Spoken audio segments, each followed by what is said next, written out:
रसूलां दे करतब चैप्टर 1 पवित्र आत्मा दा इकरार। हे थियोफिलस, मैं वो पहली किताब उन्हां सारियां गल्लां दे विखे उचरी जिहड़ी यसू करन ते सिखाउण लग्या। उस दिन तिकर ਉਹ ਉਹਨਾਂ ਰਸੂਲਾਂ ਨੂੰ ਜਿਹੜੇ ਉਹਨੇ ਚੁਣੇ ਸਨ ਪਵਿੱਤਰ ਆਤਮਾ ਦੇ ਰਾਹੀਂ ਹੁਕਮ ਦੇ ਕੇ ਉਤਾਂ ਉਠਾ ਲੱਗਿਆ ਗਿਆ। ਉਸਨੇ ਆਪਣੇ ਦੁੱਖ ਭੋਗਣ ਦੇ ਮਗਰੋਂ ਆਪਣੇ ਆਪ ਨੂੰ ਉਹਨਾਂ ਉੱਤੇ ਬਹੁਤੇ ਪ੍ਰਮਾਣਾਂ ਨਾਲ ਜਿਉਂਦਿਆਂ ਪ੍ਰਗਟ ਕੀਤਾ ਕਿ 40 ਦਿਨਾਂ ਤੱਕ ਉਹਨਾਂ ਨੂੰ ਦਰਸ਼ਨ ਦਿੰਦਾ ਰਿਹਾ, ਪਰਮੇਸ਼ਰ ਦੇ ਰਾਜ ਦੀਆਂ ਗੱਲਾਂ ਕਰਦਾ ਰਿਹਾ। ਔਰ ਉਹਨਾਂ ਦੇ ਨਾਲ ਇਕੱਠੇ ਹੋ ਕੇ ਉਸਨੇ ਉਹਨਾਂ ਨੂੰ ਹੁਕਮ ਵੀ ਦਿੱਤਾ ਵੀ ਯਰੂਸ਼ਲਮ ਤੋਂ ਬਾਹਰ ਨਾ ਜਾਇਓ, ਪਰ ਪਿਤਾ ਦੇ ਉਸ ਇਕਰਾਰ ਦੀ ਉਡੀਕ ਵਿੱਚ ਰਹੋ ਜਿਹਦੇ ਵਿਖੇ ਤੁਸੀਂ ਮੈਥੋਂ ਸੁਣਿਆ, ਕਿਉਂਕਿ ਯਹੋਨਾ ਨੇ ਤਾਂ ਪਾਣੀ ਨਾਲ ਬਪਤਿਸਮਾ ਦਿੱਤਾ, ਪਰ ਥੋੜੇ ਦਿਨਾਂ ਪਿੱਛੋਂ ਤੁਹਾਨੂੰ ਪਵਿੱਤਰ ਆਤਮਾ ਨਾਲ ਬਪਤਿਸਮਾ ਦਿੱਤਾ ਜਾਵੇਗਾ। ਸੋ ਜਾਂ ਉਹ ਇਕੱਠੇ ਹੋਏ ਤਾਂ ਉਹਨਾਂ ਉਸ ਤੋਂ ਪੁੱਛਿਆ, ਪ੍ਰਭੂ ਜੀ, ਕੀ ਤੂੰ ਇਸ ਵੇਲੇ ਇਸਰਾਇਲ ਦੇ ਰਾਜ ਨੂੰ ਬਹਾਲ ਕਰਦਾ ਹੈ? ਉਸਨੇ ਉਹਨਾਂ ਨੂੰ ਆਖਿਆ, ਤੁਹਾਡਾ ਕੰਮ ਨਹੀਂ ਵੀ ਉਹਨਾਂ ਸਮਿਆਂ ਤੇ ਵੇਲਿਆਂ ਨੂੰ ਜਾਣੋ ਜੋ ਪਿਤਾ ਨੇ ਆਪਣੇ ਵਸ ਵਿੱਚ ਰੱਖਿਆ, ਪਰ ਜਾਂ ਪਵਿੱਤਰ ਆਤਮਾ ਤੁਹਾਡੇ ਤੇ ਆਵੇਗਾ ਤਾਂ ਤੁਸੀਂ ਸ਼ਕਤੀ ਪਾਓਗੇ ਤੇ ਯਰੂਸ਼ਲਮ ਔਰ ਸਾਰੇ ਯਹੂਦੀਆ ਤੇ ਸਾਮਰਿਆ ਵਿੱਚ ਸਗੋਂ ਧਰਤੀ ਦੇ ਬੰਨੇ ਤੱਕ ਮੇਰੇ ਗਵਾਹ ਠਹਿਰੋਗੇ। ਪਰ ਜਾਂ ਉਹ ਇਹ ਗੱਲਾਂ ਕਰ ਚੁੱਕਿਆ ਤਾਂ ਉਹਦੇ ਵੇਖਦਿਆਂ ਉਹ ਉਤਾਂ ਉਠਾਇਆ ਗਿਆ। ਉਹਨਾਂ ਦੇ ਵੇਖਦਿਆਂ ਇਹ ਤੇ ਬੱਦਲ ਹੀ ਨੇ ਉਸ ਨੂੰ ਉਹਨਾਂ ਦੀ ਨਜ਼ਰੋਂ ਉੱਲੇ ਕਰ ਦਿੱਤਾ, ਔਰ ਉਹਦੇ ਜਾਂਦਿਆਂ ਹੋਇਆਂ ਉਹ ਆਕਾਸ਼ ਦੀ ਵੱਲ ਤੱਕ ਰਹੇ ਸਨ ਤਾਂ ਵੇਖੋ, ਬੁੱਝਾਂ ਨੇ ਚਿੱਟਾ ਪਹਿਰਾਵਾ ਪਹਿਨੀ ਉਹਨਾਂ ਦੇ ਕੋਲ ਖਲੋਤੇ ਸਨ ਤੇ ਆਖਣ ਲੱਗੇ, ਹੇ ਗਲੀਲੀ ਆਦਮੀਓ, ਹੇ ਗਲੀਲੀ ਪੁਰਖੋ, ਤੁਸੀਂ ਕਿਉਂ ਖੜੇ ਆਕਾਸ਼ ਵੱਲ ਵੇਖਦੇ ਹੋ? ਇਹ ਯਿਸੂ ਜਿਹੜਾ ਤੁਹਾਡੇ ਕੋਲੋਂ ਆਕਾਸ਼ ਉੱਪਰ ਉਠਾਇਆ ਗਿਆ ਉਸੇ ਤਰ੍ਹਾਂ ਆਵੇਗਾ ਜਿਸ ਤਰ੍ਹਾਂ ਤੁਸੀਂ ਉਹਨੂੰ ਆਕਾਸ਼ ਉੱਤੇ ਜਾਂਦੇ ਵੇਖਿਆ। ਤਦੋਂ ਉਸ ਪਹਾੜ ਤੋਂ ਜਿਹੜਾ ਜੈਤੂਨ ਦਾ ਸਦੀ ਦਾ ਹੈ, ਯਰੂਸ਼ਲਮ ਦੇ ਨੇੜੇ ਇੱਕ ਸਬਤ ਦੇ ਦਿਨ ਦੀ ਵਾਟ ਹੈ, ਯਰੂਸ਼ਲਮ ਨੂੰ ਮੁੜੇ ਔਰ ਜਾਂ ਪਹੁੰਚੇ ਤਾਂ ਉਸ ਚੁਬਾਰੇ ਉੱਤੇ ਚੜ੍ਹ ਗਏ ਜਿੱਥੇ ਉਹ ਟਿਕਦੇ ਹੋਏ ਸਨ, ਅਰਥਾਤ ਪਤਰਸ, ਯਹੋਨਾ ਔਰ ਯਕੂਬ ਔਰ ਇੰਦਰਿਆਸ ਔਰ ਫਿਲਿਪਸ ਔਰ ਥੋਮਾ, ਬਰਥੁਲਮਈ ਔਰ ਮੱਤੀ, ਹਲਫਾ ਦਾ ਪੁੱਤਰ ਯਕੂਬ, ਸ਼ਮੂਨ, ਜ਼ੇਲਤਸ, ਯਕੂਬ ਦਾ ਪੁੱਤਰ ਯਹੂਦਾ। ਇਹ ਸਭ ਇੱਕ ਮਨ ਹੋ ਕੇ ਇਸਤਰੀਆਂ ਅਤੇ ਯਿਸੂ ਦੀ ਮਾਤਾ ਮਰੀਮ ਤੇ ਉਹਦੇ ਭਰਾਵਾਂ ਨਾਲ ਲਗਾਤਾਰ ਪ੍ਰਾਰਥਨਾ ਕਰਦੇ ਰਹੇ। ਉਹਨੇ ਜਿਹੜੇ ਪਤਰਸ ਭਾਈਆਂ ਦੇ ਵਿਚਕਾਰ ਜੋ ਸਾਰੇ ਮਿਲ ਕੇ ਕੋਈ 120 ਜਾਣੇ ਇਕੱਠੇ ਹੋਏ ਸਨ, ਖਲੋ ਕੇ ਬੋਲਿਆ, ਇਹ ਭਾਈਓ, ਜ਼ਰੂਰ ਸੀ ਕਿ ਉਹ ਲਿਖਤ ਪੂਰੀ ਹੋਵੇ। ਪਵਿੱਤਰ ਆਤਮਾ ਨੇ ਦਾਊਦ ਦੀ ਜ਼ੁਬਾਨੀ ਯਹੂਦਾ ਦੇ ਵੇਖੇ ਜਿਹੜਾ ਯਿਸੂ ਦੇ ਫੜਵਾਉਣ ਵਾਲਿਆਂ ਦਾ ਆਗੂ ਹੋਇਆ ਸੀ, ਉਹ ਗੋਤਰੀ ਆਖੀ, ਕਿਉਂਕਿ ਉਹ ਸਾਡੇ ਵਿੱਚ ਗਿਣਿਆ ਗਿਆ ਤੇ ਹੁਣ ਉਸਨੇ ਇਸ ਸੇਵਾ ਦਾ ਅਧਿਕਾਰ ਪਾ ਲਿਆ। ਸੋ ਉਹਨੇ ਕੁਧਰਮ ਦੀ ਮਜ਼ਦੂਰੀ ਨਾਲ ਇੱਕ ਖੇਤ ਮੁੱਲ ਲਿਆ ਔਰ ਮੂੰਹ ਦੇ ਮੂੰਹ ਡਿੱਗਿਆ ਤੇ ਉਹਦਾ ਢਿੱਡ ਪਾਟ ਗਿਆ। ਉਹਦੀਆਂ ਸਾਰੀਆਂ ਅੰਦਰਾਂ ਬਾਹਰ ਨਿਕਲ ਆਈਆਂ ਅਤੇ ਇਸ ਸਾਰੇ ਯਰੂਸ਼ਲਮ ਦੇ ਰਹਿਣ ਵਾਲਿਆਂ ਤੇ ਉਹ ਉਜਾਗਰ ਹੋਇਆ, ਇੱਥੋਂ ਤੱਕ ਕਿ ਉਹਨਾਂ ਦੀ ਭਾਖਿਆ ਵਿੱਚ ਉਸ ਖੇਤ ਦਾ ਨਾਂ ਅਕਲਦਮਾ ਅਰਥਾਤ ਲਹੂ ਦਾ ਖੇਤ ਪੈ ਗਿਆ, ਕਿਉਂਕਿ ਸਬੂਤ ਦੀ ਪੁਸਤਕ ਵਿੱਚ ਲਿਖਿਆ ਹੈ ਵੀ ਉਹਦਾ ਘਰ ਉੱਜੜ ਜਾਵੇ, ਉਹਦੇ ਘਰ 'ਚ ਕੋਈ ਵਸਣ ਵਾਲਾ ਨਾ ਹੋਵੇ, ਅਤੇ ਇਹ ਕਿ ਉਹਦਾ ਅਹੁਦਾ ਕੋਈ ਹੋਰ ਲੈ ਲਵੇ। ਪਰੰਤੂ ਇਹਨਾਂ ਲੋਕਾਂ ਵਿੱਚੋਂ ਜਿਹੜੇ ਹਰ ਵੇਲੇ ਸਾਡੇ ਸੰਗ ਰਹੇ, ਪ੍ਰਭੂ ਯਿਸੂ ਸਾਡੇ ਵਿੱਚ ਆਇਆ ਜਾਇਆ ਕਰਦਾ ਸੀ, ਉਹਨਾਂ ਦੇ ਬਪਤਿਸਮਾ ਤੋਂ ਲੈ ਕੇ ਉਸ ਦਿਨ ਤੱਕ ਉਹ ਸਾਡੇ ਕੋਲ ਉਤਾਂ ਉਠਾਇਆ ਗਿਆ। ਚਾਹੀਦਾ ਹੈ ਕਿ ਉਹਨਾਂ ਵਿੱਚੋਂ ਇੱਕ ਸਾਡੇ ਨਾਲ ਉਹਦੇ ਜੀ ਉੱਠਣ ਦਾ ਗਵਾਹ ਹੋਵੇ। ਜਦ ਉਹਨਾਂ ਨੇ ਦੋਹਾਂ ਨੂੰ ਖੜਾ ਕੀਤਾ, ਇੱਕ ਯੂਸਫ ਜਿਹੜਾ ਬਰਸਬਾਸ ਅਖਵਾਉਂਦਾ ਸੀ, ਉਹਦਾ ਉਪਨਾਮ ਯੂਸਤੁਸ ਸੀ, ਦੂਜਾ ਮਿਥਿਆਸ, ਔਰ ਪ੍ਰਾਰਥਨਾ ਕਰਕੇ ਆਖਿਆ ਕਿ ਹੇ ਪ੍ਰਭੂ, ਤੂੰ ਜੋ ਸਭਨਾਂ ਦਾ ਅੰਤਰਜਾਮੀ ਹੈ, ਵਿਖਾਲ ਕੇ ਇਹਨਾਂ ਦੋਨਾਂ ਵਿੱਚੋਂ ਕਿਹਨੂੰ ਚੁਣਿਆ ਜਾਵੇ ਤੇ ਜੋ ਚੁਣਿਆ ਹੈ ਤੇ ਇਸ ਸੇਵਾ ਤੇ ਰਸੂਲ ਪੁਣੇ ਦੀ ਜਗ੍ਹਾ ਲਵੇ ਜਿਸ ਤੋਂ ਯਹੂਦਾ ਡਿੱਗਿਆ, ਵੀ ਉਹ ਆਪਣੀ ਨਿਜ ਥਾਂ ਨੂੰ ਜਾਵੇ। ਤੇ ਉਹਨਾਂ ਨੇ ਉਹਨਾਂ ਦੇ ਲਈ ਚਿੱਠੀਆਂ ਪਾਈਆਂ ਤੇ ਚਿੱਠੀ ਮਿਥਿਆਸ ਦੇ ਨਾਂ ਤੇ ਨਿਕਲੀ। ਤਦ ਉਹ ਉਹਨਾਂ 11 ਰਸੂਲਾਂ ਨਾਲ ਗਿਣਿਆ ਗਿਆ। ਪੈਂਟੀਕੋਸਟ ਉੱਤੇ ਪਵਿੱਤਰ ਆਤਮਾ ਦਾ ਉਤਰਨਾ ਚੈਪਟਰ 2। ਜਦੋਂ ਪੈਂਟੀਕੋਸਟ ਦਾ ਦਿਨ ਆਇਆ ਤਾਂ ਸਭ ਇੱਕ ਥਾਂ ਇਕੱਠੇ ਹੋਏ ਔਰ ਅਚਾਨਕ ਆਕਾਸ਼ ਤੋਂ ਇੱਕ ਗੂੰਜ ਆਈ, ਵੱਡੀ ਸਾਰੀ ਭਾਰੀ ਹਨੇਰੀ ਦੇ ਵਗਣ ਦੀ ਜਿਸ ਤਰ੍ਹਾਂ ਹੁੰਦੀ ਹੈ। ਉਸ ਨਾਲ ਸਾਰਾ ਘਰ ਜਿੱਥੇ ਉਹ ਬੈਠੇ ਸਨ ਭਰ ਗਿਆ ਤੇ ਉਹਨਾਂ ਨੂੰ ਅੱਗ ਜਿਹੀਆਂ ਜੀਭਾਂ ਵੱਖਰੀਆਂ ਹੁੰਦੀਆਂ ਜਾਪੀਆਂ ਤੇ ਉਹ ਉਹਨਾਂ ਵਿੱਚੋਂ ਹਰੇਕ ਉੱਤੇ ਠਹਿਰੀਆਂ। ਉਹ ਸਭ ਪਵਿੱਤਰ ਆਤਮਾ ਨਾਲ ਭਰ ਗਏ ਤੇ ਹੋਰ ਬੋਲੀਆਂ ਬੋਲਣ ਲੱਗ ਪਏ, ਜਿਵੇਂ ਆਤਮਾ ਨੇ ਉਹਨਾਂ ਨੂੰ ਬੋਲਣ ਦਿੱਤਾ। ਹਰੇਕ ਦੇਸ਼ ਵਿੱਚੋਂ ਜੋ ਆਕਾਸ਼ ਦੇ ਹੇਠ ਹੈ ਯਹੂਦੀ ਭਗਤ ਲੋਕ ਯਰੂਸ਼ਲਮ ਵਿੱਚ ਵਸਦੇ ਸਨ। ਸੋ ਜਦੋਂ ਇਹ ਆਵਾਜ਼ ਆਈ ਤਾਂ ਭੀੜ ਲੱਗ ਗਈ ਤੇ ਲੋਕ ਹੱਕੇ ਬੱਕੇ ਰਹਿ ਗਏ, ਕਿਉਂਕਿ ਹਰ ਇੱਕ ਨੇ ਉਹਨਾਂ ਨੂੰ ਆਪਣੀ ਮਾਂ ਬੋਲੀ ਆਪਣੀ ਬੋਲੀ ਦੇ ਬੋਲਦਿਆਂ ਸੁਣਿਆ। ਉਹ ਅਚਰਜ ਰਹਿ ਗਏ ਔਰ ਹੈਰਾਨ ਹੋ ਕੇ ਕਹਿਣ ਲੱਗੇ, ਵੇਖੋ, ਇਹ ਸਭ ਜਿਹੜੇ ਬੋਲਦੇ ਹਨ ਕੀ ਗਲੀਲੀ ਨਹੀਂ? ਫਿਰ ਕੀਕਰ ਹਰੇਕ ਸਾਡੇ ਵਿੱਚੋਂ ਆਪੋ ਆਪਣੀ ਜਨਮ ਭੂਮੀ ਦੀ ਭਾਖਿਆ ਸੁਣਦਾ ਹੈ। ਅਸੀਂ ਜਿਹੜੇ ਪਾਰਥੀ ਤੇ ਮੇਦੀ ਔਰ ਇਲਮੀ ਹਾਂ, ਮਸੇਪੋਤਾਮੀਆ और यूदया और कपदुकिया और पंतुस और अस्या, फ्रूगिया और पम्फुलिया और मिस्र और लीबिया ਦੇ ਉਸ ਹਿੱਸੇ ਦੇ ਰਹਿਣ ਵਾਲੇ ਆ ਜੋ ਕੁਰੇਨੇ ਦੇ ਲਾਗੇ ਹੈ। ਤੇ ਜਿਹੜੇ ਰੋਮੀ ਮੁਸਾਫਰ ਕੀ ਯਹੂਦੀ ਮੁਰੀਦ ਤੇ ਕੁਰੇਤੀ ਤੇ ਅਰਬੀ ਹਾਗੇ ਉਹਨਾਂ ਨੂੰ ਆਪਣੀ ਆਪਣੀ ਭਾਖਿਆ ਵਿੱਚ ਪਰਮੇਸ਼ਰ ਦੇ ਵੱਡੇ ਵੱਡੇ ਕੰਮਾਂ ਦਾ ਵਖਾਣ ਕਰਦਿਆਂ ਸੁਣਦੇ ਆ ਤੇ ਸਭ ਚਰਜ ਰਹਿ ਕੇ ਦੁਬਿਧਾ ਵਿੱਚ ਇੱਕ ਦੂਜੇ ਨੂੰ ਕਹਿਣ ਲੱਗੇ ਇਹ ਕੀ ਹੋਇਆ ਚਾਹੁੰਦਾ ਹੈ। ਹੋਰਨਾਂ ਮਖੌਲ ਨਾਲ ਕਿਹਾ ਵੀ ਇਹ ਨਵੀਂ ਸ਼ਰਾਬ ਦੇ ਨਸ਼ੇ ਵਿੱਚ ਹੈ। ਤਦ ਪਤਰਸ ਉਹਨਾਂ 11 ਦੇ ਨਾਲ ਖੜੋ ਕੇ ਉੱਚੀ ਆਵਾਜ਼ ਨਾਲ ਆਖਣ ਲੱਗਾ ਕਿ ਯਹੂਦੀਓ ਯਰੂਸ਼ਲਮ ਦੇ ਸਭ ਰਹਿਣ ਵਾਲਿਓ ਇਹ ਜਾਣੋ ਕਿ ਕੰਨ ਲਾ ਕੇ ਮੇਰੀਆਂ ਗੱਲਾਂ ਸੁਣੋ ਔਰ ਇਹ ਜਿਵੇਂ ਤੁਸੀਂ ਸਮਝੋ ਕਿ ਨਸ਼ੇ ਵਿੱਚ ਨਹੀਂ ਹਨ ਕਿਉਂ ਜੋ ਅਜੇ ਦਿਨ ਪਹਿਰ ਚੜਿਆ ਹੈ ਪਰ ਇਹ ਉਹ ਗੱਲ ਹੈ ਜੋ ਜੋਇਲ ਨਬੀ ਦੇ ਜ਼ੁਬਾਨੀ ਕਹੀ ਗਈ ਸੀ। ਪਰਮੇਸ਼ਰ ਆਖਦਾ ਹੈ ਕਿ ਅੰਤ ਦੇ ਦਿਨਾਂ ਵਿੱਚ ਇਹ ਹੋਵੇਗਾ ਜੋ ਮੈਂ ਆਪਣੇ ਆਤਮਾ ਦੇ ਵਿੱਚੋਂ ਸਾਰੇ ਸਰੀਰਾਂ ਉੱਤੇ ਵਹਾ ਦਿਆਂਗਾ। ਤੁਹਾਡੇ ਪੁੱਤਰ ਔਰ ਤੁਹਾਡੀਆਂ ਧੀਆਂ ਗਮ ਵਾਚਣਗੇ ਅਤੇ ਤੁਹਾਡੇ ਜਵਾਨ ਦਰਸ਼ਨ ਵੇਖਣਗੇ, ਤੁਹਾਡੇ ਬੁੱਢੇ ਸੁਪਨੇ ਵੇਖਣਗੇ। ਮੈਂ ਆਪਣੇ ਦਾਸਾਂ ਤੇ ਆਪਣੀਆਂ ਦਾਸੀਆਂ ਉੱਤੇ ਇਨੀ ਦਿਨੀ ਆਪਣੇ ਆਤਮਾ ਵਿੱਚ ਵਹਾ ਦਿਆਂਗਾ ਤੇ ਉਹ ਗਮ ਵਾਕ ਕਰਨਗੇ। ਤੇ ਮੈਂ ਤਾਂ ਆਕਾਸ਼ ਵਿੱਚੋਂ ਚੰਬੇ ਤੇ ਹੇਠਾਂ ਧਰਤੀ ਤੇ ਨਿਸ਼ਾਨ ਲਹੂ ਅਗਨ ਤੇ ਧੂਏ ਦੇ ਬੱਦਲ ਵਿਖਾਵਾਂਗਾ। ਪ੍ਰਭੂ ਦੇ ਵੱਡੇ ਤੇ ਪ੍ਰਸਿੱਧ ਦਿਨ ਦੇ ਆਉਣ ਤੋਂ ਪਹਿਲਾਂ ਸੂਰਜ ਹਨੇਰਾ ਔਰ ਚੰਦ ਲਹੂ ਹੋ ਜਾਵੇਗਾ ਤੇ ਇਹ ਹੋਵੇਗਾ ਕਿ ਹਰੇਕ ਜਿਹੜਾ ਪ੍ਰਭੂ ਦਾ ਨਾਮ ਲਵੇਗਾ ਬਚਾਇਆ ਜਾਵੇਗਾ। ਇਸਰਾਏਲੀਓ ਇਹ ਗੱਲਾਂ ਸੁਣੋ ਕਿ ਯਿਸੂ ਨਾਸਰੀ ਮਨੁੱਖ ਸੀ ਔਰ ਜਿਸ ਦੇ ਸੱਚ ਹੋਣ ਦਾ ਪ੍ਰਮਾਣ ਪਰਮੇਸ਼ਰ ਦੀ ਵੱਲੋਂ ਨਾ ਕਰਾਮਾਤ ਦੇ ਚੰਮਿਆਂ ਤੇ ਨਿਸ਼ਾਨੀਆਂ ਨਾਲ ਤੁਹਾਨੂੰ ਦਿੱਤਾ ਗਿਆ ਜੋ ਪਰਮੇਸ਼ਰ ਉਸਦੇ ਹੱਥੀਂ ਤੁਹਾਡੇ ਵਿੱਚ ਵਿਖਾ ਲਈਆਂ। ਜੇ ਤੁਸੀਂ ਆਪ ਜਾਣਦੇ ਹੋ ਉਸੇ ਨੂੰ ਜਦ ਪਰਮੇਸ਼ਰ ਦੀ ਠਹਿਰਾਈ ਹੋਈ ਮੱਤ ਤੇ ਗਮ ਵਾਕ ਦੇ ਗਿਆਨ ਦੇ ਅਨੁਸਾਰ ਤੁਹਾਡੇ ਹਵਾਲੇ ਕੀਤਾ ਗਿਆ। ਤੁਸਾਂ ਬੁਰਿਆਰਾਂ ਦੇ ਹੱਥੀਂ ਸਲੀਬ ਦੇ ਕੇ ਉਹਨੂੰ ਮਰਵਾ ਦਿੱਤਾ। ਉਸੇ ਨੂੰ ਪਰਮੇਸ਼ਰ ਦੇ ਕਾਲ ਦੇ ਬੰਧਨ ਖੋਲ ਕੇ ਉਸੇ ਨੇ ਨੂੰ ਜਵਾ ਲਿਆ ਕਿਉਂ ਜੋ ਇਹ ਅਣਹੋਣਾ ਸੀ ਕਿ ਉਹ ਉਹਦੇ ਵੱਸ ਵਿੱਚ ਰਵੇ। ਇਸ ਲਈ ਜੋ ਦਾਊਦ ਉਹਦੇ ਵੇਖੀ ਕਹਿੰਦਾ ਹੈ ਮੈਂ ਪ੍ਰਭੂ ਨੂੰ ਆਪਣੇ ਸਨਮੁਖ ਸਦਾ ਵੇਖਿਆ ਜੋ ਮੇਰੇ ਸੱਜੇ ਪਾਸੇ, ਇਸ ਲਈ ਮੈਂ ਨਾ ਡੋਲਾਂਗਾ। ਇਸ ਕਾਰਨ ਮੇਰਾ ਦਿਲ ਆਨੰਦ ਹੋਇਆ ਤੇ ਮੇਰੀ ਜੀਭ ਨਿਹਾਲ ਹੋਈ। ਹਾਂ ਮੇਰਾ ਸਰੀਰ ਵੀ ਐਸਾ ਵਿੱਚ ਵਸੇਗਾ ਕਿਉਂਕਿ ਮੇਰੀ ਜਾਨ ਨੂੰ ਪਤਾਲ ਵਿੱਚ ਨਾ ਛੱਡੇਗਾ ਤੇ ਨਾ ਆਪਣੇ ਪੁੱਤਰ ਪੁਰਖ ਨੂੰ ਗਲਮ ਦੇਵੇਗਾ। ਤੂੰ ਮੈਨੂੰ ਜਿਉਣ ਦੇ ਰਾਹ ਦੱਸੇ, ਤੂੰ ਮੈਨੂੰ ਆਪਣੇ ਦਰਸ਼ਨ ਤੋਂ ਖੁਸ਼ੀ ਨਾਲ ਭਰ ਦੇਵੇਗਾ। ਇਹ ਭਾਈਓ ਮੈਂ ਘਰਾਣੇ ਦੇ ਸਰਦਾਰ ਦਾਊਦ ਦੇ ਵਿਖੇ ਤੁਹਾਨੂੰ ਬਤੜ ਕਹਿ ਸਕਦਾ ਕਿ ਉਹ ਤਾਂ ਮੋਇਆ ਤੇ ਦੱਬਿਆ ਵੀ ਗਿਆ। ਉਹਦੀ ਕਬਰ ਅੱਜ ਤੱਕ ਸਾਡੇ ਵਿੱਚ ਹੈ। ਇਸ ਕਰਕੇ ਜੋ ਉਹ ਨਬੀ ਸੀ ਅਤੇ ਜਾਣਦਾ ਸੀ ਪਰਮੇਸ਼ਰ ਨੇ ਮੇਰੇ ਨਾਲ ਸਹੁੰ ਖਾਦੀ ਕਿ ਮੈਂ ਤੇਰੇ ਵੰਸ਼ ਵਿੱਚ ਇੱਕ ਨੂੰ ਤੇਰੀ ਗੱਦੀ ਉੱਤੇ ਬਹਾਵਾਂਗਾ। ਉਹਨੇ ਇਹ ਅੱਗਿਓਂ ਵੇਖ ਕੇ ਮਸੀਹ ਦੇ ਜੀ ਉੱਠਣ ਦੀ ਗੱਲ ਕੀਤੀ, ਨਾ ਕਿ ਉਹ ਪਤਾਲ ਵਿੱਚ ਛੱਡਿਆ ਗਿਆ ਤੇ ਨਾ ਹੀ ਉਸਦਾ ਸਰੀਰ ਗਲਿਆ। ਉਸੇ ਜਿਸ ਨੂੰ ਪਰਮੇਸ਼ਰ ਨੇ ਜਿਉਂਦਾ ਉਠਾਇਆ ਜਿਹਦੇ ਅਸੀਂ ਸਭ ਗਵਾਹ ਹਾਂ। ਸੋ ਪਰਮੇਸ਼ਰ ਦੇ ਸੱਜੇ ਹੱਥ ਕੋਲ ਆਤ ਉੱਚਾ ਹੋ ਕੇ ਔਰ ਪਿਤਾ ਤੋਂ ਪਵਿੱਤਰ ਆਤਮਾ ਦਾ ਕਰਾਰ ਪਾ ਕੇ ਉਸਨੇ ਇਹ ਜੋ ਤੁਸੀਂ ਵੇਖਦੇ ਹੋ ਸੁਣਦੇ ਹੋ ਵਹਾ ਦਿੱਤਾ। ਕਿਉਂ ਦਾਊਦ ਆਕਾਸ਼ ਉੱਤੇ ਨਾ ਗਿਆ ਪਰ ਉਹ ਆਪੇ ਕਹਿੰਦਾ ਹੈ ਪ੍ਰਭੂ ਨੇ ਮੇਰੇ ਪ੍ਰਭੂ ਨੂੰ ਆਖਿਆ ਤੂੰ ਮੇਰੇ ਸੱਜੇ ਹੱਥ ਬੈਠ ਜਦੋਂ ਤੱਕ ਮੈਂ ਤੇਰੇ ਪੈਰੀਆਂ ਨੂੰ ਤੇਰੇ ਪੈਰ ਰੱਖਣ ਦੀ ਚੌਂਕੀ ਨਾ ਕਰ ਦਿਆਂ। ਉਪਰੰਤ ਇਸਰਾਏਲ ਦਾ ਸਾਰਾ ਘਰਾਣਾ ਪੱਕ ਜਾਣ ਕਿ ਇਸੇ ਯਿਸੂ ਨੂੰ ਜਿਹਨੂੰ ਤੁਸੀਂ ਸਲੀਬ ਉੱਤੇ ਚੜਾ ਦਿੱਤਾ ਅਤੇ ਪਰਮੇਸ਼ਰ ਨੇ ਉਸ ਨੂੰ ਪ੍ਰਭੂ ਵੀ ਤੇ ਮਸੀਹ ਵੀ ਕੀਤਾ। ਜਾਂ ਉਹਨਾਂ ਨੇ ਸੁਣਿਆ ਕਿ ਉਹਨਾਂ ਦੇ ਦਿਲ ਛਿੜ ਗਏ। ਪਤਰਸ ਔਰ ਬਾਕੀ ਦੇ ਰਸੂਲਾਂ ਨੂੰ ਕਿਹਾ ਕਿ ਭਾਈਓ ਅਸੀਂ ਕੀ ਕਰੀਏ? ਤਾਂ ਪਤਰਸ ਨੇ ਉਹਨਾਂ ਨੂੰ ਆਖਿਆ ਤੌਬਾ ਕਰੋ, ਤੁਹਾਡੇ ਵਿੱਚੋਂ ਹਰੇਕ ਆਪੋ ਆਪਣੇ ਪਾਪਾਂ ਦੀ ਮਾਫੀ ਲਈ ਯਿਸੂ ਮਸੀਹ ਦੇ ਨਾਮ ਉੱਤੇ ਬਪਤਿਸਮਾ ਲਵੇ, ਪਵਿੱਤਰ ਆਤਮਾ ਦਾ ਦਾਨ ਫਿਰ ਤੁਸੀਂ ਪਾਓਗੇ। ਕਿਉਂਕਿ ਇਹ ਕਰਾਰ ਤੁਹਾਡੇ ਬਾਲਕਾਂ ਦੇ ਨਾਲ ਹੈ ਅਤੇ ਉਹਨਾਂ ਸਭਨਾਂ ਨਾਲ ਜਿਹੜੇ ਦੂਰ ਹਨ, ਜਿਨ੍ਹਾਂ ਨੂੰ ਪ੍ਰਭੂ ਸਾਡਾ ਪਰਮੇਸ਼ਰ ਆਪਣੇ ਕੋਲ ਬੁਲਾਵੇ। ਤੇ ਹੋਰ ਵੀ ਬਹੁਤੀਆਂ ਗੱਲਾਂ ਨਾਲ ਉਹ ਨੇ ਸਾਕੀ ਦਿੱਤੀ ਤੇ ਉਪਦੇਸ਼ ਕੀਤਾ ਵੀ ਆਪਣੇ ਆਪ ਨੂੰ ਇਸ ਕੱਬੀ ਪੀੜ੍ਹੀ ਕੋਲ ਬਚਾਓ। ਸੋ ਜਿਹਨੇ ਉਸ ਦੀ ਗੱਲ ਮੰਨ ਲਈ ਉਹਨਾਂ ਨੇ ਬਪਤਿਸਮਾ ਲਿਆ ਤੇ ਉਸ ਦਿਨ 3,000 ਜਾਣੇ ਉਹਨਾਂ ਵਿੱਚ ਰਲ ਗਏ ਤੇ ਲਗਾਤਾਰ ਰਸੂਲਾਂ ਦੀ ਸਿੱਖਿਆ ਤੇ ਸੰਗਤ ਵਿੱਚ ਖੜੇ ਰੋਟੀ ਤੋੜਨ ਦੇ ਵਿੱਚ ਔਰ ਪ੍ਰਾਰਥਨਾ ਵਿੱਚ ਲੱਗੇ ਰਹੇ।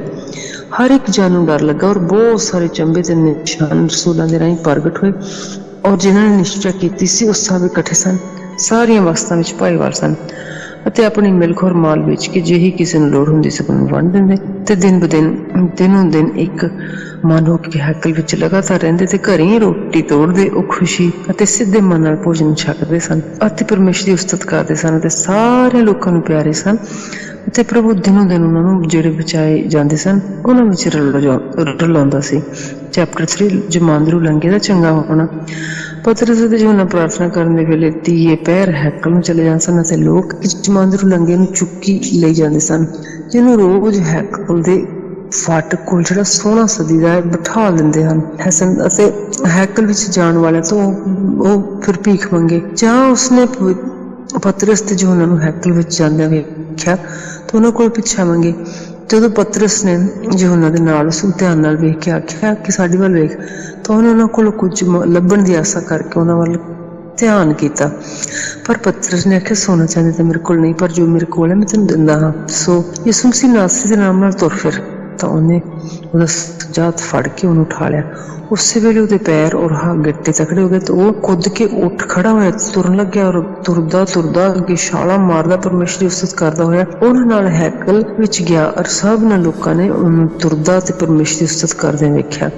ਉਹਨੂੰ ਪਛਾਣ ਲਿਆ ਵੀ ਇਹੋ ਹੈ ਇਹ ਜਿਹੜਾ ਹੈਕਲ ਦੇ ਸੋਹਣੇ ਫਾਟਕ ਉੱਤੇ ਪਿੱਛਾ ਮੰਗਣ ਨੂੰ ਬਹਿੰਦਾ ਹੁੰਦਾ ਸੀ। ਜੋ ਉਹਦੇ ਨਾਲ ਹੋਇਆ ਸੀ ਉਹ ਉਸ ਤੋਂ ਡਾਢੇ ਹੈਰਾਨ ਹੋਏ ਤੇ ਆਸ਼ਚਰਜ ਮੰਨਿਆ। ਜਿਸ ਵੇਲੇ ਪਤਰਸ ਤੇ ਯੂਹੰਨਾ ਨੂੰ ਉਹ ਚੁੰਬੜਦਾ ਜਾਂਦਾ ਸੀ ਤੇ ਬਹੁਤ ਸਾਰੇ ਲੋਕ ਦੰਗ ਹੋਏ ਤੇ ਉਸਨੇ ਦਲਾਨ ਵਿੱਚ ਜਿਹੜਾ ਸੁਲੇਮਾਨ ਦਾ ਸਦੀਦਾ ਉਹਨਾਂ ਨੂੰ ਕੋਲ ਦੌੜਿਆ ਤੇ ਵੇਖ ਕੇ ਪਤਰਸ ਨੇ ਲੋਕਾਂ ਨੂੰ ਅੱਗੇ ਆਖਿਆ ਕਿ ਇਹ ਇਸਰਾਏਲੀਓ, ਉਸ ਮਨੁੱਖ ਉੱਤੇ ਤੁਸੀਂ ਕਿਉਂ ਚਰਜ ਮੰਨਦੇ ਹੋ ਅਤੇ ਸਾਡੇ ਵੱਲ ਕਿਉਂ ਇਸ ਤਰ੍ਹਾਂ ਕਾਹਨੂੰ ਤੱਕ ਰਹੇ ਹੋ? ਜਾਣੀਦਾ ਅਸਾਂ ਆਪਣੀ ਸਮਰੱਥਾ ਜਾਂ ਭਗਤੀ ਨਾਲ ਇਸ ਨੂੰ ਤੁਰਨ ਦੀ ਸ਼ਕਤੀ ਦਿੱਤੀ ਹੋਏ। ਅਬਰਾਹਮ, ਇਸਾਕ ਤੇ ਯਾਕੂਬ ਦੇ ਪਰਮੇਸ਼ਰ ਨੇ ਅਰਥਾਤ ਸਾਡੇ ਪਿਓ ਦਾਦਿਆਂ ਦੇ ਪਰਮੇਸ਼ਰ ਨੇ ਆਪਣੇ ਸੇਵਕ ਯਿਸੂ ਦੀ ਵਡਿਆਈ ਕੀਤੀ, ਜਿਸ ਨੂੰ ਤੁਸੀਂ ਹਵਾਲੇ ਕੀਤਾ ਪਿਲਾਤੁਸ ਦੇ ਅਤੇ ਉਸ ਸਾਹਮਣੇ ਉਸ ਤੋਂ ਇਨਕਾਰ ਕੀਤਾ ਉਹਦੇ ਤਾਂ ਉਸਨੇ ਉਹਨੂੰ ਛੱਡ ਦੇਣ ਦੀ ਦਲੀਲ ਕੀਤੀ। ਪਰ ਤੁਸੀਂ ਪਵਿੱਤਰ ਔਰ ਧਾਰਮੀ ਤੋਂ ਇਨਕਾਰ ਕੀਤਾ ਤੇ ਚਾਹਿਆ ਕਿ ਉਹ ਖੂਨੀ ਮਨੁੱਖ ਤੁਹਾਡੇ ਲਈ ਛੱਡਿਆ ਜਾਵੇ, ਪਰ ਜਿਉਣ ਦੇ ਕਰਤਾ ਨੂੰ ਮਾਰ ਸੁੱਟਿਆ ਜਿਹਨੂੰ ਪਰਮੇਸ਼ਰ ਨੇ ਮੁਰਦਿਆਂ ਵਿੱਚ ਜੁਆੜਿਆ ਤੇ ਅਸੀਂ ਇਸ ਗੱਲ ਦੇ ਗਵਾਹ ਹਾਂ। ਉਹਦੇ ਨਾਮ ਉੱਤੇ ਨਿਸ਼ਚਾ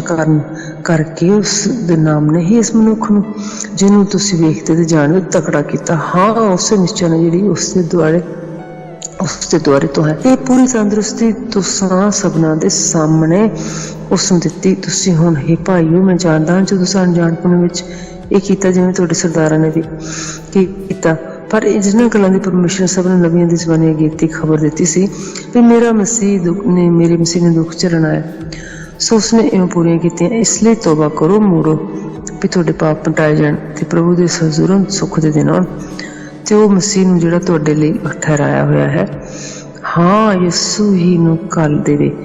ਜ਼ਰੂਰ ਹੈ ਕਿ ਧਰਤੀ ਵਿੱਚ ਜਾ ਰਹੇ ਸਨ ਜਿੰਨਾ ਚਿਰ ਸਾਰੀਆਂ ਚੀਜ਼ਾਂ ਦੇ ਸੁਧਾਰੇ ਜਾਣ ਦਾ ਸਮਾਂ ਨਾ ਆਵੇ, ਜਿਹਨਾਂ ਦੇ ਵਿਖੇ ਪਰਮੇਸ਼ਰ ਨੇ ਆਪਣੇ ਪਵਿੱਤਰ ਨਬੀਆਂ ਦੀ ਜ਼ਬਾਨੀ ਮੁੱਢੋਂ ਹੀ ਆਖਿਆ ਸੀ। ਮੂਸਾ ਨੇ ਤਾਂ ਆਖਿਆ ਵੀ ਪ੍ਰਭੂ ਯਿਸੂ ਪਰਮੇਸ਼ਰ ਤੁਹਾਡੇ ਭਰਾਵਾਂ ਵਿੱਚੋਂ ਤੁਹਾਡੇ ਲਈ ਮੇਰੇ ਵਰਗਾ ਇੱਕ ਨਬੀ ਖੜਾ ਕਰੇਗਾ, ਜੋ ਕੁਝ ਉਹ ਤੁਹਾਨੂੰ ਆਖੇ ਉਹਨੂੰ ਸੁਣੋ। ਤੇ ਹੋਵੇਗਾ ਕਿ ਹਰ ਇੱਕ ਜਾਨ ਜੋ ਉਸ ਨਬੀ ਦੀ ਨਾ ਸੁਣੇ ਕੌਮ ਵਿੱਚੋਂ ਛਿੱਕੀ ਜਾਵੇ। ਤੇ ਸਾਰੇ ਨਬੀਆਂ ਨੇ ਸੈਮੂਅਲ ਤੋਂ ਅਤੇ ਉਹਨਾਂ ਤੋਂ ਜਿਹੜੇ ਉਸਦੇ ਮਗਰੋਂ ਹੋਏ ਜਿਨ੍ਹਾਂ ਨੇ ਵਚਨ ਕੀਤਾ, ਉਹਨਾਂ ਨੇ ਵੀ ਉਹਨਾਂ ਹੀ ਦਿਨਾਂ ਦੀ ਖਬਰ ਦਿੱਤੀ। ਤੁਸੀਂ ਨਬੀਆਂ ਤੇ ਉਸਦੇ ਨੇਮ ਦੇ ਪੁੱਤਰ ਹੋ ਅਤੇ ਇਸ ਪਰਮੇਸ਼ਰ ਨੇ ਤੁਹਾਡੇ ਪਿਓ ਦਾਦਿਆਂ ਨਾਲ ਕੀਤਾ ਸੀ ਵੀ ਜਦ ਅਬਰਾਹਮ ਨੂੰ ਆਖਿਆ ਤੇਰੇ ਅੰਸ਼ ਵਿੱਚ ਧਰਤੀ ਦੇ ਸਾਰੇ ਘਰਾਣੇ ਬਰਕਤ ਪਾਉਣਗੇ। ਪਰਮੇਸ਼ਰ ਨੇ ਆਪਣੇ ਸੇਵਕ ਨੂੰ ਖੜਾ ਕਰਕੇ ਪਹਿਲਾਂ ਤੁਹਾਡੇ ਕੋਲ ਘੱਲਿਆ ਵੀ ਤੁਹਾਡੇ ਵਿੱਚੋਂ ਹਰੇਕ ਨੂੰ ਉਹਦੀਆਂ ਬੁਰਾਈਆਂ ਤੋਂ ਹਟਾ ਕੇ ਤੁਹਾਨੂੰ ਬਰਕਤ ਦੇਵੇ। ਦਲੇਰੀ ਲਈ ਕਲੀਸਿਆ ਦੀ ਬੇਨਤੀ ਚੈਪਟਰ 4। ਜਾਂ ਉਹਨਾਂ ਨਾਲ ਬਚਨ ਕਰ ਚੁੱਕਿਆ ਤਾਂ ਜਾਜਕ ਹੈਕਲ ਦਾ ਸਰਦਾਰ ਤੇ ਸਦੂਕੀ ਇਹਨਾਂ ਉੱਤੇ ਚੜ੍ਹ ਆਏ, ਕਿਉਂ ਜੋ ਉਹ ਇਸ ਗੱਲ ਤੋਂ ਚਿੜ ਗਏ ਵੀ ਉਹ ਲੋਕਾਂ ਨੂੰ ਸਿਖਾਉਂਦੇ ਹਨ ਤੇ ਉਸ ਦਾ ਪ੍ਰਮਾਣ ਦੇ ਕੇ ਮੋਇਆ ਤੇ ਜੀ ਉੱਠਣ ਦਾ ਉਪਦੇਸ਼ ਕਰਦੇ ਹਨ। ਤੇ ਹੱਥ ਪਾ ਕੇ ਦੂਏ ਦਿਨ ਤੇ ਉਹਨਾਂ ਨੂੰ ਹਵਾਲਾਤ 'ਚ ਰੱਖਿਆ, ਕਿਉਂਕਿ ਹੁਣ ਸਾਂਝ ਪੈ ਗਈ ਸੀ ਅਤੇ ਉਹਨਾਂ ਵਿੱਚੋਂ ਜਿਨ੍ਹਾਂ ਨੇ ਵਚਨ ਸੁਣਿਆ ਸੀ ਬਹੁਤਿਆਂ ਨੇ ਨਿਸ਼ਚਾ ਕੀਤੀ ਤੇ ਮਨੁੱਖਾਂ ਦੀ ਗਿਣਤੀ 5,000 ਹੋ ਗਈ। ਦੂਜੇ ਦਿਨ ਇਹ ਹੋਇਆ ਕਿ ਉਹਨਾਂ ਦੇ ਸਰਦਾਰ ਤੇ ਬਜ਼ੁਰਗ ਤੇ ਗ੍ਰੰਥੀ ਯਰੂਸ਼ਲਮ ਵਿੱਚ ਇਕੱਠੇ ਹੋਏ ਔਰ ਸਰਦਾਰ ਜਾਜਕ ਅੰਨਾਸ ਉੱਥੇ ਸੀ, ਨਾਲੇ ਕਿਆਫਾ ਤੇ ਯੂਹੰਨਾ ਔਰ ਸਿਕੰਦਰ ਤੇ ਜਿੰਨੇ ਸਰਦਾਰ ਜਾਜਕ ਦੇ ਸਾਥ ਤੇ ਸਨ। ਤਾਂ ਉਹਨਾਂ ਨੂੰ ਵਿਚਾਲੇ ਖੜਾ ਕਰਕੇ ਪੁੱਛਿਆ ਵੀ ਤੁਸੀਂ ਕਿਹੜੀ ਗੱਲ ਦਾ ਸ਼ਕਤੀ ਦੇ ਕਿਹੜੇ ਨਾਮ ਨਾਲ ਇਹ ਕੀਤਾ। ਜਦੋਂ ਪਤਰਸ ਨੇ ਪਵਿੱਤਰ ਆਤਮਾ ਨਾਲ ਭਰਪੂਰ ਹੋ ਕੇ ਉਹਨਾਂ ਨੂੰ ਆਖਿਆ ਕਿ ਇਹ ਕੰਮ ਦੇ ਸਰਦਾਰ ਤੇ ਬਜ਼ੁਰਗ, ਜੇ ਅੱਜ ਸਾਥੋਂ ਇਸ ਭਲੇ ਕੰਮ ਵਿਖੇ ਪੁੱਛੀਦਾ ਹੈ ਜਿਹੜਾ ਇੱਕ ਬਲਹੀਨ ਮਨੁੱਖ ਨਾਲ ਹੋਇਆ ਵੀ ਉਹ ਕਿਕਰ ਚੰਗਾ ਕੀਤਾ ਗਿਆ ਹੈ, ਤਾਂ ਤੁਸੀਂ ਸਭਨਾਂ ਨੂੰ ਅਤੇ ਇਸਰਾਏਲ ਦੇ ਸਾਰਿਆਂ ਲੋਕਾਂ ਨੂੰ ਮਾਲੂਮ ਹੋਵੇ ਕਿ ਯਿਸੂ ਮਸੀਹ ਨਾਸਰੀ ਦੇ ਨਾਲ ਜਿਹਨੂੰ ਤੁਸੀਂ ਸਲੀਬ ਤੇ ਚੜਾਇਆ, ਜਿਸ ਨੂੰ ਪਰਮੇਸ਼ਰ ਨੇ ਮੁਰਦਿਆਂ ਵਿੱਚ ਉਠਾਇਆ, ਇਹ ਮਨੁੱਖ ਤੁਹਾਡੇ ਸਾਹਮਣੇ ਚੰਗਾ ਭਲਾ ਖੜਾ ਹੈ। ਇਹ ਉਹ ਪੱਥਰ ਹੈ ਜਿਸ ਨੂੰ ਤੁਸੀਂ ਰਾਜਾ ਨੇ ਰੱਖਿਆ, ਜਿਹੜਾ ਖੁੰਝੇ ਦਾ ਸਿਰਾ ਹੋ ਗਿਆ ਔਰ ਕਿਸੇ ਦੂਏ ਤੋਂ ਮੁਕਤੀ ਨਹੀਂ, ਕਿਉਂ ਜੋ ਆਕਾਸ਼ ਦੇ ਹੇਠਾਂ ਮਨੁੱਖਾਂ ਵਿੱਚ ਕੋਈ ਦੂਜਾ ਨਾਮ ਨਹੀਂ ਦਿੱਤਾ ਗਿਆ ਜਿਸ ਤੋਂ ਅਸੀਂ ਬਚਾਇਆ ਜਾਣਾ ਹੈ। ਜਾਂ ਉਹਨਾਂ ਨੇ ਪਤਰਸ ਤੇ ਯੂਹੰਨਾ ਦੀ ਦਲੇਰੀ ਵੇਖੀ ਤੇ ਜਾਣਿਆ ਕਿ ਉਹ ਤਾਂ ਵਿਦਵਾਨ ਨਹੀਂ ਸਗੋਂ ਆਮ ਵਿੱਚੋਂ ਹਨ ਤਾਂ ਚਰਜ ਮੰਨਿਆ। ਫਿਰ ਉਹਨਾਂ ਨੂੰ ਪਛਾਣਿਆ ਵੀ ਯਿਸੂ ਦੇ ਨਾਲ ਰਹੇ ਹਨ। ਉਸ ਮਨੁੱਖ ਨੂੰ ਜਿਹੜਾ ਚੰਗਾ ਹੋਇਆ ਸੀ ਉਹਦੇ ਨਾਲ ਖੜਾ ਵੇਖ ਕੇ ਉਹਦੇ ਵਿਰੁੱਧ ਕੁਝ ਨਾ ਕਹਿ ਸਕੇ, ਪਰ ਉਹਨਾਂ ਨੂੰ ਸਭਾ ਤੋਂ ਬਾਹਰ ਜਾਣ ਦਾ ਹੁਕਮ ਦੇ ਕੇ ਆਪਸ ਵਿੱਚ ਮੱਤਾ ਪਕਾਉਣ ਲੱਗੇ ਤੇ ਕਿਹਾ ਵੀ ਅਸੀਂ ਇਹਨਾਂ ਮਨੁੱਖਾਂ ਨਾਲ ਕੀ ਕਰੀਏ, ਕਿਉਂਕਿ ਇਹ ਜੋ ਉਹਨਾਂ ਤੋਂ ਇੱਕ ਪ੍ਰਤੱਖ ਨਿਸ਼ਾਨ ਹੋਇਆ ਯਰੂਸ਼ਲਮ ਦੇ ਸਾਰੇ ਰਹਿਣ ਵਾਲਿਆਂ ਤੇ ਪ੍ਰਗਟ ਹੈ ਤੇ ਅਸੀਂ ਉਸ ਤੋਂ ਮੁੱਕਰ ਨਹੀਂ ਸਕਦੇ। ਪਰ ਇਸ ਲਈ ਜੋ ਲੋਕਾਂ ਵਿੱਚ ਹੋਰ ਨਾ ਇੰਡ ਜਾਈਏ, ਆਓ ਅਸੀਂ ਉਹਨਾਂ ਨੂੰ ਦਬਕਾਈਏ ਜੋ ਉਹ ਇਸ ਨਾਮ ਦਾ ਫਿਰ ਕਿਸੇ ਮਨੁੱਖ ਨਾਲ ਚਰਚਾ ਨਾ ਕਰਨ। ਤਦ ਉਹਨਾਂ ਨੂੰ ਸਾਦਗੀ ਤੇ ਗੀਤ ਕੀਤੀ ਵੀ ਯਿਸੂ ਦੇ ਨਾਂ ਉੱਤੇ ਨਾ ਕੂਣਾ ਨਾ ਸਿੱਖਿਆ ਦੇਣੀ। ਪਰ ਪਤਰਸ ਉਹਨਾਂ ਨੂੰ ਉੱਤਰ ਦਿੱਤਾ ਵੀ ਕੀ ਪਰਮੇਸ਼ਰ ਦੇ ਯੋਗ ਹੈ ਕਿ ਅਸੀਂ ਪਰਮੇਸ਼ਰ ਨਾਲੋਂ ਤੁਹਾਡੀ ਜ਼ਿਆਦਾ ਸੁਣੀਏ? ਤੁਸੀਂ ਆਪੇ ਫੈਸਲਾ ਕਰੋ, ਕਿਉਂਕਿ ਇਹ ਸਾਥੋਂ ਨਹੀਂ ਹੋ ਸਕਦਾ ਕਿ ਜਿਹੜੀਆਂ ਗੱਲਾਂ ਅਸੀਂ ਵੇਖੀਆਂ ਤੇ ਸੁਣੀਆਂ ਤੇ ਉਹ ਨਾ ਆਖੀਏ। ਤਦ ਉਹਨਾਂ ਨੇ ਹੋਰ ਦਬਕਾ ਮਾਰ ਕੇ ਉਹਨਾਂ ਨੂੰ ਛੱਡ ਦਿੱਤਾ, ਕਿਉਂਕਿ ਉਹ ਲੋਕਾਂ ਦੇ ਕਾਰਨ ਉਹਨਾਂ ਉੱਤੇ ਡੰਡ ਲਾਉਣ ਦਾ ਕੋਈ ਰਾਹ ਨਾ ਵੇਖਿਆ।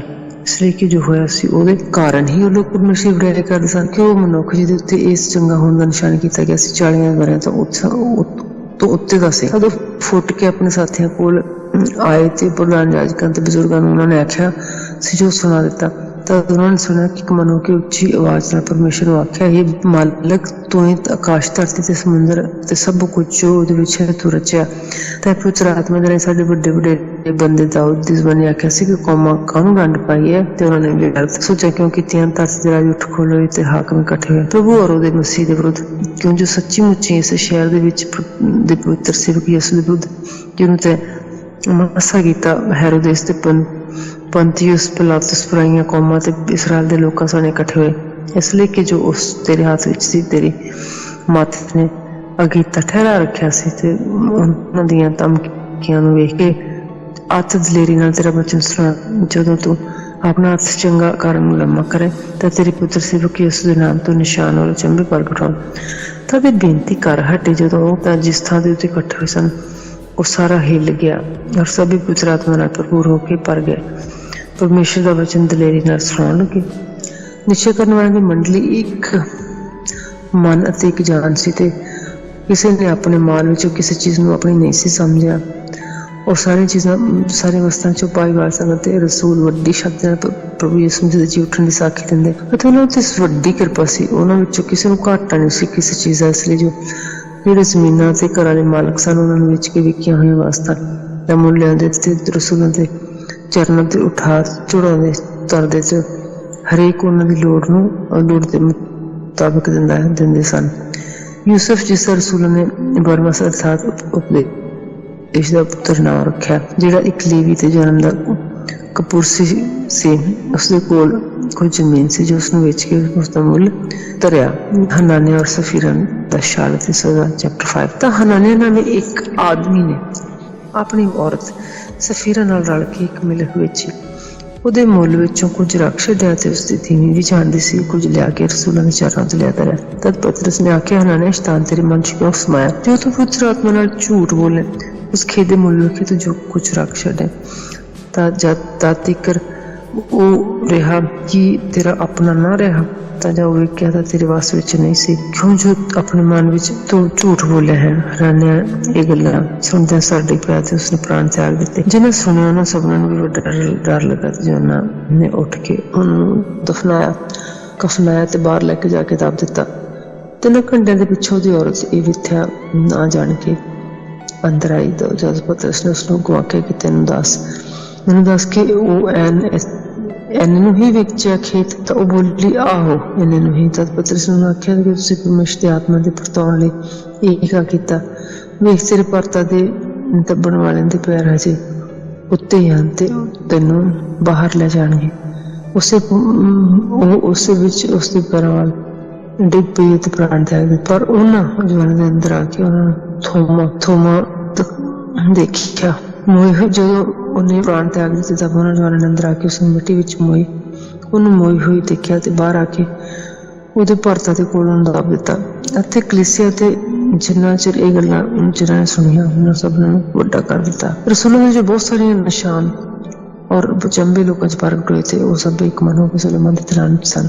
ਹੋਰਨਾਂ ਦਾ ਇਸ ਦਾ ਨਿਆਂ ਨਾ ਪਿਆਰ ਜੋ ਉਹਨਾਂ ਦੀ ਸੰਗਤ ਕਰੇ ਅਤੇ ਉਹਨਾਂ ਦੀ ਵਡਿਆਈ ਕਰੇ ਅਤੇ ਨਿਸ਼ਚਾਵਾਨ ਵੀ ਨਾਲੇ ਮਨੁੱਖ ਨਾਲ ਥੀਵਾਂ ਔਰਤਾਂ ਟੋਲੀਆਂ ਦੇ ਚੋਲੀਆਂ ਪ੍ਰਭੂ ਨਾਲ ਮਿਲਦੇ ਜਾਂਦੇ ਸਨ।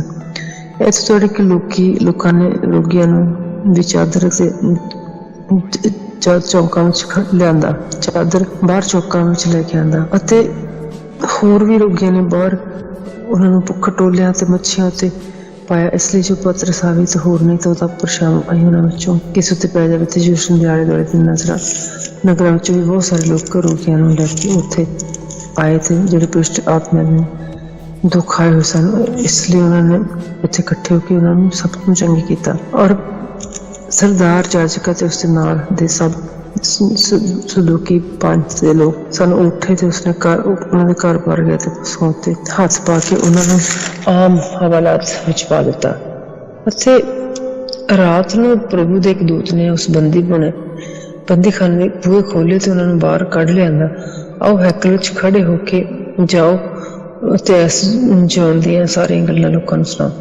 ਇਹ ਸੁਣ ਕੇ ਜਦੋਂ ਤੱਕ ਉਹ ਤੜਕੇ ਹੈਕਲ ਵਿੱਚ ਗਿਆ ਤਾਂ ਉਪਦੇਸ਼ ਦੇਣ ਲੱਗੇ ਤੇ ਜਾਜਕ ਔਰ ਉਸਦੇ ਨਾਲ ਦੇ ਆਏ ਤੇ ਮਹਾਂ ਸਭ ਇਸਰਾਏਲ ਦੀ ਭਾਰੀ ਪੰਚਾਇਤ ਨੂੰ ਇਕੱਠਾ ਕੀਤਾ ਔਰ ਕੈਦਖਾਨੇ ਵਿੱਚ ਭੇਜਿਆ ਤੇ ਉਹਨਾਂ ਨੇ ਬੰਦੀਖਾਨੇ ਵਿੱਚ ਜੋ ਡਿੱਠਾ ਸੀ ਸਭ ਕੁਛ ਮੁੜ ਲੈ ਕੇ ਆਏ ਤੇ ਖਬਰ ਦਿੱਤੀ ਕਿ ਅਸਾਂ ਤਾਂ ਕੈਦਖਾਨੇ ਨੂੰ ਵੱਡੀ ਚੌਕਸੀ ਨਾਲ ਬੰਦ ਕੀਤਾ ਹੋਇਆ ਸੀ, ਪਰ ਪਹਿਲੇ ਦਿਨ ਵਾਲਿਆਂ ਨੂੰ ਫਾਟਕਾਂ ਉੱਤੇ ਖੜੇ ਖਲੋਤੇ ਦੇਖਿਆ ਤਾਂ ਮਿਲਿਆ ਖੋਲਿਆ ਕਿ ਅੰਦਰ ਕਿਸੇ ਚੀਜ਼ ਨੂੰ ਨਾ ਡਿੱਠਾ ਤਾਂ ਹੈਕਲ ਦੇ ਸਰਦਾਰ ਦੇ ਪ੍ਰਧਾਨ ਜਾਜਕਾਂ ਨੇ ਗੱਲਾਂ ਸੁਣੀਆਂ ਤੇ ਜਿਨ੍ਹਾਂ ਕਰਕੇ ਦੁਬਿਧਾ ਵਿੱਚ ਪੈ ਕੇ ਨਾ ਜਾਣੀਏ ਇਹ ਗੱਲ ਕਿੱਥੋਂ ਤੋੜੀ ਵਧੇ।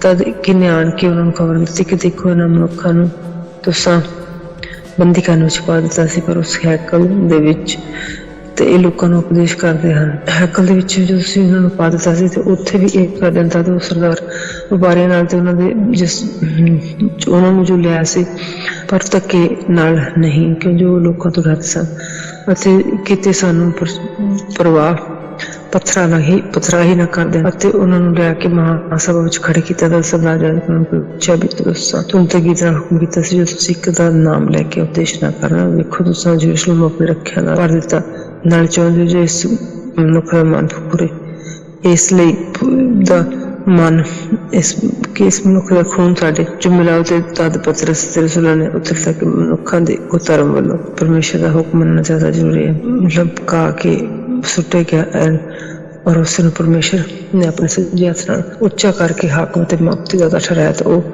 ਇਸਰਾਇਲ ਨੂੰ ਤੋਬਾ ਤੇ ਪਾਪਾਂ ਦੀ ਮਾਫੀ ਬਖਸ਼ੇ ਤੇ ਇਹਨਾਂ ਗੱਲਾਂ ਦੇ ਅਸੀਂ ਇਹਨਾਂ ਗੱਲਾਂ ਦੇ ਗਵਾਹੀ ਹਾਂ। ਗਵਾਹ ਦਾ ਪਵਿੱਤਰ ਆਤਮਾ ਵੀ ਪਰਮੇਸ਼ਰ ਨੇ ਆਪਣੇ ਮੰਨਣ ਵਾਲਿਆਂ ਨੂੰ ਬਖਸ਼ਿਆ। ਇਹ ਸੁਣ ਕੇ ਉਹ ਜਲ ਗਏ ਅਤੇ ਉਹਨਾਂ ਨੂੰ ਮਾਰ ਸੁੱਟਣ ਦੀ ਦਲੀਲ ਕੀਤੀ, ਪਰ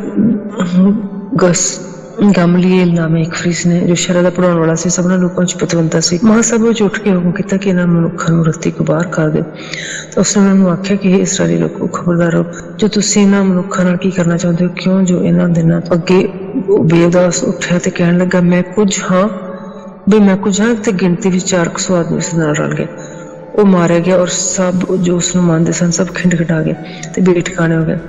ਉਹਦੇ ਮੁਕਰ ਮਰਦ ਸ਼ੁਮਾਰੀ ਦੇ ਦਿਨਾਂ ਵਿੱਚ ਯਹੂਦਾ ਗਲੀਲੀ ਉੱਠਿਆ ਔਰ ਲੋਕਾਂ ਨੂੰ ਆਪਣੇ ਮਗਰ ਲਾ ਲਿਆ। ਉਹਦਾ ਵਿਨਾਸ਼ ਹੋਇਆ ਤੇ ਜਿੰਨੇ ਉਹਨੂੰ ਮੰਨਦੇ ਸਨ ਸਾਰੇ ਛਿੰਨ-ਭਿੰਨ ਹੋ ਗਏ। ਅਤੇ ਹੁਣ ਮੈਂ ਤੁਹਾਨੂੰ ਆਖਦਾ ਵੀ ਇਹਨਾਂ ਮਨੁੱਖਾਂ ਤੋਂ ਲਾਂਭੇ ਹੋਵੇ, ਇਹਨਾਂ ਨੂੰ ਜਾਣ ਦਿਓ, ਕਿਉਂ ਜੋ ਇਹ ਮੱਤ ਔਰ ਇਹ ਕੰਮ ਆਦਮੀਆਂ ਦੇ ਵੱਲੋਂ ਹੈ ਤਾਂ ਨਸ਼ਟ ਹੋ ਜਾਓ, ਪਰ ਜੇ ਪਰਮੇਸ਼ਰ ਦੇ ਵੱਲੋਂ ਹੈ ਤਾਂ ਤੁਸੀਂ ਉਹਨੂੰ ਨਸ਼ਟ ਨਹੀਂ ਕਰ ਸਕੋਗੇ।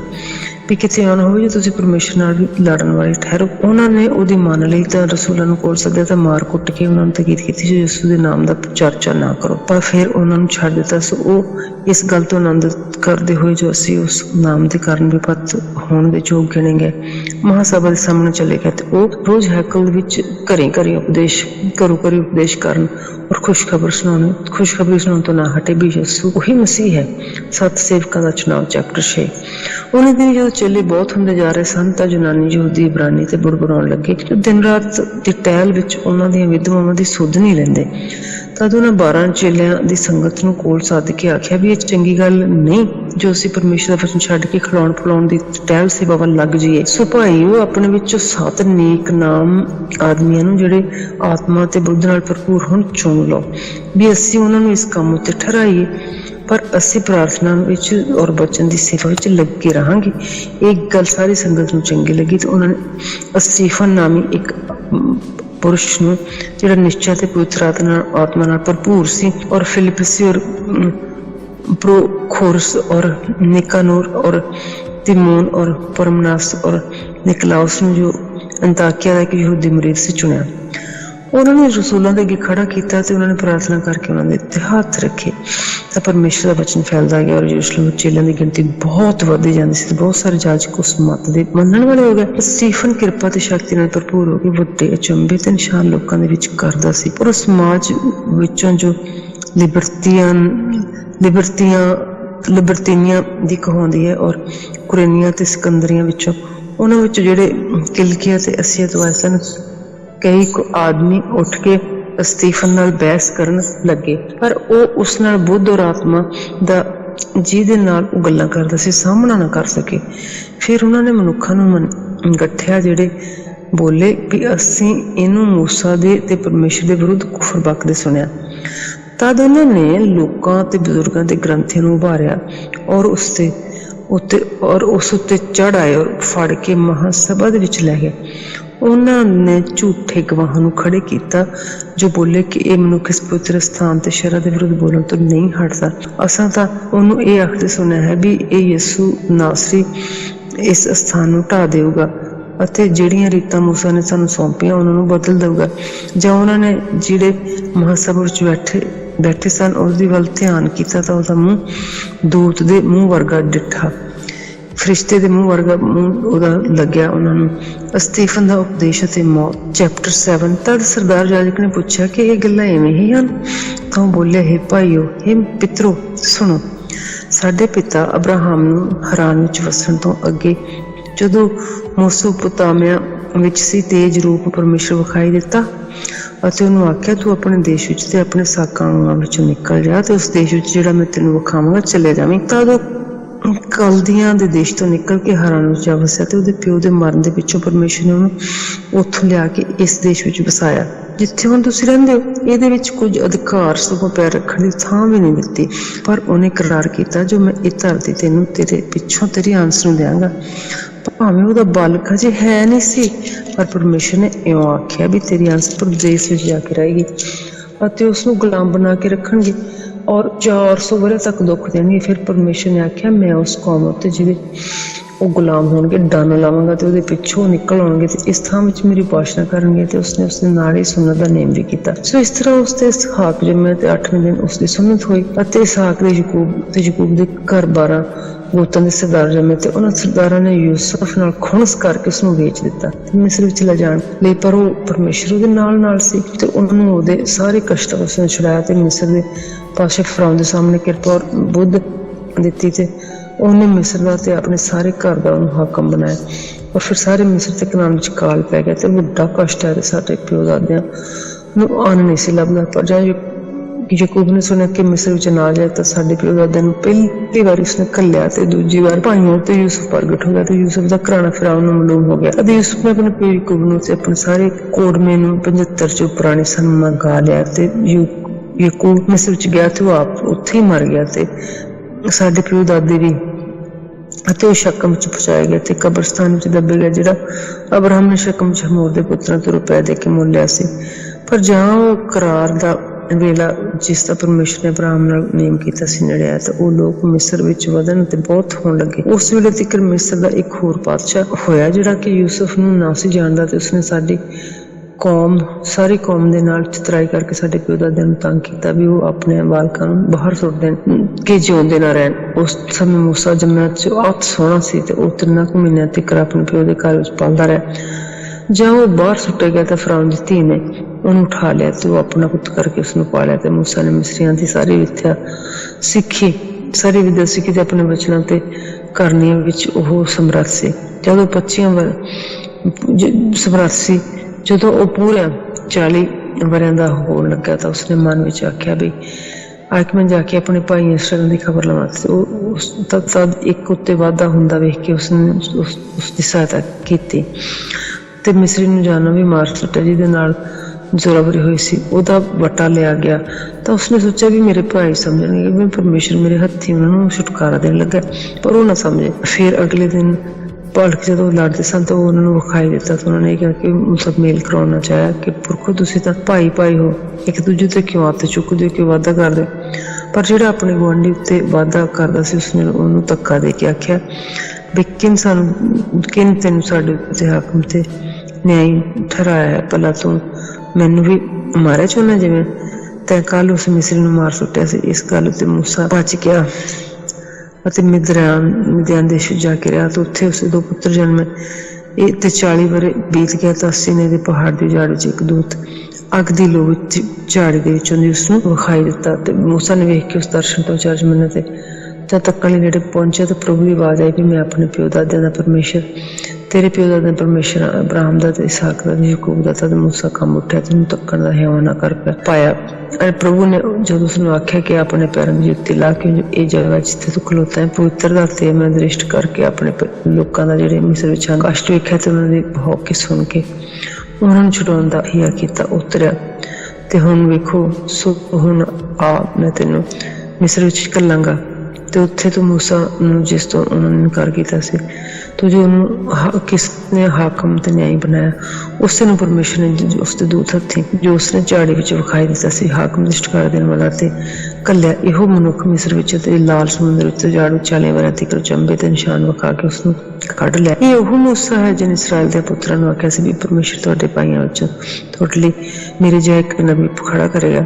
फिर वही है जो झाड़ दी कलीसिया विच दूत दे संग जिहड़ा सीनी दे पहाड़ उत्ते ओहदे नाल बोलिया ते साडे प्यो दादियां दे विच सी अते उसने जिउंदे वचन पाए भी सानूं सौंप देवे पर साडे प्यो दादियां ने उसके अधीन होना ना समझिया अते उसनूं धक्का दिता ते उसदा दिल मिस्र ਵੱਲ फिर गया अते उन्हां हारून नूं आख्या भी साडे लई ठाकर बना जिहड़े साडे अगे चलन क्योंकि मूसा सानूं मिस्र देश चों कढ लिया ते सानूं पता नहीं उन्होंने की होया। उन्हें दिन ही उन्होंने एक बच्चा बनाया ते उस मूरत नूं बलिदान चढ़ाया ते अपने हत्थां दे कंमां ते खुशी में परमेश्वर उन्हां तो फिर गया ते उन्होंने छड्ड दिता ते आकाश से उन्हां नूं पूजन लग पई। अते नबियां दी पोथी विच जिवें लिखिआ इसराइल दे घराणे कि तुसीं मैनूं झाड़ू 40 वरे कौन पशु ते तुसीं मेरी मलेख दे तंबू ते रिफान दे उत्ते दे तारे अर्थात उन्हां मूरतां नूं जिहड़ी तुसीं चुक्की फिरदे सो जिहड़ियां तुसीं पढ़न लई पुछण लई बनाईयां पूजन लई बनाईयां ते मैं तुहानूं गंढ के बाबल तो परे ही लै जाके वसावांगा। विसाखी दा तंबू ते उजाड़ विच अजे प्यो दादियां ते कोल ही सी ते जिवें उसने आग्या दित्ती सी मूसा नूं आख्या सी भी तू उसनूं ते उसते खाके उत्थे जाके जो भी तू वेख्या बना ते जदों उसने उस प्यो दादियां ते अगले तो जाके जोशुआ दे नाल जिथे इत्थों लिआए सन पर तद उन्हां ने उन्हां कौमां मिलख पाई जिन्हां परमेश्वर ने साडे प्यो दादियां दे अगे विच दित्ता सी अते दाऊद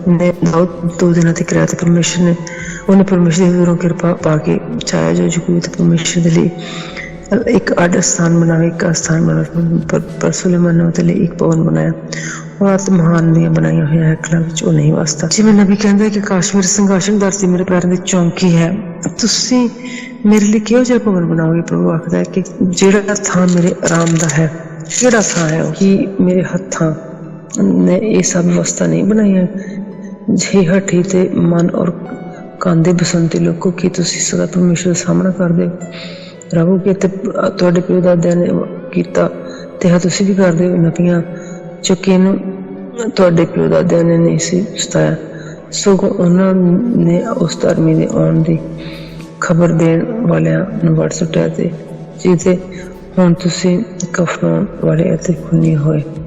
तुसां शर्म नूं जिहड़ी दूतां ने ठहराई होई सी पाया पर ਉਹਦੀ ਧਾਰਨਾ नहीं कीती। ਇਹ ਗੱਲਾਂ ਸੁਣਦੇ ਹੀ ਸਨ ਕਿ ਉਸ ਮਨ ਵਿੱਚ ਸਭ ਗਏ ਅਤੇ ਉਸਦੇ ਦੰਦ ਕਰੀਚਣ ਲੱਗੇ ਪਰ ਉਹਨੂੰ ਪਵਿੱਤਰ ਆਤਮਾ ਨਾਲ ਭਰਪੂਰ ਹੋ ਕੇ ਆਕਾਸ਼ ਦੀ ਵੱਲ ਨਜ਼ਰ ਲਾਈ ਅਤੇ ਪਰਮੇਸ਼ਰ ਦਾ ਤੇਜ ਤੱਕਿਆ ਅਤੇ ਕਿਹਾ ਕਿ ਮੈਂ ਜਿਸ ਨੂੰ ਪਰਮੇਸ਼ਰ ਦੇ ਸੱਜੇ ਹੱਥ ਖੜਾ ਵੇਖਿਆ ਆਕਾਸ਼ ਦੀ ਵੱਲ ਨਜ਼ਰਾਂ ਲਾਈ ਪਰਮੇਸ਼ਰ ਇੱਕ ਤੇਜ ਤੇ ਜਿਸ ਨੂੰ ਪਰਮੇਸ਼ਰ ਦੇ ਸੱਜੇ ਹੱਥ ਖੜਾ ਦੇਖਿਆ ਪਵਿੱਤਰ ਆਤਮਾ ਨਾਲ ਭਰਪੂਰ ਹੋ ਕੇ ਅਤੇ ਕਿਹਾ ਕਿ ਦੇਖੋ ਮੈਂ ਆਕਾਸ਼ ਨੂੰ ਖੁੱਲ੍ਹਾ ਤੇ ਮਨੁੱਖ ਦੇ ਪੁੱਤ ਨੂੰ ਪਰਮੇਸ਼ਰ ਸੱਜਾ ਖੜਾ ਦੇਖਦਾ ਪਰ ਇਸ ਨੂੰ ਉੱਚੀ ਆਵਾਜ਼ ਨਾਲ ਡੰਡ ਪਾ ਕੇ ਆਪਣੇ ਕੰਨ ਬੰਦ ਕੀਤੇ ਪਰ ਉਹਨਾਂ ਨੇ ਉੱਚੀ ਆਵਾਜ਼ ਨਾਲ ਡੰਡ ਪਾ ਕੇ ਆਪਣੇ ਕੰਨ ਬੰਦ ਕੀਤੇ ਤੇ ਇੱਕ ਮਨ ਹੋ ਕੇ ਉਹਦੇ ਉੱਤੇ ਟੁੱਟ ਪਿਆ ਤੇ ਸ਼ਹਿਰੋਂ ਬਾਹਰ ਕੱਢ ਕੇ ਉਹਨੂੰ ਪੱਥਰਾ ਕੀਤਾ ਤੇ ਗਵਾਹਾਂ ਨੇ ਆਪਣੇ ਵਸਤਰ ਸੌਲਸ ਨਾਮੇ ਇੱਕ ਜਵਾਨ ਦੇ ਪੈਰਾਂ ਕੋਲ ਲਾ ਕੇ ਰੱਖ ਦਿੱਤੇ। ਸੋ ਉਹਨਾਂ ਨੇ ਅਸਤੀਫਨ ਨੂੰ ਜਾਂ ਉਹਨਾਂ ਨੂੰ ਉਸ ਉੱਤੇ ਖੁੱਲ੍ਹਾ ਆਉਂਦਾ ਜਦੋਂ ਗੱਲਾਂ ਸੁਣਦੇ ਹੀ ਉਹ ਮਨ ਵਿੱਚ ਸੜ ਗਿਆ ਤੇ ਉਹਨੇ ਆਪਣੇ ਦੰਦ ਪੀਣ ਲੱਗੇ ਪਰ ਉਹਨੇ ਪਵਿੱਤਰ ਆਤਮਾ ਨਾਲ ਭਰਪੂਰ ਹੋ ਕੇ ਆਕਾਸ਼ ਦੀ ਵੱਲ ਨਜ਼ਰ ਲਾਈ ਤੇ ਪਰਮੇਸ਼ਰ ਤੇਜ ਤੇ ਜਿਸ ਨੂੰ ਪਰਮੇਸ਼ਰ ਦੇ ਸੱਜੇ ਹੱਥ ਖੜਾ ਵੇਖਿਆ ਤੇ ਉਸਨੂੰ ਕਿਹਾ ਕਿ ਮੈਂ ਆਕਾਸ਼ ਨੂੰ ਖੁੱਲ੍ਹਾ ਵੇਖਦਾ ਤੇ ਮਨੁੱਖ ਦੇ ਪੁੱਤਰ ਨੂੰ ਪਰਮੇਸ਼ਰ ਦੇ ਸੱਜੇ ਹੱਥ ਖੜਾ ਵੇਖਦਾ ਪਰ ਉਹਨਾਂ ਨੇ ਉੱਚੀ ਆਵਾਜ਼ ਨਾਲ ਡੰਡ ਪਾ ਕੇ ਆਪਣੇ ਕੰਨ ਬੰਦ ਕੀਤੇ ਇੱਕ ਮਨ ਹੋ ਕੇ ਉਹਦੇ ਉੱਤੇ ਟੁੱਟ ਪਿਆ ਤੇ ਸ਼ਹਿਰੋਂ ਬਾਹਰ ਕੱਢ ਕੇ ਉਹਨੂੰ ਪੱਥਰਾ ਕੀਤਾ ਤੇ ਗਵਾਹਾਂ ਨੇ ਆਪਣੇ ਬਸਤਰ ਸੌਲਸ ਨਾਮੇ ਜਵਾਨ ਦੇ ਪੈਰਾਂ ਕੋਲ ਲਾ ਕੇ ਰੱਖ ਦਿੱਤੇ। ਸੋ ਉਹਨਾਂ ਨੇ ਸਤੀਫਨ ਨੂੰ ਪੱਥਰਾ ਕੀਤਾ ਜੋ ਬੇਨਤੀ ਕਰਦਾ ਤੇ ਆਖਦਾ ਸੀ ਕਿ ਹੇ ਪ੍ਰਭੂ ਯਿਸੂ मेरी आत्मा नूं अपने कोल लै लै। तद ओह गोडे टेक के उच्ची दित्ती बोलिया कि हे प्रभु ये पाप इन्हां दे मैं ना ला। ਅਤੇ ਇਹ ਕਹਿ ਕੇ ਉਹ ਸੌਂ ਗਿਆ ਤੇ ਸੌਲਸ ਉਹਦੇ ਮਾਰ ਦੇਣ ਉਸਤੇ ਕਲੀਸਿਆ ਦਾ ਸਤਾਇਆ ਜਾਣ ਤੇ ਹਬਸ਼ੀ ਖੋਜਾ। ਉਹਨੇ ਦੀ ਕਲੀਸਿਆ ਉੱਤੇ ਜੋ ਯਰੂਸ਼ਲਮ ਵਿੱਚ ਸੀ ਵੱਡਾ ਕਸ਼ਟ ਹੋਣ ਲੱਗਾ ਤੇ ਰਸੂਲਾਂ ਤੋਂ ਬਿਨਾਂ ਔਰ ਸਭ ਯਹੂਦੀਆ ਔਰ ਸਾਮਰਿਆ ਦੇ ਦੇਸ਼ਾਂ ਵਿੱਚ ਖਿੰਡ ਪੁੰਡ ਗਏ। ਭਗਤ ਲੋਕਾਂ ਨੇ ਸਟੀਫਨ ਨੂੰ ਦੱਬਿਆ ਤੇ ਉਹਦੇ ਲਈ ਇੱਕ ਵੱਡਾ ਵਿਰਲਾਪ ਕੀਤਾ, ਪਰ ਸੌਲਸ ਕਲੀਸਿਆ ਦਾ ਨਾਸ਼ ਕਰਦਾ ਸੀ ਤੇ ਉਹ ਘਰਾਂ ਵਿੱਚ ਵੜ ਕੇ ਮਰਦਾਂ ਤੇ ਔਰਤਾਂ ਨੂੰ ਧੂ ਘਸੀਟ ਕੇ ਕੈਦ ਵਿੱਚ ਪਾਉਂਦਾ ਸੀ। ਸੋ ਜਿਹੜੇ ਖਿੰਡ ਗਏ ਸਾਨੂੰ ਵਚਨ ਦੀ ਖੁਸ਼ਖਬਰੀ ਸੁਣਾਉਂਦੇ ਫਿਰੇ ਤੇ ਫਿਲਿਪਸ ਨੇ ਸਾਮਰਿਆ ਦੇ ਨਗਰ ਵਿੱਚ ਜਾ ਕੇ ਉਹਨਾਂ ਦੇ ਅੱਗੇ ਮਸੀਹ ਦਾ ਪ੍ਰਚਾਰ ਕੀਤਾ ਤੇ ਲੋਕਾਂ ਨੇ ਉਹਦੇ ਨਿਸ਼ਾਨ ਜੋ ਵਿਖਾਉਂਦਾ ਸੀ ਸੁਣੇ। ਤਾਂ ਵੇਖੋ ਇੱਕ ਮਨ ਹੋ ਕੇ ਫਿਲਿਪਸ ਦੀਆਂ ਗੱਲਾਂ ਉੱਤੇ ਚਿੱਤ ਲਾਇਆ ਤੇ ਕਿਉਂਕਿ ਭ੍ਰਿਸ਼ਟ ਆਤਮੇ ਬਹੁਤ ਧਿਆਨ ਵਿੱਚੋਂ ਇਹਨਾਂ ਨੂੰ ਚੁੰਬੜੇ ਹੋਏ ਸਨ, ਉੱਚੀ ਆਵਾਜ਼ ਨਾਲ ਚੀਕਾਂ ਮਾਰਦੇ ਮਾਰਦੇ ਨਿਕਲ ਗਏ ਤੇ ਤਿਰੰਗੇ ਤੇ ਲੰਗੇ ਬਥੇਰੇ ਚੰਗੇ ਕੀਤੇ ਗਏ। ਉਹ ਨਗਰ ਵਿੱਚ ਵੱਡੀ ਧੰਨ ਹੋਈ। ਪਰ ਸ਼ਮੂਨ ਨਾਮੇ ਇੱਕ ਮਨੁੱਖ ਸੀ ਜਿਹੜਾ ਅੱਗੇ ਉਸ ਨਗਰ ਵਿੱਚ ਜਾਦੂ ਕਰਕੇ ਸਾਮਰਿਆ ਦੇ ਲੋਕਾਂ ਨੂੰ ਹੈਰਾਨ ਕਰਦਾ ਅਤੇ ਆਖਦਾ ਸੀ ਵੀ ਮੈਂ ਕੋਈ ਮਹਾਂਪੁਰਸ਼ ਅਤੇ ਛੋਟੇ ਤੋਂ ਲੈ ਕੇ ਵੱਡੇ ਤਾਈਂ ਸਭ ਉਹਦੀ ਵੱਲ ਚਿੱਤ ਲਾ ਕੇ ਆਖਦੇ ਵੀ ਇਹ ਮਨੁੱਖ ਪਰਮੇਸ਼ਰ ਦੀ ਉਹ ਸ਼ਕਤੀ ਹੈ ਜਿਹੜੀ ਵੱਡੀ ਕਹਾਉਂਦੀ ਹੈ। ਤੇ ਉਹ ਉਹਨਾਂ ਦੀ ਵੱਲ ਇਸ ਕਰਕੇ ਚਿੱਤ ਲਾਇਆ ਕਿ ਉਸਨੇ ਬਹੁਤ ਚਿਰ ਤੋਂ ਜਾਦੂ ਕਰਕੇ ਉਹਨਾਂ ਨੂੰ ਹੈਰਾਨ ਕਰ ਛੱਡਿਆ ਸੀ। ਪਰ ਜਦ ਉਹਨਾਂ ਨੇ ਫਿਲਿਪਸ ਦੀ ਪ੍ਰਤੀਤ ਕੀਤੀ ਤਾਂ ਪਰਮੇਸ਼ਰ ਰਾਜ ਤੇ ਯਿਸੂ ਮਸੀਹ ਦੇ ਨਾਮ ਦੀ ਖੁਸ਼ਖਬਰੀ ਸੁਣਾਉਂਦਾ ਮਨੁੱਖਾਂ ਤੇ ਔਰਤਾਂ ਨੂੰ ਬਪਤਿਸਮਾ ਲੈਣ ਲੱਗੇ। ਸ਼ਮੂਨ ਨੂੰ ਵੀ ਆਪ ਪ੍ਰਤੀਤ ਕੀਤੀ ਬਪਤਿਸਮਾ ਲੈ ਕੇ ਫਿਲਿਪਸ ਦੇ ਨਾਲ ਹੀ ਰਿਹਾ ਅਤੇ ਨਿਸ਼ਾਨੀਆਂ ਤੇ ਵੱਡੀਆਂ ਕਰਾਮਾਤਾਂ ਵੱਡੀਆਂ ਜੋ ਪ੍ਰਗਟ ਹੋਈਆਂ ਸਨ ਵੇਖ ਕੇ ਦੰਗ ਹੋਇਆ। ਜਦ ਰਸੂਲ ਨੇ ਯਰੂਸ਼ਲਮ ਵਿੱਚ ਜੋ ਸਨ ਇਹ ਸੁਣਿਆ ਤਾਂ ਸਾਮਰਿਆ ਨੇ ਪਰਮੇਸ਼ਰ ਦੇ ਵਚਨ ਨੂੰ ਮੰਨ ਲਿਆ ਤੇ ਪਤਰਸ ਤੇ यूहन्ना ते उन्हां दे कोल घल्लिया ते जाके उन्हां नूं प्रार्थना कीती कि पवित्र आत्मा पाउण, क्योंकि वो हजे तिकर उन्हां विचों किसी दे उत्ते नहीं सुतरे ते और उन्हां मेरा प्रभु यीशु मसीह दे नाम उत्ते बपतिस्मा लिया सी ते तद उन्होंने उन्हां विच वेख तद उन्होंने उत्ते हाथ रखे तो पवित्र आत्मा मिलिया। जब शमौन ने सुनिया जो रसूलां दे हथ बन्नण पवित्र आत्मा दिता जांदा है तो उसदे कोल ਉਹਨਾਂ ਦੇ ਕੋਲ ਉਹਨੂੰ ਲਿਆਇਆ, ਰੁਪਏ ਲਿਆਇਆ ਤਾਂ ਅਤੇ ਬੋਲਿਆ ਕਿ ਮੈਨੂੰ ਵੀ ਦਿਓ। ਜਦੋਂ ਸ਼ਮੌਨ ਨੇ ਇਹ ਵੇਖਿਆ ਜੋ ਰਸੂਲਾਂ ਦੇ ਹੱਥ ਰੱਖਣ ਨਾਲ ਪਵਿੱਤਰ ਆਤਮਾ ਦਿੱਤਾ ਜਾਂਦਾ ਤੇ ਉਹਨਾਂ ਦੇ ਕੋਲ ਰੁਪਈਏ ਲੈ ਕੇ ਆਇਆ ਤੇ ਬੋਲਿਆ ਮੈਨੂੰ ਵੀ ਦੇ ਦੇ ਸ਼ਕਤੀ ਤਾਂ ਜੋ ਮੈਂ ਕਿਸੇ ਉੱਤੇ ਹੱਥ ਰੱਖਾਂ ਤਾਂ ਜੋ ਪਵਿੱਤਰ ਆਤਮਾ ਉਹਨੂੰ ਮਿਲੇ। ਤਦ ਪਰ ਪਤਰਸ ਨੂੰ ਕਿਹਾ ਕਿ ਤੇਰੇ ਰੁਪਏ ਕਿਸ ਨਾਲ ਨਾਸ ਹੋਣ ਲਈ ਅਤੇ ਇਸ ਲਈ ਜੋ ਤੂੰ ਪਰਮੇਸ਼ਰ ਦਾ ਮੁੱਲ ਲੈਣ ਦਾ ਅਭਿਆਸ ਕੀਤਾ तेरा इस गल विच ना हिस्सा है ना ही हो। जो अपने इस बुराई के कारण तौबा करेगा तो प्रभु अपनी उस बुराई तो उस तौबा करके प्रभु तो अगे बेनती करेगा ता कि जाने जो तेरे मोए हुए बाबत सोच के उसकी सोच साफ की जाए। क्योंकि मैं देखता है कि तू पित्त की कुड़तन से बदी के बंधन विच है। शमौन ने उत्तर दिता कि तुसी मेरे लिए प्रभु के अगे बेनती करो कि ਜਿਹੜੀਆਂ ਗੱਲਾਂ ਤੁਸੀਂ ਆਖੀਆਂ ਨੇ ਉਹਨਾਂ ਦੇ ਵਿੱਚੋਂ ਮੇਰੇ ਉੱਤੇ ਕੋਈ ਨਾ ਪੈਣ। ਸੋ ਜਾਓ ਨਾ ਸਾਖੀ ਦਿੱਤੇ ਪ੍ਰਭੂ ਦਾ ਵਚਨ ਸੁਣਾਇਆ ਤੇ ਯਰੂਸ਼ਲਮ ਨੂੰ ਮੁੜੇ ਤੇ ਸਾਮਰੀਆਂ ਦੇ ਬਹੁਤ ਸਾਰੇ ਪਿੰਡਾਂ ਵਿੱਚ ਖੁਸ਼ਖਬਰੀ ਸੁਣਾਈ। ਪਰ ਪ੍ਰਭੂ ਤੇ ਇੱਕ ਦੂਸਰੇ ਫਿਲਿਪਸ ਦੇ ਨਾਲ ਵਚਨ ਕਰਕੇ ਆਖਿਆ ਕਿ ਉੱਠ ਤੇ ਦੱਖਣ ਵੱਲ ਉਸ ਰਸਤੇ ਉੱਤੇ ਜਾਓ ਜੋ ਯਰੂਸ਼ਲਮ ਤੇ ਗਾਜ਼ਾ ਨੂੰ ਜਾਂਦਾ ਹੈ। ਕਲੀਸਿਆ ਦਾ ਸਤਾਇਆ ਜਾਣਾ ਹਬਸ਼ੀ ਖੋਜਾ ਚੈਪਟਰ 8। ਉਸੇ ਦਿਨ ਕਲੀਸਿਆ ਉੱਤੇ ਜੋ ਯਰੂਸ਼ਲਮ ਵਿੱਚ ਸੀ ਵੱਡਾ ਕਸ਼ਟ ਹੋਣ ਲੱਗਿਆ ਤੇ ਰਸੂਲਾਂ ਤੋਂ ਬਿਨਾਂ ਉਹ ਸਭ ਯਹੂਦੀਆ ਔਰ ਸਾਮਰਿਆ ਦੇ ਦੇਸ਼ਾਂ ਵਿੱਚ ਖਿੰਡ ਪੁੰਡ ਗਏ।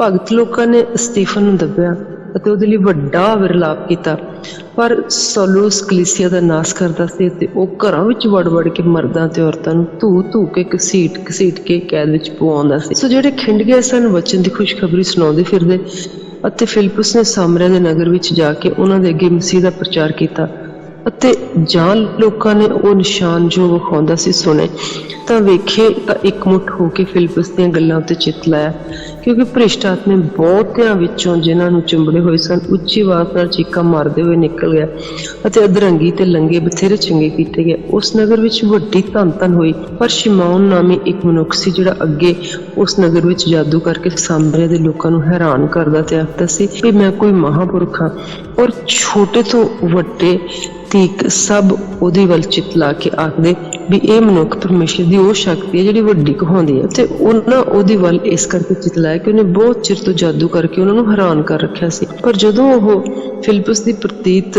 ਉਹਨਾਂ ਕੀਤੀ ਜੋ ਪਰਮੇਸ਼ਰ ਦੇ ਰਾਜ ਅਤੇ ਯਿਸੂ ਨਾਮ ਦੀ ਖੁਸ਼ਖਬਰੀ ਸੁਣਾਉਂਦਾ ਸੀ। ਤੇ ਨਾਲੇ ਮਨੁੱਖ ਨਾਲੇ ਔਰਤਾਂ ਬਪਤਿਸਮਾ ਲੈਣ ਲੱਗ ਪਏ। ਤੇ ਨਾਲੇ ਸ਼ਮੌਨ ਨੇ ਆਪ ਵੀ ਪ੍ਰਤੀਤ ਕੀਤੀ ਤੇ ਬਪਤਿਸਮਾ ਲੈ ਕੇ ਫਿਲਿਪਸ ਦੇ ਨਾਲ ਹੀ ਰਿਹਾ। ਨਿਸ਼ਾਨੀਆਂ ਤੇ ਵੱਡੀਆਂ ਕਰਾਮਾਤਾਂ ਜੋ ਪ੍ਰਗਟ ਹੋਈਆਂ ਸਨ ਦੇਖ ਕੇ ਦੰਗ ਰਹਿ ਗਿਆ। ਜਦੋਂ ਰਸੂਲਾਂ ਨੇ ਜਿਹੜੇ ਯਰੂਸ਼ਲਮ ਵਿੱਚ ਸਨ ਇਹ ਸੁਣਿਆ ਕਿ ਸਾਮਰੀਆਂ ਨੇ ਪਰਮੇਸ਼ਰ ਦਾ ਵਚਨ ਮੰਨ ਲਿਆ ਤਾਂ ਪਤਰਸ ਅਤੇ ਯਹੋਨਾ ਨੂੰ ਉਹਨਾਂ ਦੇ ਕੋਲ ਘੱਲਿਆ ਤੇ ਉਹਨਾਂ ਨੇ ਜਾ ਕੇ ਉਹਨਾਂ ਦੇ ਲਈ ਪ੍ਰਾਰਥਨਾ ਕੀਤੀ ਤੇ ਉਹ ਪਵਿੱਤਰ ਆਤਮਾ ਪਾਉਣ, ਕਿਉਂਕਿ ਅਜੇ ਤੱਕ ਉਹਨਾਂ ਵਿੱਚੋਂ ਕਿਸੇ ਉੱਤੇ ਪਵਿੱਤਰ ਆਤਮਾ ਨਹੀਂ ਸੀ ਉਤਰੇ, ਪਰ ਉਹ ਨਿਰਾ ਪ੍ਰਭੂ ਯਿਸੂ ਦੇ ਨਾਮ ਉੱਤੇ ਉਹਨਾਂ ਨੇ ਬਪਤਿਸਮਾ ਲਿਆ ਸੀ। ਫਿਰ ਇਹਨਾਂ ਨੇ ਉਹਨਾਂ ਉੱਤੇ ਹੱਥ ਰੱਖੇ ਤੇ ਉਹਨਾਂ ਨੂੰ ਪਵਿੱਤਰ ਆਤਮਾ ਮਿਲਿਆ। ਸੋ ਜਦ ਸ਼ਮੂਨ ਨੇ ਵੇਖਿਆ ਜੋ ਰਸੀਲਾਂ ਦੇ ਹੱਥ ਰੱਖਣ ਨਾਲ ਵੀ ਪਵਿੱਤਰ ਆਤਮਾ ਦਿੱਤਾ ਜਾਂਦਾ ਹੈ ਤਾਂ ਉਹਨਾਂ ਦੇ ਕੋਲ ਰੁਪਈਏ ਲੈ ਕੇ ਆ ਗਿਆ ਅਤੇ ਬੋਲਿਆ, ਮੈਨੂੰ ਵੀ ਇਹ ਸ਼ਕਤੀ ਦੇ ਦਿਓ ਤਾਂ ਜੋ ਮੈਂ ਵੀ ਜਿਸ ਕਿਸੇ ਤੇ ਹੱਥ ਰੱਖਾਂ ਤੇ ਉਹਨੂੰ ਪਵਿੱਤਰ ਆਤਮਾ ਮਿਲ ਜਾਵੇ। ਪਰ ਪਤਰਸ ਨੇ ਉਸਨੂੰ ਕਿਹਾ, ਤੇਰੇ ਰੁਪਈਏ ਤੇਰੇ ਨਾਲ ਨਾਸ਼ ਹੋਣ, ਇਸ ਲਈ ਜੋ ਤੈਂ ਪਰਮੇਸ਼ਰ ਦੀ ਦਾਤ ਨੂੰ ਮੁੱਲ ਲੈਣ ਦਾ ਖਿਆਲ ਕਿੱਦਾਂ ਕੀਤਾ? ਤੇਰਾ ਇਸ ਗੱਲ ਦੇ ਵਿੱਚ ਨਾ ਤਾਂ ਹਿੱਸਾ ਤੇ ਨਾ ਸਾਂਝ, ਕਿਉਂ ਜੋ ਤੇਰਾ ਮਨ ਪਰਮੇਸ਼ਰ ਅੱਗੇ ਸਿੱਧਾ ਨਹੀਂ। ਸੋ ਤੂੰ ਆਪਣੀ ਇਸ ਬੁਰਾਈ ਤੋਂ ਤੋਬਾ ਕਰ ਤੇ ਪਰਮੇਸ਼ਰ ਦੇ ਅੱਗੇ ਬੇਨਤੀ ਕਰ ਤਾਂ ਕੀ ਜਾਣੀ ਹੈ ਤੇਰੇ ਮਨ ਦੀ ਸੋਚ ਸਾਫ਼ ਕੀਤੀ ਜਾਵੇ, ਕਿਉਂ ਜੋ ਮੈਂ ਵੇਖਦਾ ਹੈ ਕਿ ਤੂੰ ਪਿੱਤ ਦੀ ਕੁੜੱਤਣ ਤੇ ਬਦੀ ਦੇ ਬੰਧਨ ਵਿੱਚ ਹੈ। ਅਤੇ ਸ਼ਮੌਨ ਨੇ ਉੱਤਰ ਦਿੱਤਾ, ਤੁਸੀਂ ਹੀ ਮੇਰੇ ਲਈ ਪ੍ਰਭੂ ਦੇ ਅੱਗੇ ਬੇਨਤੀ ਕਰੋ ਵੀ ਤੁਸੀਂ ਸਾਰੀਆਂ ਗੱਲਾਂ ਜਿਹੜੀਆਂ ਆਖੀਆਂ ਹਨ ਜਾਣ ਦਿਓ ਤਾਂ ਕਿ ਮੇਰੇ ਉੱਤੇ ਕੋਈ ਇਹੋ ਜਿਹੀਆਂ ਹੋਰ ਗੱਲਾਂ ਨਾ ਆ ਪੈਣ। ਸੋ ਜਦੋਂ ਉਹਨਾਂ ਨੇ ਸਾਖੀ ਦਿੱਤੀ ਤੇ ਪ੍ਰਭੂ ਦਾ ਵਚਨ ਸੁਣਾਇਆ ਤਾਂ ਯਰੂਸ਼ਲਮ ਨੂੰ ਮੁੜੇ ਤੇ ਸਾਮਰੀਆਂ ਦੇ ਬਹੁਤ ਸਾਰੇ ਪਿੰਡਾਂ ਵਿੱਚ ਖੁਸ਼ਖਬਰੀ ਸੁਣਾਈ। ਪਰ ਪ੍ਰਭੂ ਦੇ ਇੱਕ ਦੂਤ ਨੇ ਫਿਲਿਪਸ ਨਾਲ ਵਚਨ ਕਰਕੇ ਆਖਿਆ ਕਿ ਉੱਠ ਅਤੇ ਦੱਖਣ ਵੱਲ ਉਸ ਰਸਤੇ ਉੱਤੇ ਜਾ ਜੋ ਯਰੂਸ਼ਲਮ ਤੋਂ ਗਾਜ਼ਾ ਨੂੰ ਜਾਂਦਾ ਹੈ, ਉਹ ਉਜਾੜ ਹੈ। ਤਾਂ ਉਹ ਉੱਠ ਕੇ ਤੁਰ ਪਿਆ ਔਰ ਵੇਖੋ ਕਿ ਹਬਸ਼ ਦੇਸ਼ ਦਾ ਇੱਕ ਮਨੁੱਖ ਸੀ ਜਿਹੜਾ ਖੋਜਾ ਔਰ ਹਬਸ਼ ਦੀ ਰਾਣੀ ਕੰਦਾਕੇ ਦਾ ਵੱਡਾ ਇਖਤਿਆਰ ਵਾਲਾ ਤੇ ਉਹਦੇ ਸਾਰੇ ਖਜ਼ਾਨੇ ਉੱਤੇ ਸੀ ਔਰ ਯਰੂਸ਼ਲਮ ਵਿੱਚ ਬੰਦਗੀ ਕਰਨ ਨੂੰ ਆਇਆ ਸੀ। ਉਹ ਮੁੜਿਆ ਜਾਂਦਾ ਤੇ ਆਪਣੇ ਰੱਥ ਵਿੱਚ ਬੈਠਾ ਹੋਇਆ ਯਸਾਇਆ ਨਬੀ ਦੀ ਪੋਥੀ ਵਾਚ ਰਿਹਾ ਸੀ ਤਾਂ ਆਤਮਾ ਨੇ ਫਿਲਿਪਸ ਨੂੰ ਕਿਹਾ ਕਿ ਗਾਹਾਂ ਚੱਲ ਅਤੇ ਐਸ ਰੱਥ ਨਾਲ ਮਿਲ ਜਾ। ਸੋ ਫਿਲਿਪਸ ਨੇ ਉਸ ਵੱਲ ਦੌੜ ਕੇ ਉਸਨੂੰ ਯਸਾਇਆ ਨਬੀ ਦੀ ਪੋਥੀ ਨੂੰ ਵਾਚਦੇ ਸੁਣਿਆ ਤੇ ਕਿਹਾ, ਜੇ ਤੁਸੀਂ ਕੁਝ ਵਾਚਦੇ ਹੋ ਸਮਝ ਨਹੀਂ ਰਹੇ ਹੋ? ਉਸਨੇ ਆਖਿਆ, ਜਦ ਤੱਕ ਕੋਈ ਮੈਨੂੰ ਰਾਹ ਨਾ ਦੱਸੇ ਇਹ ਮੇਰੇ ਕੋਲੋਂ ਕਿੱਦਾਂ ਹੋ ਸਕਦਾ? ਫਿਰ ਉਸਨੇ ਫਿਲਿਪਸ ਅੱਗੇ ਬੇਨਤੀ ਕੀਤੀ ਕਿ ਮੇਰੇ ਨਾਲ ਤੂੰ ਹੀ ਚੜ੍ਹ ਬੈਠ। ਉਸ ਪੋਥੀ ਦੀ ਪੌੜੀ ਜੋ ਉਹ ਵਾਚ ਰਿਹਾ ਸੀ ਉਹ ਇਹ ਸੀ, ਉਹ ਭੇਡ ਦੀ ਨਿਆਈ ਕੱਟੇ ਜਾਣ ਨੂੰ ਲਿਆਂਦਾ ਗਿਆ। ਜਿਵੇਂ ਲੇਲਾ ਆਪਣੀ ਉੱਨ ਕੁਤਰਨ ਵਾਲੇ ਅੱਗੇ ਗੂੰਗਾ ਰਹਿੰਦਾ ਹੈ ਤਿਵੇਂ ਹੀ ਉਹ ਆਪਣਾ ਮੂੰਹ ਨਹੀਂ ਖੋਲਦਾ।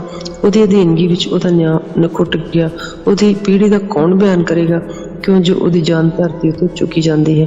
ਤਾਂ ਖੋਜੀ ਨੇ ਅੱਗੋਂ ਫਿਲਿਪਸ ਨੂੰ ਕਿਹਾ, ਮੈਂ ਤੇਰੇ ਅੱਗੇ ਅਰਜ਼ ਕਰਦਾ ਵੀ ਨਬੀ ਜਿਹਦੀ ਤੂੰ ਗੱਲ ਕਰਦਾ ਹੈ ਜਾਂ ਆਪਣੀ ਜਾਂ ਕਿਸੇ ਹੋਰ ਜਣੇ ਦੀ। ਤਦ ਫਿਲਿਪਸ ਨੇ ਆਪਣਾ ਮੂੰਹ ਖੋਲਿਆ ਔਰ ਉਸ ਲਿਖਤ ਤੋਂ ਸ਼ੁਰੂ ਕਰਕੇ ਯਿਸੂ ਦੀ ਖੁਸ਼ਖਬਰੀ ਉਸਨੂੰ ਸੁਣਾਈ।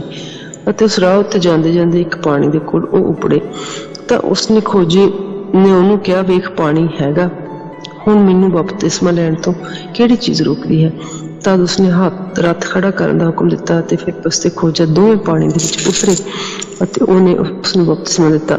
ਔਰ ਜਦੋਂ ਉਹ ਪਾਣੀ ਵਿੱਚੋਂ ਨਿਕਲ ਆਏ ਤਾਂ ਪ੍ਰਭੂ ਦਾ ਆਤਮਾ ਫਿਲਿਪਸ ਨੂੰ ਫੜ ਕੇ ਲੈ ਗਿਆ ਅਤੇ ਖੋਜੀ ਨੇ ਉਹਨੂੰ ਫਿਰ ਨਾ ਵੇਖਿਆ, ਕਿਉਂ ਜੋ ਆਨੰਦ ਨਾਲ ਆਪਣੇ ਰਾਹ ਚਲਾ ਗਿਆ। ਪਰ ਫਿਲਿਪਸ ਅਜ਼ੋਤੁਸ ਵਿੱਚ ਮਿਲਿਆ ਔਰ ਜਾਤੀ ਕੈਸਰਾ ਵਿੱਚ ਨਾ ਆਇਆ ਤੇ ਲੰਘਦਾ ਹੋਇਆ ਸਭਨਾਂ ਨਗਰਾਂ ਵਿੱਚ ਉਹ ਖੁਸ਼ਖਬਰੀ ਸੁਣਾਉਂਦਾ ਰਿਹਾ। ਸੌਲਸ ਦਾ ਮਸੀਹੀ ਉਹਨਾਂ ਤੇ ਤਬੀਤਾ ਦਾ ਜੀਵਨ। ਚੈਪਟਰ 9। ਫਿਰ ਸੌਲਸ ਅਜੇ ਪ੍ਰਭੂ ਦੇ ਚੇਲਿਆਂ ਦੇ ਦਬਕਾਉਣ ਤੇ ਕਤਲ ਕਰਨ ਦੇ ਧਾਮ ਮਾਰਦਾ ਹੋਇਆ ਸਰਦਾਰ ਜੀਜਕ ਦੇ ਕੋਲ ਗਿਆ ਅਤੇ ਉਹਦੇ ਕੋਲ ਦਮਿਸ਼ਕ ਦੀਆਂ ਸਮਾਜਾਂ ਦੇ ਨਾਂ ਇਸ ਪ੍ਰਕਾਰ ਦੀਆਂ ਚਿੱਠੀਆਂ ਮੰਗੀਆਂ ਵੀ ਮੈਨੂੰ ਇਸ ਪੰਥ ਦੇ ਮਿਲਣ, ਭਾਵੇਂ ਔਰਤ ਭਾਵੇਂ ਆਦਮੀ, ਉਹਨਾਂ ਨੂੰ ਮੈਂ ਬੰਨੇ ਹੋਏ ਯਰੂਸ਼ਲਮ ਵਿੱਚ ਲਿਆਵਾਂ। ਜਦ ਉਹ ਚੱਲੇ ਜਾਂਦਾ ਸੀ ਤਾਂ ਇਹ ਹੋਇਆ ਕਿ ਦਮਿਸ਼ਕ ਦੇ ਨੇੜੇ ਆ ਚੁੱਕਿਆ ਤਾਂ ਅਚਾਨਕ ਆਕਾਸ਼ੋਂ ਇੱਕ ਜੋਤ ਉਹਦੇ ਚੁਪੇਰੇ ਚਮਕੀ ਤਾਂ ਉਹ ਭੁੰਜੜ ਡਿੱਗ ਪਿਆ ਤੇ ਇੱਕ ਆਵਾਜ਼ ਸੁਣੀ ਜੋ ਉਸਨੂੰ ਕਹਿੰਦੀ ਸੀ, ਹੇ ਸੌਲਸ, ਹੇ ਸੌਲਸ, ਮੈਨੂੰ ਕਿਉਂ ਸਤਾਉਣਾ ਹੈ? ਉਹਨੇ ਆਖਿਆ, ਪ੍ਰਭੂ ਜੀ ਤੂੰ ਕੌਣ ਹੈ? ਉਹਨੇ ਕਿਹਾ, ਮੈਂ ਯਿਸੂ ਹਾਂ ਜਿਹਨੂੰ ਤੂੰ ਸਤਾਉਣਾ ਹੈ। ਪਰ ਉੱਠ ਤੇ ਸ਼ਹਿਰ ਵਿੱਚ ਜਾ, ਜੋ ਕੁਛ ਤੈਨੂੰ ਕਰਨਾ ਚਾਹੀਦਾ ਸੋ ਤੈਨੂੰ ਦੱਸਿਆ ਜਾਵੇਗਾ। ਜਿਹੜੇ ਪੁਰਖ ਉਹਦੇ ਨਾਲ ਪੈਂਡਾ ਕਰਦੇ ਸਨ ਚੁੱਪਚਾਪ ਖੜੇ ਰਹੇ। ਉਹਨਾਂ ਆਵਾਜ਼ ਸੁਣੀ ਪਰ ਕਿਸੇ ਡਿੱਠਾ ਨਾ। ਸੌਲਸ ਭੌਂ ਤੋਂ ਉੱਠਿਆ ਪਰ ਜਦੋਂ ਆਪਣੀਆਂ ਅੱਖਾਂ ਖੋਲ੍ਹੀਆਂ ਤਾਂ ਉਹਨੂੰ ਕੁਝ ਨਾ ਦੱਸਿਆ। ਉਹਦਾ ਹੱਥ ਫੜ ਕੇ ਦਮਿਸ਼ਕ ਵਿੱਚ ਲਿਆਏ ਤੇ ਉਹ 3 ਦਿਨਾਂ ਵਿੱਚ 3 ਦਿਨ ਅੰਨਾ ਰਿਹਾ ਤੇ ਕੁਝ ਖਾਧਾ ਨਾ ਪੀਤਾ। ਦਮਿਸ਼ਕ ਵਿੱਚ ਹਨਾਨਿਆ ਨਾਂ ਦਾ ਇੱਕ ਚੇਲਾ ਸੀ। ਉਹਨੂੰ ਪ੍ਰਭੂ ਨੇ ਦਰਸ਼ਨ ਦੇ ਕੇ ਆਖਿਆ, ਹੇ ਹਨਾਨਿਆ। ਉਸ ਆਖਿਆ, ਪ੍ਰਭੂ ਜੀ ਵੇਖ ਮੈਂ ਹਾਜ਼ਰ ਹਾਂ। ਪ੍ਰਭੂ ਨੇ ਉਹਨੂੰ ਆਖਿਆ, ਉੱਠ ਕੇ ਇਸ ਗਲੀ ਵਿੱਚ ਕਹਾਉਂਦੀ ਜਾ ਤੇ ਯਹੂਦਾ ਦੇ ਘਰ ਵਿੱਚ ਸੌਲਸ ਨਾਮੇ ਤਰਸੁਸ ਦੇ ਰਹਿਣ ਵਾਲੇ ਦੇ ਲਈ ਪੁੱਛਗਿੱਛ ਕਰ, ਕਿਉਂਕਿ ਉਹ ਪ੍ਰਾਰਥਨਾ ਕਰਦਾ ਹੈ। ਉਸਨੇ ਹਨਾਨਿਆ ਨਾਮੇ ਇੱਕ ਮਨੁੱਖ ਨੂੰ ਅੰਦਰ ਆਉਂਦਿਆਂ ਤੇ ਆਪਣੇ ਉੱਤੇ ਹੱਥ ਰੱਖਦਿਆਂ ਡਿੱਠਾ, ਜੋ ਫਿਰ ਸਜਾਖਾ ਹੋਵੇ। ਪਰ ਹਨਾਨਿਆ ਨੇ ਉੱਤਰ ਦਿੱਤਾ ਕਿ ਪ੍ਰਭੂ ਜੀ, ਮੈਂ ਬਹੁਤਿਆਂ ਕੋਲੋਂ ਇਸ ਮਨੁੱਖ ਦੀ ਗੱਲ ਸੁਣੀ ਹੈ, ਜੋ ਇਹਨੇ ਯਰੂਸ਼ਲਮ ਵਿੱਚ ਤੇਰੇ ਸੰਤਾਂ ਨਾਲ ਕਿਹੜੀ ਬੁਰਾਈ ਕੀਤੀ ਹੈ, ਤੇ ਉਹਨੇ ਪ੍ਰਧਾਨ ਜਾਜਕਾਂ ਵੱਲੋਂ ਇਸ ਦੀ ਗੱਲ ਦੀ ਮੁਖਤਿਆਰੀ ਪਾਈ ਹੈ ਵੀ ਇੱਥੇ ਵੀ ਤੇਰੇ ਨਾਮ ਲੈਣ ਵਾਲੇ ਸਭਨਾਂ ਨੂੰ ਬੰਨ੍ਹ ਲਵੇ। ਪਰ ਪ੍ਰਭੂ ਨੇ ਉਹਨੂੰ ਆਖਿਆ, ਤੂੰ ਚਲਿਆ ਜਾ, ਕਿਉਂ ਜੋ ਉਹ ਮੇਰੇ ਲਈ ਇੱਕ ਚੁਣਿਆ ਹੋਇਆ ਵਸੀਲਾ ਹੈ, ਵੀ ਪਰਾਈਆਂ ਕੌਮਾਂ ਤੇ ਰਾਜਿਆਂ ਤੇ ਇਸਰਾਏਲ ਦੇ ਅੰਸ਼ ਅੱਗੇ ਮੇਰਾ ਨਾਮ ਪਹੁੰਚਾਵੇ। ਕਿਉਂਕਿ ਮੈਂ ਉਸਨੂੰ ਵਿਖਾਵਾਂਗਾ ਜੋ ਮੇਰੇ ਨਾਮ ਦੇ ਬਦਲੇ ਉਸਨੂੰ ਕੀ ਕੁਝ ਝੱਲਣਾ ਪਵੇਗਾ। ਤਦ ਹਨਾਨਿਆ ਚਲਾ ਗਿਆ ਤੇ ਉਸ ਘਰ ਵਿੱਚ ਜਾ ਵੜਿਆ, ਜਿੱਥੇ ਹੱਥ ਪਾ ਕੇ ਉਸ ਤੇ ਹੱਥ ਰੱਖ ਕੇ ਬੋਲਿਆ ਵੀ ਭਾਈ ਸੌਲਸ, ਪ੍ਰਭੂ ਅਰਥਾਤ ਯਿਸੂ ਨੇ ਮੈਨੂੰ ਉਸ ਰਾਹ ਵਿੱਚ ਜਿਸ ਤੋਂ ਤੂੰ ਆਇਆ ਸੀ ਵਿਖਾਈ ਦਿੱਤਾ।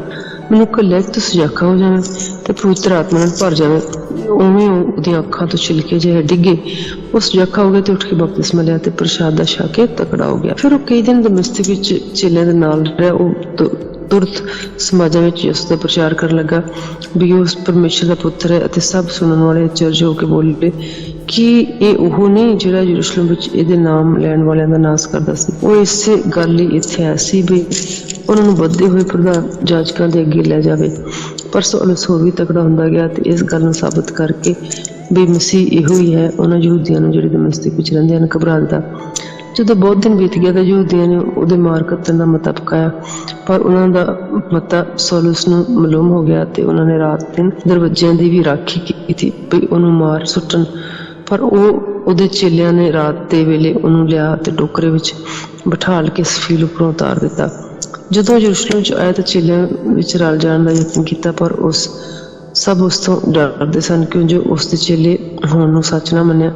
ਪਰ ਬਰਨਬਾਸ ਉਸਨੂੰ ਰਸੂਲਾਂ ਦੇ ਕੋਲ ਲੈ ਗਿਆ ਤੇ ਉਹਨਾਂ ਨੂੰ ਦੱਸਿਆ ਵੀ ਉਹਨੇ ਕਿਸ ਪ੍ਰਕਾਰ ਰਾਹ ਵਿੱਚ ਪ੍ਰਭੂ ਜੀ ਨੂੰ ਡਿੱਠਾ ਸੀ। ਉਸਨੇ ਉਸਦੇ ਨਾਲ ਗੱਲਾਂ ਕੀਤੀਆਂ ਤੇ ਉਹ ਕਿਸ ਤਰ੍ਹਾਂ ਦਮਿਸ਼ਕ ਵਿੱਚ ਯਿਸੂ ਦੇ ਨਾਮ ਉੱਤੇ ਬੇਧੜਕ ਵਚਨ ਕਰਦਾ ਸੀ। ਤਦ ਉਹ ਉਹਨਾਂ ਦੇ ਨਾਲ ਯਰੂਸ਼ਲਮ ਵਿੱਚ ਆਉਂਦਾ ਜਾਂਦਾ ਰਿਹਾ ਤੇ ਪ੍ਰਭੂ ਦੇ ਨਾਮ ਤੇ ਬੇਧੜਕ ਵਚਨ ਕਰਦਾ ਸੀ ਤੇ ਯੂਨਾਨੀ ਯਹੂਦੀਆਂ ਨਾਲ ਗੱਲਾਂ ਤੇ ਬਹਿਸ ਕਰਦਾ ਸੀ। ਪਰ ਉਹਨਾਂ ਉਹਦੇ ਮਾਰ ਸੁੱਟਣ ਨੂੰ ਲੱਕ ਬੰਨਿਆ। ਜਾਂ ਭਾਈਆਂ ਨੂੰ ਇਹ ਮਾਲੂਮ ਹੋਇਆ ਤਾਂ ਉਹ ਉਸਨੂੰ ਕੈਸਰਿਆ ਵਿੱਚ ਲਿਆਏ ਤੇ ਤਰਸੁਸ ਦੀ ਵੱਲ ਤੋਰ ਦਿੱਤਾ। ਸੋ ਸਾਰੇ ਯਹੂਦੀਆਂ ਤੇ ਗਲੀਲ ਅਤੇ ਸਾਮਰਿਆ ਵਿੱਚ ਕਲੀਸਿਆ ਨੇ ਸੁੱਖ ਪਾਇਆ ਤੇ ਬਣਦੀ ਗਈ, ਅਤੇ ਪ੍ਰਭੂ ਦੇ ਭੌਂ ਅਤੇ ਪਵਿੱਤਰ ਆਤਮਾ ਦੀ ਤਸੱਲੀ ਵਿੱਚ ਚੱਲਦਿਆਂ ਹੋਇਆਂ ਵੱਧਦੀ ਜਾਂਦੀ ਸੀ। ਤਾਂ ਇਹ ਹੋਇਆ ਕਿ ਪਤਰਸ ਸਭਨੀ ਬੰਨੀ ਫਿਰਦਾ ਉਹਨਾਂ ਸੰਤਾਂ ਕੋਲ ਵੀ ਆਇਆ ਜਿਹੜੇ ਲੁੱਦਾ ਵਿੱਚ ਰਹਿੰਦੇ ਸਨ, ਔਰ ਉੱਥੇ ਐਨਿਆਸ ਨਾਮੇ ਇੱਕ ਮਨੁੱਖ ਉਹਨੂੰ ਮਿਲਿਆ, ਜਿਹੜਾ 8 ਵਰ੍ਹਿਆਂ ਤੋਂ ਅਧਰੰਗ ਦੇ ਮਾਰੇ ਮੰਜੇ ਉੱਤੇ ਪਿਆ ਹੋਇਆ ਸੀ। ਪਤਰਸ ਨੇ ਉਸਨੂੰ ਆਖਿਆ, ਐਨਿਆਸ, ਯਿਸੂ ਮਸੀਹ ਤੈਨੂੰ ਚੰਗਾ ਕਰਦਾ। ਉੱਠ ਤੇ ਆਪਣਾ ਵਿਛੋਣਾ ਸੁਧਾਰ ਤੇ ਉੱਚਾ ਉੱਠਿਆ ਤਾਂ ਲੁੱਦਾ ਅਤੇ ਸ਼ਰੋਨ ਦੇ ਸਾਰੇ ਵਾਸੀਆਂ ਨੇ ਉਸ ਨੂੰ ਵੇਖਿਆ ਤੇ ਪ੍ਰਭੂ ਦੀ ਵੱਲ ਫਿਰੇ। ਯਾਪਾ ਵਿੱਚ ਤਬਿਥਾ ਕਰਕੇ, ਜਿਸ ਦਾ ਅਰਥ ਹਰਨੀ ਹੈ, ਇੱਕ ਚੇਲੀ ਸੀ। ਇਹ ਔਰਤ ਸ਼ੁਭ ਕਰਮਾਂ ਅਤੇ ਪੁੰਨਦਾਨ ਵਿੱਚ ਬਹੁਤ ਰੁਚੀ ਰਹਿੰਦੀ ਸੀ। ਤਾਂ ਇਹ ਹੋਇਆ ਕਿ ਉਹਨਾਂ ਦੀ ਬਿਮਾਰ ਹੋ ਕੇ ਉਹ ਮਰ ਗਈ, ਅਤੇ ਉਸਨੂੰ ਨਲਾ ਧੁਲਾ ਕੇ ਉਹ ਇੱਕ ਚੁਬਾਰੇ ਵਿੱਚ ਉਹਨਾਂ ਨੇ ਰੱਖ ਦਿੱਤਾ। ਪਰ ਇਸ ਲਈ ਜੋ ਲੁੱਦਾ ਜਾਪਾ ਦੇ ਨੇੜੇ ਸੀ ਤੇ ਚੇਲਿਆਂ ਨੇ ਸੁਣ ਕੇ ਪਤਰਸ ਉੱਥੇ ਹੀ ਹੈ ਸੀ, 2 ਮਨੁੱਖ ਭੇਜ ਕੇ ਉਸਦੀ ਮਿਹਨਤ ਕੀਤੀ ਵੀ ਸਾਡੇ ਕੋਲ ਆਉਣ ਵਿੱਚ ਢਿੱਲ ਨਾ ਕਰੀ। ਤਦ ਪਤਰਸ ਉੱਠ ਕੇ ਉਹਨਾਂ ਦੇ ਨਾਲ ਹੀ ਤੁਰ ਪਿਆ। ਜਦੋਂ ਉੱਥੇ ਪੁੱਜਾ ਤਾਂ ਉਹ ਉਸਨੂੰ ਉਸ ਚੁਬਾਰੇ ਵਿੱਚ ਲੈ ਗਏ, ਜਿੱਥੇ ਉਹ ਵਿਧਵਾ ਦੇ ਕੋਲ ਖੜੀਆਂ ਰੋਂਦੀਆਂ ਸਨ, ਅਤੇ ਉਹ ਕੁੜਤੇ ਤੇ ਬਸਤਰ ਜੋ ਦੋਰਕਸ ਨੇ ਉਹਨਾਂ ਦੇ ਨਾਲ ਹੁੰਦਿਆਂ ਬਣਾਏ ਵਿਖਾਲਦੀਆਂ ਸਨ। ਪਰ ਪਤਰਸ ਨੇ ਸਭਨਾਂ ਨੂੰ ਬਾਹਰ ਕੱਢਿਆ ਤੇ ਗੋਡੇ ਟੇਕ ਕੇ ਪ੍ਰਾਰਥਨਾ ਕੀਤੀ, ਔਰ ਲੋਥ ਵੱਲ ਮੁੜ ਕੇ ਕਿਹਾ, ਹੇ ਤਬਿਥਾ ਉੱਠ। ਉਸਨੇ ਆਪਣੀਆਂ ਅੱਖਾਂ ਖੋਲੀਆਂ ਤੇ ਪਤਰਸ ਨੂੰ ਵੇਖ ਕੇ ਉੱਠ ਬੈਠੀ। ਉਹਨੇ ਹੱਥ ਦੇ ਕੇ ਉਸਨੂੰ ਉਠਾ ਲਿਆ ਤੇ ਸੰਤ ਔਰ ਵਿਧਵਾਵਾਂ ਨੂੰ ਸੱਦ ਕੇ ਉਸਨੂੰ ਉਹਨਾਂ ਦੇ ਅੱਗੇ ਜਿਉਂਦੀ ਹਾਜ਼ਰ ਕਰ ਦਿੱਤਾ। ਇਹ ਗੱਲ ਸਾਰੇ ਯਾਪਾ ਵਿੱਚ ਉਜਾਗਰ ਹੋ ਕੇ ਵੀ ਬਥੇਰਿਆਂ ਨੇ ਪ੍ਰਭੂ ਤੇ ਨਿਸ਼ਚਾ ਕੀਤੀ। ਫਿਰ ਇਉਂ ਹੋਇਆ ਕਿ ਬਹੁਤ ਦਿਨ ਯਾਪਾ ਤੇ ਸ਼ਮੂਨ ਨਾਮੇ ਇੱਕ ਖਟੀਕ ਦੇ ਘਰ ਦੇ ਵਿੱਚ ਟਿਕਿਆ। ਚੈਪਟਰ 10 ਪਰਾਈਆਂ ਕੌਮਾਂ ਉੱਤੇ ਪਵਿੱਤਰ ਆਤਮਾ ਦਾ ਉਤਰਨਾ। ਕੈਸਰਿਆ ਵਿੱਚ ਕੁਰਨੇਲੀਅਸ ਨਾਮੇ ਇੱਕ ਮਨੁੱਖ ਸੀ, ਜਿਹੜਾ ਇਤਾਲੀਆਨੀ ਨਾਮੇ ਦਾ ਇੱਕ ਪਲਟਨ ਦਾ ਸੂਬੇਦਾਰ ਸੀ। ਇਤਾਲੀਅਨ ਉਹ ਧਰਮੀ ਅਤੇ ਬਹੁਤ ਸਾਰੇ ਪਰਿਵਾਰ ਸਾਣੇ ਪਰਮੇਸ਼ਰ ਦਾ ਡਰ ਭੈ ਮੰਨਣ ਵਾਲਾ ਸੀ ਤੇ ਬਹੁਤ ਲੋਕਾਂ ਨੂੰ ਦਾਨ ਦਿੰਦਾ ਤੇ ਨਿਤ ਪਰਮੇਸ਼ਰ ਅੱਗੇ ਬੇਨਤੀ ਕਰਦਾ ਸੀ। ਉਹਨੇ ਦਿਨ ਦੇ ਤੇ ਇੱਕ ਪਹਿਰ ਦਰਸ਼ਨ ਪਾ ਕੇ ਸਾਫ਼ ਵੇਖਿਆ ਵੀ ਪਰਮੇਸ਼ਰ ਦਾ ਇੱਕ ਦੂਤ ਉਹਦੇ ਕੋਲ ਅੰਦਰ ਆਇਆ ਅਤੇ ਉਸਨੇ ਆਖਿਆ, ਕਰਨੇਲੀਅਸ। ਉਸਨੇ ਉਸਦੇ ਵੱਲ ਧਿਆਨ ਦੇ ਕੇ ਵੇਖਿਆ ਤੇ ਡਰ ਕੇ ਕਿਹਾ, ਪ੍ਰਭੂ ਜੀ ਕੀ ਗੱਲ ਹੈ? ਉਹਨੇ ਉਹਨੂੰ ਕਿਹਾ ਕਿ ਤੇਰੀਆਂ ਪ੍ਰਾਰਥਨਾਵਾਂ ਤੇ ਤੇਰੀ ਦਾਨਗਿਰੀ ਯਾਦਗਿਰੀ ਦੇ ਲਈ ਪਰਮੇਸ਼ਰ ਦੇ ਜ਼ਰੂਰ ਪਹੁੰਚੇ। ਹੁਣ ਯਾਪਾ ਨੂੰ ਆਦਮੀ ਭੇਜ ਕੇ ਉਸ ਸ਼ਮੂਨ ਨੂੰ ਜਿਹੜਾ ਪਤਰਸ ਦਿੰਦਾ ਹੈ ਬੁਲਵਾ ਲੈ, ਔਰ ਕਿਸੇ ਸ਼ਮੂਨ ਖਟੀਕ ਦੇ ਉਤਰਿਆ ਹੋਇਆ ਹੈ ਜਿਸ ਦਾ ਘਰ ਸਮੁੰਦਰ ਦੇ ਕੰਢੇ ਹੈ। ਔਰ ਜਾਂ ਉਹ ਦੂਤ ਜਿਸਨੇ ਉਸ ਨਾਲ ਗੱਲਾਂ ਕੀਤੀਆਂ ਸਨ ਚਲੇ ਗਿਆ, ਤਾਂ ਉਹਨੇ ਆਪਣੇ ਟਹਿਲਿਆਂ ਵਿੱਚ 2 ਜਣੇ ਅਤੇ ਉਹਨਾਂ ਵਿੱਚੋਂ ਜਿਹੜੇ ਨੀਤੋ ਦੇ ਕੋਲ ਬਹਿੰਦੇ ਸਨ ਇੱਕ ਧਰਮੀ ਸਿਪਾਹੀ ਨੂੰ ਸੱਦਿਆ ਅਤੇ ਸਭੇ ਗੱਲਾਂ ਉਹਨਾਂ ਨੂੰ ਸੁਣਾ ਕੇ ਯਾਪਾ ਨੂੰ ਘੱਲਿਆ। ਦੂਜੇ ਦਿਨ ਜਦੋਂ ਉਹ ਰਾਹ ਦੇ ਵਿੱਚ ਚਲੇ ਜਾਂਦੇ ਸਨ ਤਾਂ ਇੱਕ ਨਗਰ ਦੇ ਨੇੜੇ ਜਾ ਢੁੱਕੇ ਤਾਂ ਪਤਰਸ ਦੁਪਹਿਰ ਵੇਲੇ ਕੋਠੇ ਤੇ ਪ੍ਰਾਰਥਨਾ ਕਰਨ ਗਿਆ ਤੇ ਉਹਨੂੰ ਭੁੱਖ ਲੱਗੀ। ਉਹਨੂੰ ਚਾਹਿਆ ਵੀ ਕੁਝ ਖਾਵੇ ਤਾਂ ਉਹ ਧਿਆਨ ਕਰ ਰਹੇ ਸਨ ਕਿ ਉਹ ਬੇਸੁੱਧ ਹੋ ਗਿਆ ਤੇ ਕੀ ਵੇਖਦਾ ਕਿ ਆਕਾਸ਼ ਖੁੱਲ੍ਹਾ ਹੈ ਤੇ ਇੱਕ ਚੀਜ਼ ਵੱਡੀ ਚਾਦਰ ਦੇ ਸਮਾਨ 4 ਪੱਲਿਆਂ ਤੋਂ ਧਰਤੀ ਦੀ ਵੱਲ ਲਮਕਾਈ ਹੋਈ ਹੇਠਾਂ ਉਤਰਦੀ ਹੈ। ਉਸ ਵਿੱਚ ਸਭ ਤਰ੍ਹਾਂ ਦੇ ਛੁਪਾਏ ਔਰ ਕਿਸਰਨ ਦੇ ਧਰਤੀ ਦੇ ਕਿਸਰਨ ਵਾਲੇ ਜੀਵ ਜੰਤ ਤੇ ਆਕਾਸ਼ ਦੇ ਪੰਛੀ ਸਨ। ਅਤੇ ਉਹਨੂੰ ਇੱਕ ਆਵਾਜ਼ ਆਈ ਕਿ ਹੇ ਪਤਰਸ, ਉੱਠ ਅਤੇ ਕੱਟ ਕੇ ਖਾ। ਪਰ ਪਤਰਸ ਨੇ ਕਿਹਾ, ਨਾ ਪ੍ਰਭੂ ਜੀ, ਇਉਂ ਨਹੀਂ ਹੋਣਾ, ਕਿਉਂ ਜੋ ਮੈਂ ਕੋਈ ਸ਼ੁੱਧ ਜਾਂ ਭ੍ਰਿਸ਼ਟ ਚੀਜ਼ ਕਦੇ ਨਹੀਂ ਖਾਧੀ। ਫਿਰ 2 ਵਾਰ ਉਸਨੂੰ ਆਵਾਜ਼ ਆਈ ਕਿ ਜੋ ਕੁਝ ਪਰਮੇਸ਼ਰ ਨੇ ਸ਼ੁੱਧ ਕੀਤਾ ਸੀ ਉਹਨੂੰ ਤੂੰ ਸ਼ੁੱਧ ਨਾ ਖਾ। ਤੇ ਇਹ 3 ਵਾਰੀ ਹੋਇਆ ਔਰ ਝੱਟ ਉਹ ਚੀਜ਼ ਆਕਾਸ਼ ਉੱਤੇ ਚੁੱਕੀ ਗਈ। ਜਦ ਪਤਰਸ ਆਪਣੇ ਮਨ ਵਿੱਚ ਚਿੰਤਾ ਕਰ ਰਿਹਾ ਸੀ ਵੀ ਇਹ ਦਰਸ਼ਨ ਜਿਹੜਾ ਮੈਂ ਵੇਖਿਆ ਹੈ ਸੋ ਕੀ ਹੋਊ, ਤਾਂ ਵੇਖੋ ਉਹ ਮਨੁੱਖ ਜਿਹੜੇ ਕੁਰਨੇਲੀਅਸ ਦੇ ਭੇਜੇ ਹੋਏ ਸਨ ਸ਼ਮੂਨ ਦਾ ਘਰ ਪੁੱਛਦੇ ਪਛਾਉਂਦੇ ਰੇਹੜੀ ਉੱਤੇ ਆਣ ਖਲੋਤੇ ਅਤੇ ਹਾਕ ਮਾਰ ਕੇ ਪੁੱਛਿਆ ਵੀ ਸ਼ਮੂਨ, ਜਿਹਨੂੰ ਪਤਰਸ ਕਰਕੇ ਆਖੀਦਾ ਹੈ, ਇੱਥੇ ਹੀ ਉਤਰਿਆ ਹੋਇਆ ਹੈ ਜਾਂ ਪਤਰਸ ਉਹਦਾ ਦਰਸ਼ਨ ਦੀ ਸੋਚ ਵਿੱਚ ਪਿਆ ਹੋਇਆ ਸੀ। ਤਾਂ ਆਤਮਾ ਨੇ ਉਹਨੂੰ ਆਖਿਆ ਕਿ ਵੇਖ, 3 ਮਨੁੱਖ ਤੈਨੂੰ ਭਾਲਦੇ ਹਨ, ਪਰ ਤੂੰ ਉੱਠ ਅਤੇ ਹੇਠਾਂ ਜਾ ਅਤੇ ਨਿਸ਼ਾਂਗ ਉਹਨਾਂ ਦੇ ਨਾਲ ਤੁਰ ਪਓ, ਕਿਉਂ ਜੋ ਉਹਨਾਂ ਨੂੰ ਮੈਂ ਭੇਜਿਆ ਹੈ। ਤਦ ਪਤਰਸ ਨੇ ਉਹਨਾਂ ਮਨੁੱਖਾਂ ਕੋਲ ਉਤਰ ਕੇ ਕਿਹਾ, ਵੇਖੋ, ਜਿਹਨੂੰ ਤੁਸੀਂ ਭਾਲਦੇ ਹੋ ਸੋ ਮੈਂ ਹੀ ਹਾਂ। ਤੁਸੀਂ ਕਾਹਦੇ ਲਈ ਆਏ ਹੋ? ਉਹ ਬੋਲੇ, ਕੁਰਨੇਲੀਅਸ ਇਸ ਸੂਬੇਦਾਰ ਜੋ ਧਾਰਮਿਕ ਪੁਰਖ ਅਤੇ ਪਰਮੇਸ਼ਰ ਦਾ ਭੋਗ ਕਰਨ ਵਾਲਾ ਹੈ ਔਰ ਯਹੂਦੀਆਂ ਦੀ ਸਾਰੀ ਕੌਮ ਵਿੱਚ ਹੈ ਨੇਕ ਨਾਮ। ਉਹਨੂੰ ਇੱਕ ਪਵਿੱਤਰ ਦੂਤ ਨੇ ਹੁਕਮ ਦਿੱਤਾ ਵੀ ਤੂੰ ਆਪਣੇ ਘਰ ਤੁਹਾਨੂੰ ਬੁਲਾਵੇ ਤੇ ਤੁਹਾਡੇ ਕੋਲੋਂ ਗੱਲਾਂ ਸੁਣੇ। ਤਾਂ ਉਸਨੇ ਉਹਨਾਂ ਨੂੰ ਅੰਦਰ ਸੱਦ ਕੇ ਉਹਨਾਂ ਦਾ ਬੜਾ ਆਦਰ ਭਾਵ ਕੀਤਾ। ਦੂਜੇ ਦਿਨ ਉਹ ਉੱਠ ਕੇ ਉਹਨਾਂ ਦੇ ਨਾਲ ਗਿਆ ਤੇ ਕਈ ਭਾਈ ਯਾਪਾ ਦੇ ਰਹਿਣ ਵਾਲੇ ਉਹਦੇ ਨਾਲ ਹੋ ਤੁਰੇ। ਅਗਲੇ ਭਾਲ ਕੋ ਕੈਸਰਿਆ ਵਿੱਚ ਪਹੁੰਚੇ ਤੇ ਕੁਰਨੇਲੀਅਸ ਆਪਣੇ ਅੰਗਾ ਸਾਕਾਂ ਅਤੇ ਆਪਣੇ ਪਿਆਰਿਆਂ ਮਿੱਤਰਾਂ ਨੂੰ ਇਕੱਠੇ ਕਰਕੇ ਉਹਨਾਂ ਦਾ ਰਾਹ ਵੇਖ ਰਿਹਾ ਸੀ। ਜਦ ਪਤਰਸ ਅੰਦਰ ਜਾਣ ਲੱਗਾ ਤੇ ਇਹ ਹੋਇਆ ਕਿ ਕੁਰਨੇਲੀਅਸ ਉਹਨੂੰ ਆਪ ਲਿਆ ਤੇ ਉਹਦੇ ਪੈਰੀਂ ਪੈ ਕੇ ਉਹਨੂੰ ਮੱਥਾ ਟੇਕਿਆ। ਪਰ ਪਤਰਸ ਨੇ ਉਹਨੂੰ ਉਠਾ ਕੇ ਆਖਿਆ, ਉੱਠ ਉੱਠ ਖਲੋ, ਮੈਂ ਵੀ ਤਾਂ ਤੇਰੇ ਵਰਗਾ ਇੱਕ ਮਨੁੱਖ ਹੀ ਹਾਂ। ਔਰ ਉਹ ਉਸ ਨਾਲ ਗੱਲਾਂ ਬਾਤਾਂ ਕਰਦਾ ਅੰਦਰ ਆ ਗਿਆ ਤੇ ਬਹੁਤ ਸਾਰੇ ਲੋਕ ਇਕੱਠੇ ਹੋਏ। ਤਾਂ ਉਹਨੇ ਉਹਨਾਂ ਨੂੰ ਆਖਿਆ, ਤੁਸੀਂ ਆਪ ਜਾਣਦੇ ਹੋ, ਯਹੂਦੀ ਆਦਮੀ ਕਿਸੇ ਪਰਾਈ ਕੌਮ ਵਾਲੇ ਨਾਲ ਮੇਲ ਮਿਲਾਪ ਰੱਖਣਾ ਤੇ ਘਰ ਜਾਣਾ ਮਨਾ ਕਰਦੇ ਹਨ, ਪਰੰਤੂ ਪਰਮੇਸ਼ਰ ਨੇ ਮੇਰੇ ਉੱਤੇ ਪ੍ਰਗਟ ਕੀਤਾ ਹੈ ਮੈਂ ਕਿਸੇ ਆਦਮੀ ਨੂੰ ਸ਼ੁੱਧ ਜਾਂ ਭ੍ਰਿਸ਼ਟ ਨਹੀਂ ਕਹਿਣਾ, ਤੇ ਇਸ ਕਰਕੇ ਮੈਂ ਸੱਦਿਆ ਗਿਆ ਤਾਂ ਇਹਦੇ ਵਿਰੁੱਧ ਕੁਝ ਨਾ ਕਹਿ ਕੇ ਚੱਲਿਆ ਆਇਆ ਹਾਂ। ਸੋ ਮੈਂ ਪੁੱਛਣਾ ਹਾਂ ਵੀ ਮੈਨੂੰ ਕਾਹਦੇ ਲਈ ਬੁਲਾਇਆ ਹੈ? ਕੁਰਨੇਲੀਅਸ ਨੇ ਕਿਹਾ ਕਿ 4 ਦਿਨ ਹੋਏ ਕਿ ਮੈਂ ਇਸ ਵੇਲੇ ਤੀਕਰ ਆਪਣੇ ਘਰ ਵਿੱਚ ਤੀਜੇ ਪੈਰ ਪ੍ਰਾਰਥਨਾ ਕਰ ਰਿਹਾ ਸੀ। ਵੇਖੋ, ਇੱਕ ਆਦਮੀ ਬਹੁਤ ਹੀ ਭੜਕੀਲੇ ਕੱਪੜੇ ਪਹਿਨੀ ਮੇਰੇ ਸਾਹਮਣੇ ਖੜਾ ਸੀ ਤੇ ਕਹਿੰਦਾ ਸੀ, ਕੁਰਨੇਲੀਅਸ, ਤੇਰੀ ਪ੍ਰਾਰਥਨਾ ਸੁਣ ਲਈ ਗਈ ਹੈ, ਤੇਰੇ ਦਾਨ ਪਰਮੇਸ਼ਰ ਦੀ ਦਰਗਾਹ ਯਾਦ ਹੋਏ ਹਨ, ਇਸ ਲਈ ਯਾਪਾ ਵੱਲ ਮਨੁੱਖ ਭੇਜ ਤੇ ਸ਼ਮੂਨ ਜਿਹੜਾ ਪਤਰਸ ਕਹਾਉਂਦਾ ਹੈ ਉਹਨੂੰ ਬੁਲਵਾ ਲੈ। ਉਸ ਮੰਜ਼ਰ ਦੇ ਕੰਢੇ ਸ਼ਮੂਨ ਖਟੀਕ ਦੇ ਘਰ ਉਤਰਿਆ ਹੋਇਆ ਹੈ। ਉਪਰੰਤ ਮੈਂ ਉਸੇ ਵੇਲੇ ਕੁਝ ਆਦਮੀ ਤੇਰੇ ਕੋਲ ਘੱਲੇ ਤੇ ਤੈਂ ਚੰਗਾ ਕੀਤਾ ਜੋ ਇੱਥੇ ਆ ਗਿਆ। ਸੋ ਹੁਣ ਅਸੀਂ ਪਰਮੇਸ਼ਰ ਦੇ ਅੱਗੇ ਸਭੇ ਹਾਜ਼ਰ ਹਾਂ ਵੀ ਜੋ ਕੁਝ ਪ੍ਰਭੂ ਨੇ ਤੈਨੂੰ ਹੁਕਮ ਕੀਤਾ ਹੈ ਉਹ ਸੁਣੀਏ। ਤਦ ਪਤਰਸ ਨੇ ਮੂੰਹ ਖੋਲ ਕੇ ਕਿਹਾ, ਮੈਂ ਸੱਚਮੁੱਚ ਜਾਣ ਲਿਆ ਜੋ ਪਰਮੇਸ਼ਰ ਕਿਸੇ ਪੱਖਪਾਤ ਨਹੀਂ ਕਰਦਾ, ਸਗੋਂ ਹਰੇਕ ਕੌਮ ਵਿੱਚ ਜੋ ਕੋਈ ਉਸ ਤੋਂ ਡਰਦਾ ਤੇ ਧਰਮ ਦੇ ਕੰਮ ਕਰਦਾ ਹੈ ਉਸ ਨੂੰ ਪਾਉਂਦਾ ਹੈ, ਜਿਹੜਾ ਵਚਨ ਉਸਨੇ ਇਸਰਾਏਲ ਦੇ ਵੰਸ਼ ਕੋਲ ਘੱਲਿਆ ਜਦ ਯਿਸੂ ਮਸੀਹ ਦੇ ਵਸੀਲੇ ਤੋਂ ਸਭਨਾਂ ਦਾ ਪ੍ਰਭੂ ਹੈ ਸੁਲਾਹ ਦੀ ਖੁਸ਼ਖਬਰੀ ਸੁਣਾਈ। ਉਸ ਗੱਲ ਨੂੰ ਤੁਸੀਂ ਜਾਣਦੇ ਹੋ ਵੀ ਜਿਹੜੀ ਬਪਤਿਸਮਾ ਦੇ ਮਗਰੋਂ ਜਿਹਦਾ ਉਹਨਾਂ ਨੇ ਪ੍ਰਚਾਰ ਕੀਤਾ ਸੀ ਗਲੀਲ ਤੋਂ ਸਾਰੇ ਯਹੂਦੀਆਂ ਵਿੱਚ ਫੈਲ ਗਈ। ਅਰਥਾਤ ਯਿਸੂ ਨਾਸਰੀ ਵੀ ਪਰਮੇਸ਼ਰ ਨੇ ਕਿਸ ਵਿਧ ਨਾਲ ਉਸ ਨੂੰ ਪਵਿੱਤਰ ਆਤਮਾ ਤੇ ਸਮਰਥ ਨਾਲ ਮਸਾ ਕੀਤਾ, ਜੋ ਉਹ ਭਲਾ ਕਰਦਾ ਤੇ ਸਭਨਾਂ ਨੂੰ ਜੋ ਸ਼ੈਤਾਨ ਦੇ ਕਾਬੂ ਕੀਤੇ ਹੋਏ ਸਨ ਚੰਗਾ ਕਰਦਾ ਫਿਰਿਆ। ਕਿਉਂਕਿ ਪਰਮੇਸ਼ਰ ਉਹਦੇ ਨਾਲ ਸੀ। ਅਸੀਂ ਉਹਨਾਂ ਸਭਨਾਂ ਕੰਮਾਂ ਦੇ ਗਵਾਹ ਹਾਂ ਜਿਹੜੇ ਉਸਨੇ ਯਹੂਦੀਆਂ ਦੇ ਦੇਸ਼ ਤੇ ਯਰੂਸ਼ਲਮ ਵਿੱਚ ਕੀਤੇ ਤੇ ਉਹਨਾਂ ਨੇ ਉਹਨੂੰ ਰੁੱਖ ਉੱਤੇ ਲਮਕਾ ਕੇ ਮਾਰ ਸੁੱਟਿਆ। ਉਹਨੂੰ ਪਰਮੇਸ਼ਰ ਨੇ ਤੀਜੇ ਦਿਨ ਜਿੰਦਾ ਕਰ ਦਿੱਤਾ, ਉਹਨੂੰ ਪ੍ਰਗਟ ਹੋਣ ਦਿੱਤਾ, ਜਵਾਲਿਆ ਅਤੇ ਸਭਨਾਂ ਲੋਕਾਂ ਉੱਤੇ ਨਹੀਂ, ਉਹਨਾਂ ਗਵਾਹਾਂ ਉੱਤੇ ਜਿਹੜੇ ਅੱਗੇ ਹੀ ਪਰਮੇਸ਼ਰ ਦੇ ਚੁਣੇ ਹੋਏ ਸਨ, ਅਰਥਾਤ ਸਾਡੇ ਉੱਤੇ ਜਿਹਨਾਂ ਉਹਦੇ ਮੁਰਦਿਆਂ ਵਿੱਚ ਜੀ ਉੱਠਣ ਦੇ ਪਿੱਛੋਂ ਉਹਦੇ ਨਾਲ ਖਾਧਾ ਪੀਤਾ। ਅਤੇ ਉਹਨੇ ਸਾਨੂੰ ਆਗਿਆ ਦਿੱਤੀ ਵੀ ਲੋਕਾਂ ਦੇ ਅੱਗੇ ਪ੍ਰਚਾਰ ਕਰੋ ਤੇ ਸਾਖੀ ਦਿਓ। ਇਹ ਉਹ ਹੈ ਜਿਹੜਾ ਪਰਮੇਸ਼ਰ ਵੱਲੋਂ ਠਹਿਰਾਇਆ ਹੋਇਆ ਹੈ ਭਈ ਜਿਉਂਦਿਆਂ ਤੇ ਮੋਇਆਂ ਦਾ ਨਿਆਂ ਕਰਨ ਵਾਲਾ ਹੋਏ। ਤੇ ਉਸ ਦੇ ਉੱਤੇ ਸਭ ਨਬੀ ਸਾਖੀ ਦਿੰਦੇ ਸਨ ਕਿ ਜੇ ਕੋਈ ਉਹਦੇ ਉੱਤੇ ਨਿਸ਼ਚਾ ਕਰੇ ਸੋ ਉਹ ਦੇ ਨਾਮ ਕਰਕੇ ਪਾਪਾਂ ਦੀ ਮਾਫੀ ਪਾਵੇਗਾ। ਪਤਰਸ ਇਹ ਗੱਲਾਂ ਕਰਦਾ ਹੀ ਸੀ ਕਿ ਪਵਿੱਤਰ ਆਤਮਾ ਵਚਨ ਦੇ ਸਭਨਾਂ ਸੁਣਨ ਵਾਲਿਆਂ ਤੇ ਉਤਰਿਆ ਔਰ ਸੁਨਤ ਕੀਤੇ ਹੋਏ ਨਿਸ਼ਚਾਵਾਨ ਜਿੰਨੇ ਪਤਰਸ ਨਾਲ ਆਏ ਸਨ ਸਭ ਦੰਗ ਹੋ ਗਏ। ਜੋ ਪਰਾਈਆਂ ਕੌਮਾਂ ਦੇ ਲੋਕਾਂ ਉੱਤੇ ਵੀ ਪਵਿੱਤਰ ਆਤਮਾ ਦੀ ਦਾਤ ਬਹਾਈ ਗਈ, ਕਿਉਂ ਜੋ ਉਹਨਾਂ ਨੇ ਉਹਨਾਂ ਨੂੰ ਬੋਲੀਆਂ ਬੋਲਦੇ ਤੇ ਪਰਮੇਸ਼ਰ ਦੀ ਵਡਿਆਈ ਕਰਦੇ ਸੁਣਿਆ। ਤਦ ਪਤਰਸ ਨੇ ਅੱਗੋਂ ਆਖਿਆ ਕਿ ਕੋਈ ਪਾਣੀ ਨੂੰ ਰੋਕ ਸਕਦਾ? ਇਹਨਾਂ ਲੋਕਾਂ ਨੂੰ ਸਾਡੇ ਵਾਂਗ ਪਵਿੱਤਰ ਆਤਮਾ ਪਾਇਆ ਹੈ, ਬਪਤਿਸਮਾ ਨਾ ਦਿੱਤਾ ਜਾਵੇ? ਕਿਉਂ? ਉਸਨੇ ਹੁਕਮ ਕੀਤਾ ਕਿ ਉਹਨਾਂ ਨੂੰ ਯਿਸੂ ਮਸੀਹ ਦੇ ਨਾਮ ਤੇ ਬਪਤਿਸਮਾ ਦਿੱਤਾ ਜਾਵੇ। ਫਿਰ ਉਹਨਾਂ ਉਸ ਦੀ ਮਿਹਨਤ ਕੀਤੀ ਵੀ ਉਹ ਕੁਝ ਦਿਨ ਹੋਰ ਉੱਥੇ ਰਵੇ। ਅੰਤਾਕਿਆ ਦੀ ਕਲੀਸਿਆ ਚੈਪਟਰ 11। ਰਸੂਲਾਂ ਔਰ ਭਾਈਆਂ ਨੇ ਜੋ ਯਹੂਦੀਆ ਵਿੱਚ ਸਨ ਸੁਣਿਆ ਕਿ ਪਰਾਈਆਂ ਕੌਮਾਂ ਨੇ ਲੋਕਾਂ ਨੇ ਵੀ ਪਰਮੇਸ਼ਰ ਦਾ ਵਚਨ ਮੰਨ ਲਿਆ ਹੈ। ਤੇ ਜਦੋਂ ਪਤਰਸ ਯਰੂਸ਼ਲਮ ਵਿੱਚ ਆਇਆ ਤਾਂ ਉਹ ਜਿਹੜੇ ਸੁਨਤੀਆਂ ਵਿੱਚੋਂ ਸਨ ਉਸ ਦੇ ਨਾਲ ਕਹਿ ਕੇ ਝਗੜਨ ਲੱਗੇ ਵੀ ਤੈਂ ਬੇਸੁਨਤੀਆਂ ਕੋਲ ਜਾ ਕੇ ਉਹਨਾਂ ਨਾਲ ਖਾਧਾ ਪੀਤਾ।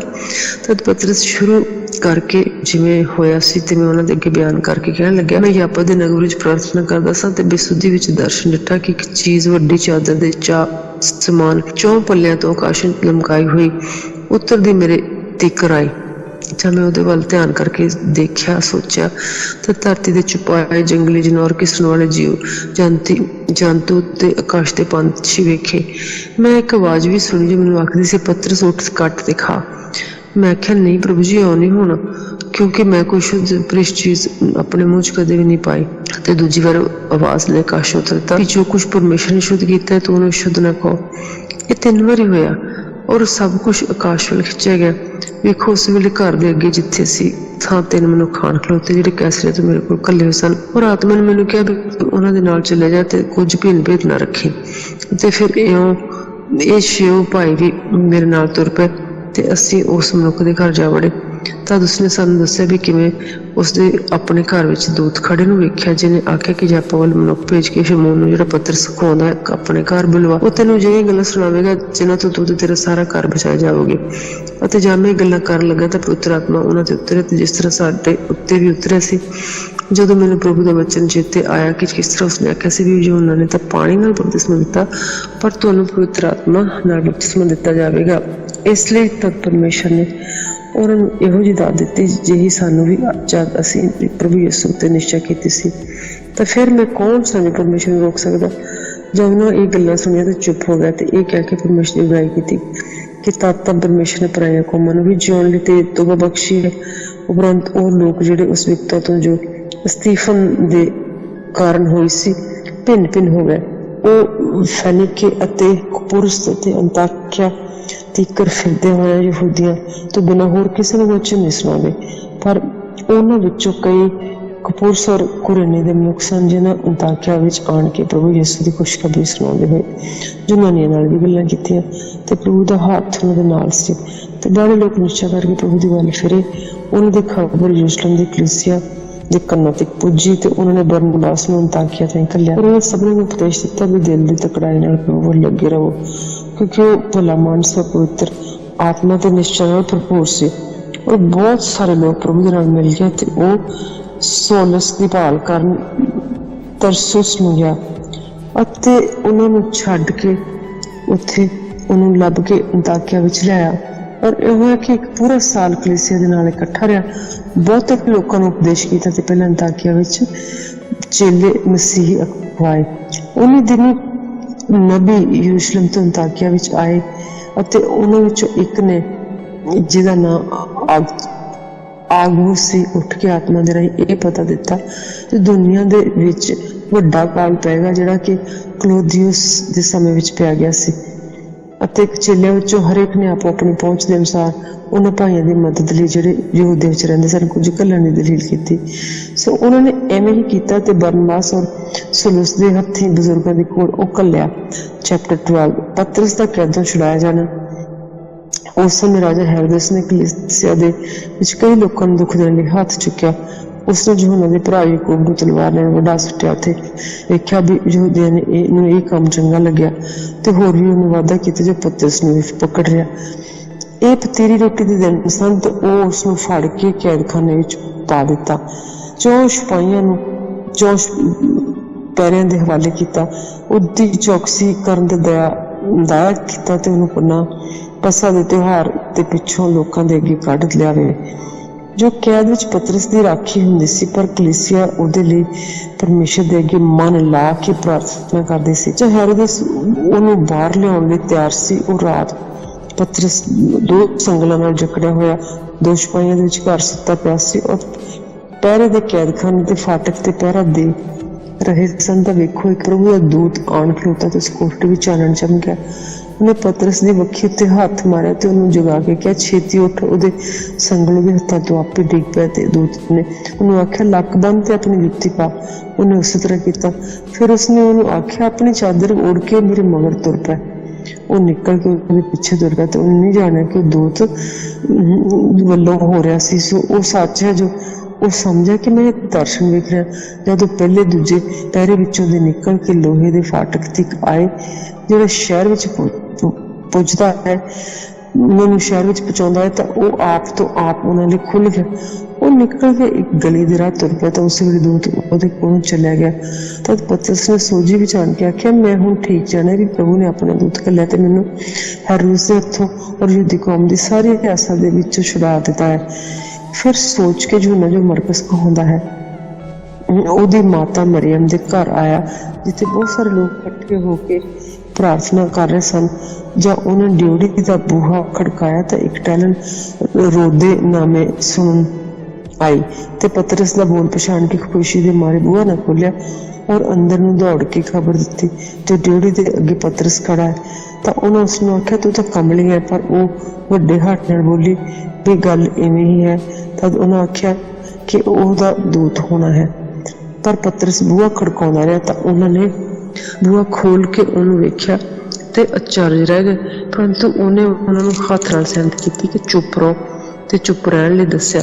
ਪ੍ਰਭੂ ਨੇ ਕਿਸ ਵਿਧ ਮੈਨੂੰ ਕੈਦਖਾਨੇ ਵਿੱਚੋਂ ਕੱਢਿਆ ਤੇ ਆਖਿਆ ਕਿ ਯਾਕੂਬ ਅਤੇ ਭਾਈਆਂ ਨੂੰ ਇਹਨਾਂ ਗੱਲਾਂ ਦੀ ਖਬਰ ਦੇ ਦਿਓ। ਤੇ ਉਹ ਬਾਹਰ ਜਾ ਕੇ ਹੋਰ ਥਾਂ ਤੇ ਚਲਿਆ ਗਿਆ।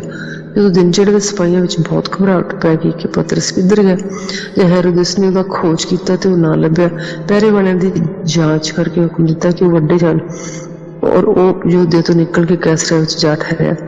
ਹੈਰੋਦਸ ਸੂਰ ਤੇ ਸੈਦਾ ਦੇ ਲੋਕਾਂ ਨਾਲ ਬਹੁਤ ਨਾਰਾਜ਼ ਸੀ ਕਿ ਉਹ ਇੱਕ ਮਨ ਹੋ ਕੇ ਉਹਦੇ ਕੋਲ ਆਏ ਤੇ ਔਰ ਬਲਾਸਤੁਸ ਨੂੰ, ਜਿਹੜਾ ਰਾਜੇ ਦੇ ਮਹਿਲ ਦਾ ਨਾਜ਼ਰ ਸੀ, ਫੁਸਲਾ ਕੇ ਸਲਾਹ ਲਈ ਅਰਜ਼ ਕਰਨ ਲੱਗੇ, ਕਿਉਂ ਜੋ ਉਹਨਾਂ ਨੇ ਦੇਸ਼ ਦੇ ਪਿਰਤਪਾਲ ਰਾਜੇ ਦੇ ਦੇਸ਼ ਤੋਂ ਹੁੰਦੀ ਸੀ।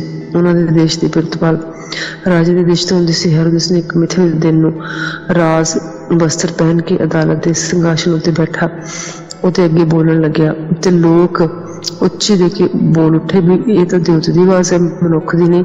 ਉਵੇਂ ਪ੍ਰਭੂ ਦੇ ਇੱਕ ਦੂਤ ਨੇ ਉਹਨੂੰ ਮਾਰਿਆ, ਇਸ ਲਈ ਉਸਨੇ ਪਰਮੇਸ਼ਰ ਦੀ ਵਡਿਆਈ ਨਾ ਕੀਤੀ ਤੇ ਉਹ ਕੀੜੇ ਪੈ ਕੇ ਮਰ ਗਿਆ। ਪਰ ਪਰਮੇਸ਼ਰ ਦਾ ਵਚਨ ਵੱਧਦਾ ਤੇ ਫੈਲਦਾ ਗਿਆ। ਬਰਨਬਾਸ ਤੇ ਸਲੂਸ ਆਪਣੀ ਸੇਵਾ ਪੂਰੀ ਕਰਕੇ यूहन्ना, ਜਿਹੜਾ ਮਰਕਸ ਕਰਕੇ ਸਦੀ ਦਾ ਹੈ, ਨਾਲ ਲੈ ਕੇ ਯਰੂਸ਼ਲਮ ਤੋਂ ਮੁੜੇ। ਪੌਲਸ ਤੇ ਬਰਨਬਾਸ ਦਾ ਪਹਿਲਾ ਸਫ਼ਰ ਚੈਪਟਰ 13।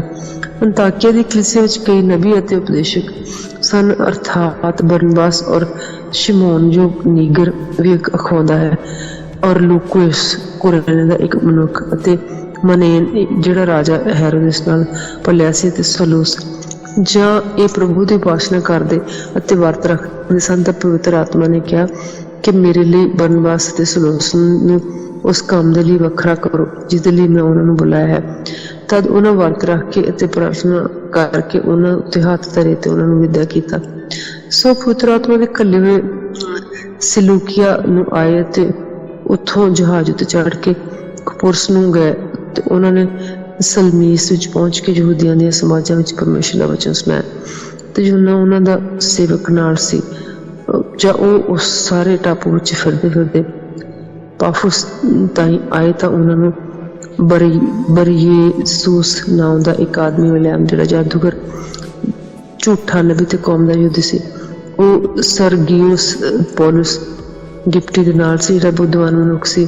ਇਸਨੇ ਬਰਨਬਾਸ ਤੇ ਸਲੂਸ ਨੂੰ ਆਪਣੇ ਕੋਲ ਸੱਦ ਕੇ ਪਰਮੇਸ਼ਰ ਦਾ ਵਚਨ ਸੁਣਨਾ ਚਾਹਿਆ।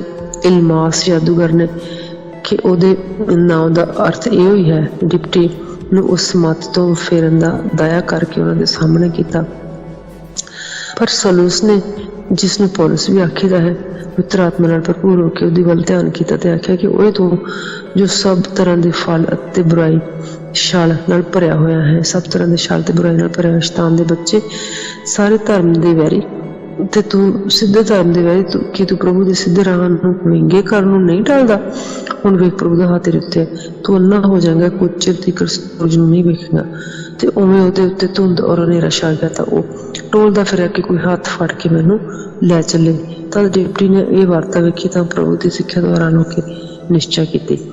ਤਾਂ ਪੁਲਿਸ ਔਰ ਉਹਦੇ ਸਾਥੀ ਪਾਫੋਸ ਤੋਂ ਜਹਾਜ਼ ਨੂੰ ਚੜ੍ਹ ਕੇ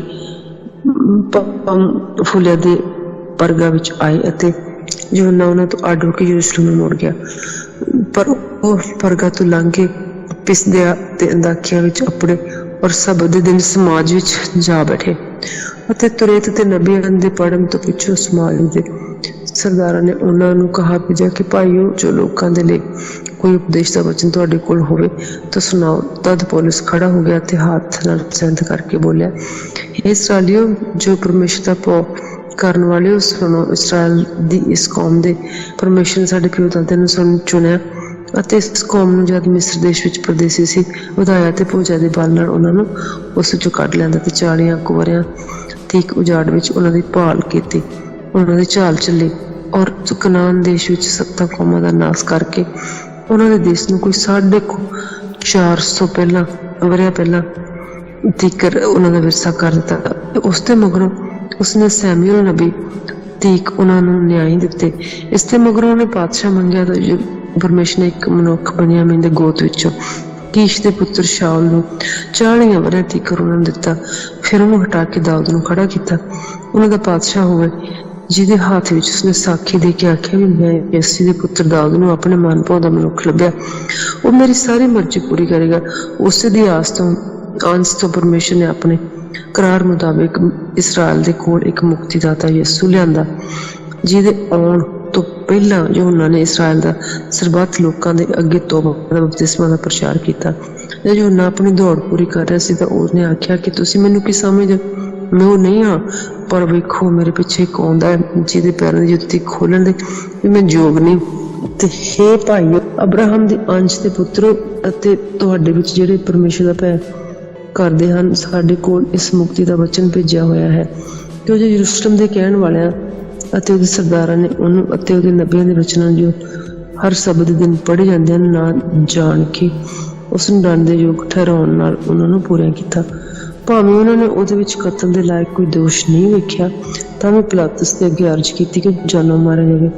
ਤੇ ਜਦ ਸਭ ਕੁਝ ਉਹਦੇ ਹੱਕ ਵਿੱਚ ਲਿਖਿਆ ਹੋਇਆ ਸੀ ਪੂਰਾ ਕਰ ਚੁੱਕੇ ਤਾਂ ਉਹਨੂੰ ਕੁੱਖ ਤੋਂ ਲਾ ਕੇ ਕਬਰ ਵਿੱਚ ਰੱਖਿਆ, ਉਹਨੂੰ ਰੁੱਖ ਤੋਂ ਲਾ ਕੇ ਕਬਰ ਵਿੱਚ ਰੱਖਿਆ। ਪਰੰਤੂ ਪਰਮੇਸ਼ਰ ਨੇ ਮੁਰਦਿਆਂ ਵਿੱਚ ਉਹਨੂੰ ਜਵਾਲਿਆ ਔਰ ਬਹੁਤ ਦਿਨਾਂ ਤੱਕ ਉਹ ਲੋਕਾਂ ਨੂੰ ਵਿਖਾਈ ਦਿੰਦਾ ਰਿਹਾ ਤੇ ਗਲੀਲ ਤੋਂ ਯਰੂਸ਼ਲਮ ਨੂੰ ਉਹਦੇ ਨਾਲ ਉਹ ਆਏ ਸਨ ਅਤੇ ਉਹ ਲੋਕਾਂ ਦੇ ਅੱਗੇ ਉਹਦੇ ਉੱਤੇ ਸਾਖੀ ਦੇਣ ਵਾਲੇ ਸਨ। ਅਸੀਂ ਤੁਹਾਨੂੰ ਉਸ ਵਚਨ ਦੀ ਖੁਸ਼ਖਬਰੀ ਸੁਣਾਉਂਦੇ ਹਾਂ ਜਿਹੜਾ ਸਾਡੇ ਪਿਓ ਦਾਦੇ ਨਾਲ ਕੀਤਾ ਗਿਆ ਸੀ ਵੀ ਪਰਮੇਸ਼ਰ ਨੇ ਯਿਸੂ ਨੂੰ ਉਠਾਲ ਕੇ ਸਾਡੀ ਔਲਾਦ ਦੇ ਲਈ ਉਹ ਵਚਨ ਪੂਰਾ ਕੀਤਾ, ਜਿਵੇਂ ਜ਼ਬੂਰ ਵਿੱਚ ਵੀ ਲਿਖਿਆ ਹੋਇਆ ਕਿ ਤੂੰ ਮੇਰਾ ਪੁੱਤਰ ਹੈ, ਅੱਜ ਤੂੰ ਮੈਥੋਂ ਜੰਮਿਆ। ਇਹਦੇ ਵਿਖੇ ਜੋ ਕੁਝ ਉਸਨੇ ਮੁਰਦਿਆਂ ਵਿੱਚੋਂ ਉਹਨੂੰ ਉਠਾ ਲਿਆ ਵੀ ਉਹ ਫਿਰ ਸੜਨ ਦੀ ਵੱਲ ਕਦੇ ਨਾ ਮੁੜੇ। ਉਹਨੇ ਉਹ ਆਖਿਆ ਕਿ ਮੈਂ ਦਾਊਦ ਦੇ ਪੁੱਤਰ ਅਤੇ ਅਟਲ ਪਦਾਰਥ ਬਣ ਦਿਆਂਗਾ। ਇਸ ਲਈ ਉਹ ਕਿਸੇ ਹੋਰ ਜ਼ਬੂਰ ਵਿੱਚ ਵੀ ਆਖਦਾ ਹੈ ਵੀ ਤੂੰ ਆਪਣੇ ਪੁੱਤਰ ਪੁਰਖ ਨੂੰ ਸੜਨ ਨਾ ਦੇਵੇਂਗਾ।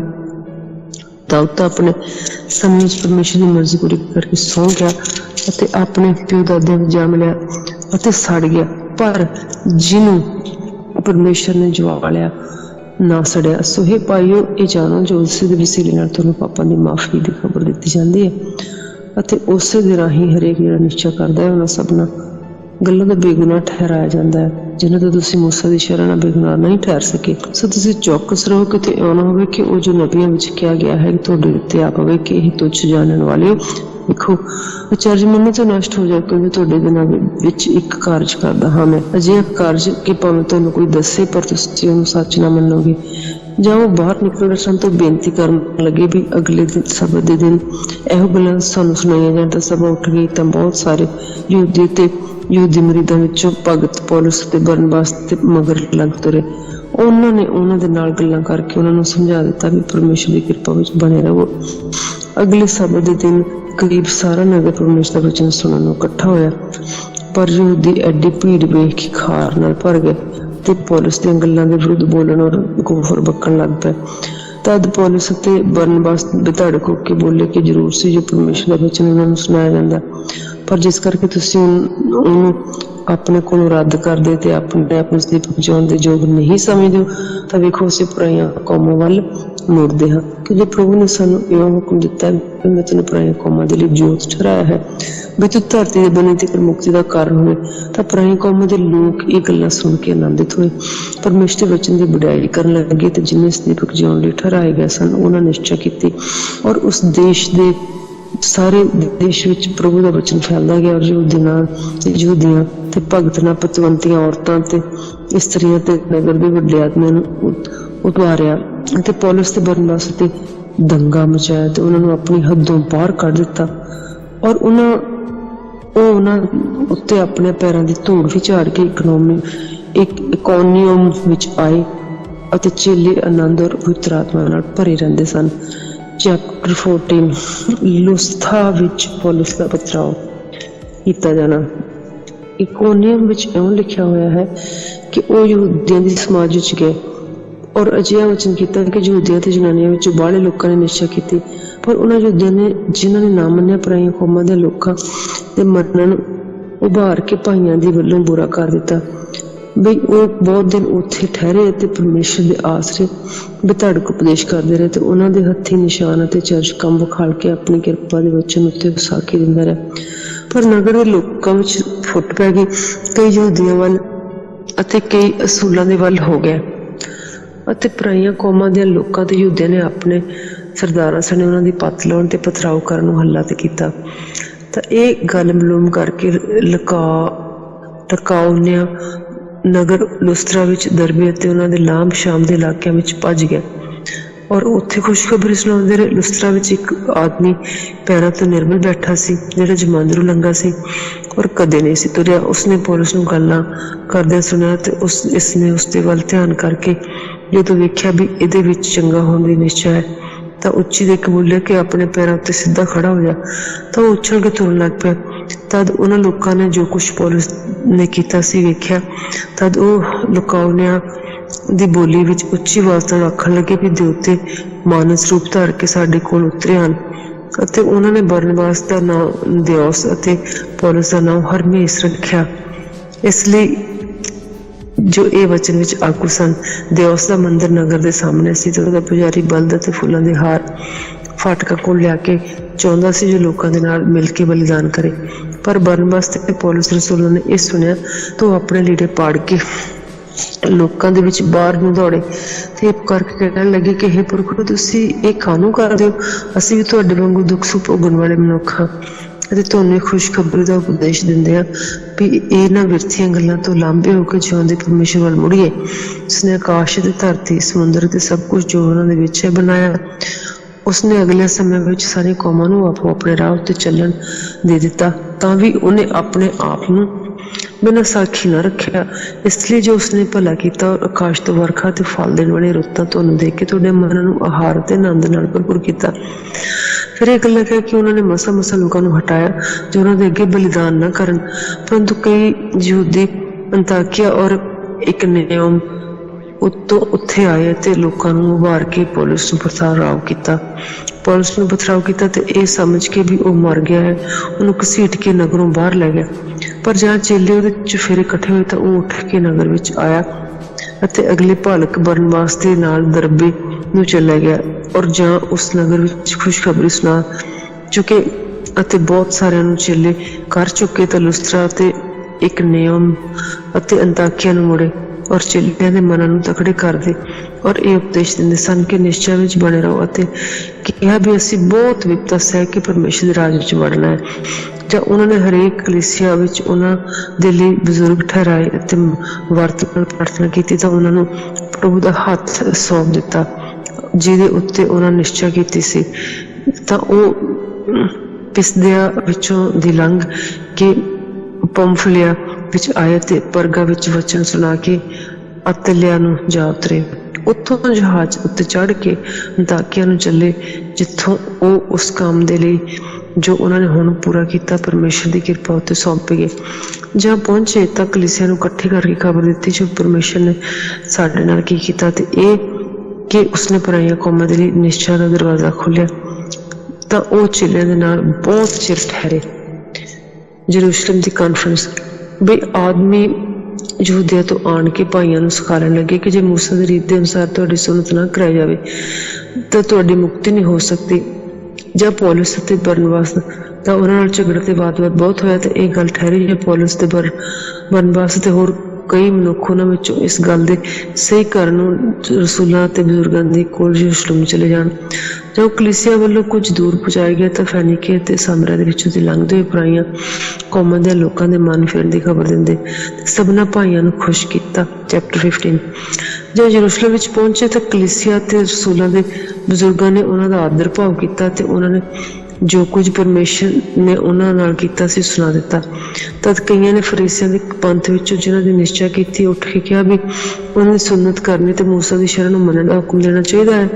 ਜਾਂ ਰਸੂਲ ਤੇ ਬਜ਼ੁਰਗ ਨੂੰ ਇਕੱਠੇ ਹੋਏ ਵੀ ਇਸ ਗੱਲ ਨੂੰ ਸੋਚਣ ਤੇ ਬਹੁਤ ਵਾਦ ਵਿਵਾਦ ਹੋਇਆ ਤਾਂ ਪਤਰਸ ਨੇ ਉਹਨਾਂ ਨੂੰ ਉੱਠ ਕੇ ਆਖਿਆ ਵੀ ਭਾਈਓ, ਤੁਸੀਂ ਜਾਣਦੇ ਹੋ ਜੋ ਪਹਿਲੇ ਦਿਨਾਂ ਵਿੱਚ ਪਰਮੇਸ਼ਰ ਨੇ ਤੁਹਾਡੇ ਵਿੱਚੋਂ ਮੈਨੂੰ ਚੁਣਿਆ ਜੋ ਪਰਾਈਆਂ ਕੌਮਾਂ ਮੇਰੀ ਜ਼ੁਬਾਨੀ ਖੁਸ਼ਖਬਰੀ ਦਾ ਵਚਨ ਸੁਣਨ ਤੇ ਨਿਸ਼ਚਾ ਕਰਨ ਤੇ ਪਰਮੇਸ਼ਰ ਨੇ ਜੋ ਅੰਤਰਜਾਮੀ ਹੈ ਜਿਹਾ ਸਾਨੂੰ ਕਿਹਾ ਸੀ ਤੇ ਆਈ ਪਵਿੱਤਰ ਆਤਮਾ ਦੇ ਕੇ ਉਹਨਾਂ ਦੀ ਸਾਖੀ ਕੀਤੀ ਤੇ ਨਿਸ਼ਚੈ ਨਾਲ ਉਹਨਾਂ ਦੇ ਮਨ ਸ਼ੁੱਧ ਕਰਕੇ ਸਾਡੇ ਅਤੇ ਉਹਨਾਂ ਦੇ ਵਿਚਕਾਰ ਕੁਝ ਭਿੰਨ ਭੇਦ ਨਹੀਂ ਰੱਖਿਆ। ਸੋ ਹੁਣ ਤੁਸੀਂ ਕਿਉਂ ਪਰਮੇਸ਼ਰ ਨੂੰ ਪਰਤਾਉਂਦੇ ਹੋ ਜੋ ਚੇਲਿਆਂ ਦੀ ਧੌਣ ਦੇ ਉੱਤੇ ਜੂਲਾ ਰੱਖੋ ਤੇ ਜਿਹਨੂੰ ਨਾ ਸਾਡੇ ਪਿਓ ਦਾਦੇ ਤੇ ਨਾ ਅਸੀਂ ਚੁੱਕ ਸਕੇ, ਪਰ ਸਾਨੂੰ ਪ੍ਰਤੀਤ ਹੈ ਕਿ ਅਸੀਂ ਪ੍ਰਭੂ ਯਿਸੂ ਦੀ ਕਿਰਪਾ ਨਾਲ ਬਚਾਏ ਜਾਵਾਂਗੇ ਜਿਸ ਤਰ੍ਹਾਂ ਕਿ ਉਹ ਵੀ।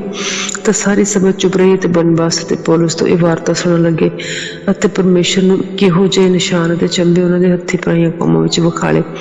ਪਰ ਉਹ ਚੁੱਪਚਾਪ ਹੋਏ ਤਾਂ ਯਾਕੂਬ ਅੱਗੋਂ ਕਹਿਣ ਲੱਗਾ, ਹੈ ਭਾਈਓ ਮੇਰੀ ਸੁਣੋ, ਸ਼ਮੂਨ ਨੇ ਦੱਸਿਆ ਹੈ ਵੀ ਕਿਸ ਪ੍ਰਕਾਰ ਪਰਮੇਸ਼ਰ ਨੇ ਪਹਿਲਾਂ ਪਰਾਈਆਂ ਕੌਮਾਂ ਉੱਤੇ ਨਿਗਾਹ ਕੀਤੀ ਤਾਂ ਜੋ ਹੁਣ ਉਹਨਾਂ ਵਿੱਚੋਂ ਇੱਕ ਪਰਜਾ ਆਪਣੇ ਨਾਮ ਦੇ ਲਈ ਚੁਣੇ ਤੇ ਨਬੀਆਂ ਦੇ ਵਚਨ ਨਾਲ ਮਿਲਦੇ ਹਨ, ਜਿਵੇਂ ਲਿਖਿਆ ਕਿ ਇਸ ਦੇ ਪਿੱਛੋਂ ਮੈਂ ਮੋੜਾਵਾਂਗਾ ਤੇ ਦਾਊਦ ਦੇ ਡਿੱਗੇ ਹੋਏ ਡੇਰੇ ਨੂੰ ਬਣਾਵਾਂਗਾ, ਉਹਦੇ ਖੋਲੇ ਨੂੰ ਫਿਰ ਬਣਾ ਕੇ ਖੜਾ ਕਰਾਂਗਾ ਤਾਂ ਜੋ ਬਾਕੀ ਦੇ ਆਦਮੀ ਸਾਥ ਮੇਰੀਆਂ ਪਰਾਈਆਂ ਕੌਮਾਂ ਤੇ ਮੇਰੇ ਨਾਮ ਦੇ ਸਤਾਉਂਦੇ ਹਨ ਪ੍ਰਭੂ ਨੂੰ ਭਾਲਣ। ਪ੍ਰਭੂ ਜਿਹੜਾ ਮੁੱਢੋਂ ਇਹ ਗੱਲਾਂ ਪ੍ਰਗਟ ਕਰਦਾ ਹੈ ਉਹ ਆਖਦਾ ਹੈ ਜੋ ਮੇਰੀ ਸਲਾਹ ਇਹ ਹੈ ਕਿ ਪਰਾਈਆਂ ਕੌਮਾਂ ਵਿੱਚ ਜਿਹੜੇ ਪਰਮੇਸ਼ਰ ਵੱਲ ਮੁੜਦੇ ਹਨ ਅਸੀਂ ਉਹਨਾਂ ਨੂੰ ਔਖਿਆ ਨਾ ਕਰੀਏ, ਸਗੋਂ ਉਹਨਾਂ ਨੂੰ ਲਿਖ ਭੇਜੀਏ ਬਈ ਮੂਰਤਾਂ ਦੀਆਂ ਪਲੀਤੀਆਂ ਅਤੇ ਹਰਾਮਕਾਰੀ ਦੇ ਗਲ ਘੁੱਟੇ ਹੋਏ ਮਾਂਸ ਅਤੇ ਲਹੂ ਤੋਂ ਬਚੇ ਰਹਿਣ, ਕਿਉਂ ਜੋ ਅਗਲੇ ਸਮੇਂ ਤੋਂ ਹਰ ਨਗਰ ਵਿੱਚ ਮੂਸਾ ਦੇ ਪ੍ਰਚਾਰਕ ਹੁੰਦੇ ਆਏ ਅਤੇ ਹਰ ਸਭ ਦੇ ਸਮਾਜਾਂ ਵਿੱਚ ਉਹਦੀ ਪੋਥੀ ਪੜ੍ਹੀ ਜਾਂਦੀ ਹੈ। ਤਾਂ ਰਸੂਲਾਂ ਤੇ ਬਜ਼ੁਰਗਾਂ ਨੇ ਸਾਰੀ ਕਲੀਸਿਆ ਸਾਹਮਣੇ ਸਾਡੇ ਚੰਗਾ ਜਾਣਿਆ ਕਿ ਉਹ ਆਪਣੇ ਵਿੱਚੋਂ ਕੁਝ ਮਨੁੱਖ ਚੁਣ ਕੇ ਪੌਲੁਸ ਅਤੇ ਬਰਨਬਾਸ ਦੇ ਨਾਲ ਅੰਤਾਕਿਆ ਨੂੰ ਘੱਲ ਦੇਣ, ਅਰਥਾਤ ਯਹੂਦਾ ਨੂੰ ਜਿਹੜਾ ਬਰਬਾਸ ਕਹਾਉਂਦਾ ਹੈ, ਸਿਲਾਸ ਨੂੰ ਜਿਹੜਾ ਭਾਈਆਂ ਵਿੱਚ ਮੁਰਹੈਲ ਸਨ, ਉਹ ਉਹਨਾਂ ਦੇ ਹੱਥ ਇਹ ਲਿਖਾ ਘੱਲਿਆ ਕਿ ਉਹਨਾਂ ਭਾਈਆਂ ਨੂੰ ਜਿਹੜੇ ਪਰਾਈਆਂ ਕੌਮਾਂ ਵਿੱਚ ਹੋ ਕੇ ਅੰਤਾਕਿਆ ਤੇ ਸੁਰਿਆ ਤੇ ਕਿਲਕਿਆ ਵਿੱਚ ਰਹਿੰਦੇ ਸਨ ਰਸੂਲਾਂ ਤੇ ਬਜ਼ੁਰਗਾਂ ਭਾਈਆਂ ਦਾ ਪ੍ਰਣਾਮ। ਜੇ ਅਸੀਂ ਸੁਣਿਆ ਜੋ ਸਾਡੇ ਵਿੱਚੋਂ ਕਈ ਨਿਕਲੇ ਹਨ ਜਿਹੜੇ ਤੁਹਾਡੇ ਮਨਾਂ ਨੂੰ ਵਿਗਾੜ ਕੇ ਤੁਹਾਨੂੰ ਗੱਲਾਂ ਨਾਲ ਘਬਰਾ ਦੇਣ, ਪਰ ਅਸਾਂ ਉਹਨਾਂ ਨੂੰ ਕੋਈ ਹੁਕਮ ਨਹੀਂ ਦਿੱਤਾ, ਨਾ ਹੀ ਅਸੀਂ ਤਾਂ ਅਸਾਂ ਇੱਕ ਮਨ ਹੋ ਕੇ ਚੰਗਾ ਜਾਣਿਆ ਕਿ ਕਈ ਆਦਮੀ ਪੁਰਸ਼ ਚੁਣ ਕੇ ਆਪਣੇ ਪਿਆਰੇ ਬਰਨਬਾਸ ਦੇ ਪੌਲੁਸ ਦੇ ਨਾਲ ਜੋ ਅਜਿਹੇ ਮਨੁੱਖ ਹਨ ਜਿਨ੍ਹਾਂ ਨੇ ਆਪਣੇ ਪ੍ਰਾਣ ਸਾਡੇ ਪ੍ਰਭੂ ਯਿਸੂ ਮਸੀਹ ਦੇ ਨਾਮ ਬਦਲੇ ਜੋਖਮ ਵਿੱਚ ਪਾ ਦਿੱਤੇ ਤੁਹਾਡੇ ਕੋਲ ਭੇਜੀਏ, ਜੋ ਅਸੀਂ ਯਹੂਦਾ ਅਤੇ ਸਿਲਾਸ ਨੂੰ ਤਾਂ ਹੀ ਭੇਜਿਆ ਜੋ ਆਪ ਇਹ ਗੱਲਾਂ ਜ਼ਬਾਨੀ ਵੀ ਤੁਹਾਨੂੰ ਦੱਸਣਗੇ। ਪਵਿੱਤਰ ਆਤਮਾ ਨੇ ਅਤੇ ਅਸੀਂ ਚੰਗਾ ਜਾਣਿਆ ਕਿ ਇਹਨਾਂ ਜ਼ਰੂਰੀ ਗੱਲਾਂ ਤੋਂ ਬਿਨਾਂ ਤੁਹਾਡੇ ਉੱਤੇ ਕੋਈ ਹੋਰ ਭਾਰ ਨਾ ਪਾਈਏ ਕਿ ਤੁਸੀਂ ਮੂਰਤਾਂ ਦੇ ਚੜਾਉਣਾ ਤੇ ਲਹੂ ਅਤੇ ਗਲ ਘੁੱਟੇ ਹੋਏ ਮਾਸ ਤੇ ਹਰਾਮਕਾਰੀ ਤੋਂ ਬਚ ਕੇ ਰਹੋ। ਜੇ ਇਹਨਾਂ ਗੱਲਾਂ ਤੋਂ ਆਪਣੇ ਆਪ ਨੂੰ ਬਚਾ ਰੱਖੋ ਤਾਂ ਤੁਹਾਡਾ ਭਲਾ ਹੋਵੇਗਾ, ਤੁਹਾਡੀ ਕਲਿਆਣ ਜ਼ਰੂਰ ਹੋਵੇਗੀ। ਫਿਰ ਉਹ ਵਿਦਿਆ ਹੋ ਕੇ ਅੰਤਾਕਿਆ ਨੂੰ ਜਦੋਂ ਆਏ ਤੇ ਸਾਰੀ ਸੰਗਤ ਨੂੰ ਇਕੱਠੀ ਕਰਕੇ ਉਹਨਾਂ ਨੇ ਚਿੱਠੀ ਲਿਖੀ ਉਹਨਾਂ ਨੂੰ ਭੇਜ ਕੇ, ਅਤੇ ਉਹ ਪੜ੍ਹ ਕੇ ਤਸੱਲੀ ਦੀ ਗੱਲੋਂ ਬਹੁਤ ਖੁਸ਼ ਹੋਏ, ਆਨੰਦ ਹੋਏ। ਤਾਂ ਯਹੂਦਾ ਔਰ ਸਿਲਾਸ ਨੇ ਜੋ ਆਪ ਵੀ ਨਬੀ ਸਨ ਭਾਈਆਂ ਨੂੰ ਬਹੁਤ ਸਾਰੀਆਂ ਗੱਲਾਂ ਨੂੰ ਉਪਦੇਸ਼ ਦੇ ਕੇ ਤਕੜਾ ਕੀਤਾ ਤੇ ਉਹ ਕਿੰਨਾ ਕੁ ਚਿਰ ਉਹ ਰਹਿ ਕੇ ਆਪਣੇ ਭੇਜਣ ਵਾਲਿਆਂ ਦੇ ਕੋਲ ਜਾਣ ਨੂੰ ਭਾਈਆਂ ਕੋਲੋਂ ਸੁੱਖ ਸਾਂਦ ਨਾਲ ਵੇਧਿਆ ਹੋਏ। ਪਰ ਪੌਲੁਸ ਅਤੇ ਬਰਨਬਾਸ ਅੰਤਾਕਿਆ ਵਿੱਚ ਰਹਿ ਕੇ ਹੋਰ ਬਹੁਤਿਆਂ ਦੇ ਨਾਲ ਪ੍ਰਭੂ ਦਾ ਵਚਨ ਸਿਖਾਲਦੇ ਅਤੇ ਉਹਦੀ ਖੁਸ਼ਖਬਰੀ ਸੁਣਾਉਂਦੇ ਸਨ।